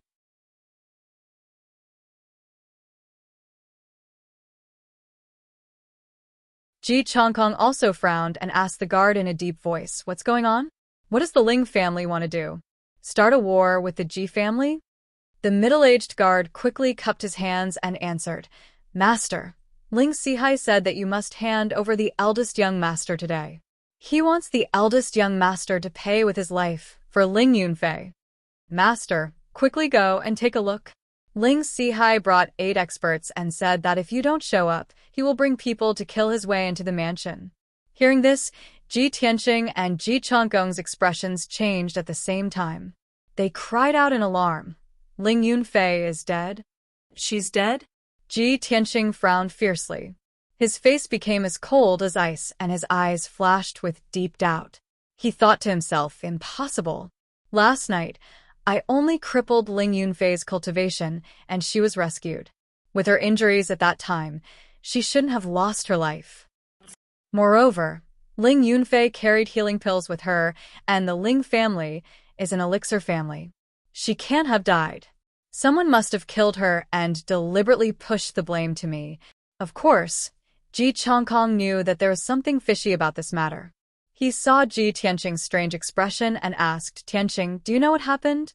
Ji Tianxing didn't hide it and said truthfully, "Father, last night, I met Ling Yunfei at the plum garden in the western suburbs and fought with her. I destroyed her dantian and crippled her cultivation. However, just as I was about to kill her, she was rescued by a black-clothed man. With her injuries at that time, she shouldn't have died." Ji Changkong's eyes flashed with a trace of joy. "That's great. Tianxing, I didn't expect your strength to recover so quickly. That Ling Yunfei is at the 5th level of the true energy realm, but you defeated her and crippled her dantian. Humph. Previously, she was the one who caused your cultivation to be crippled and even caused you to suffer great humiliation. Don't talk about crippling her dantian. Even if you killed her with a sword, she deserved it." Ji Tianxing remained silent, but he muttered in his heart, "Father is really protective of me. Ling Sihai has already brought people to kill at the mansion, but Father is still happy about my recovery. You're tuning in to the Zhou Xian's Legacy YouTube channel. Don't forget to subscribe and join us on this journey to catch the most captivating stories.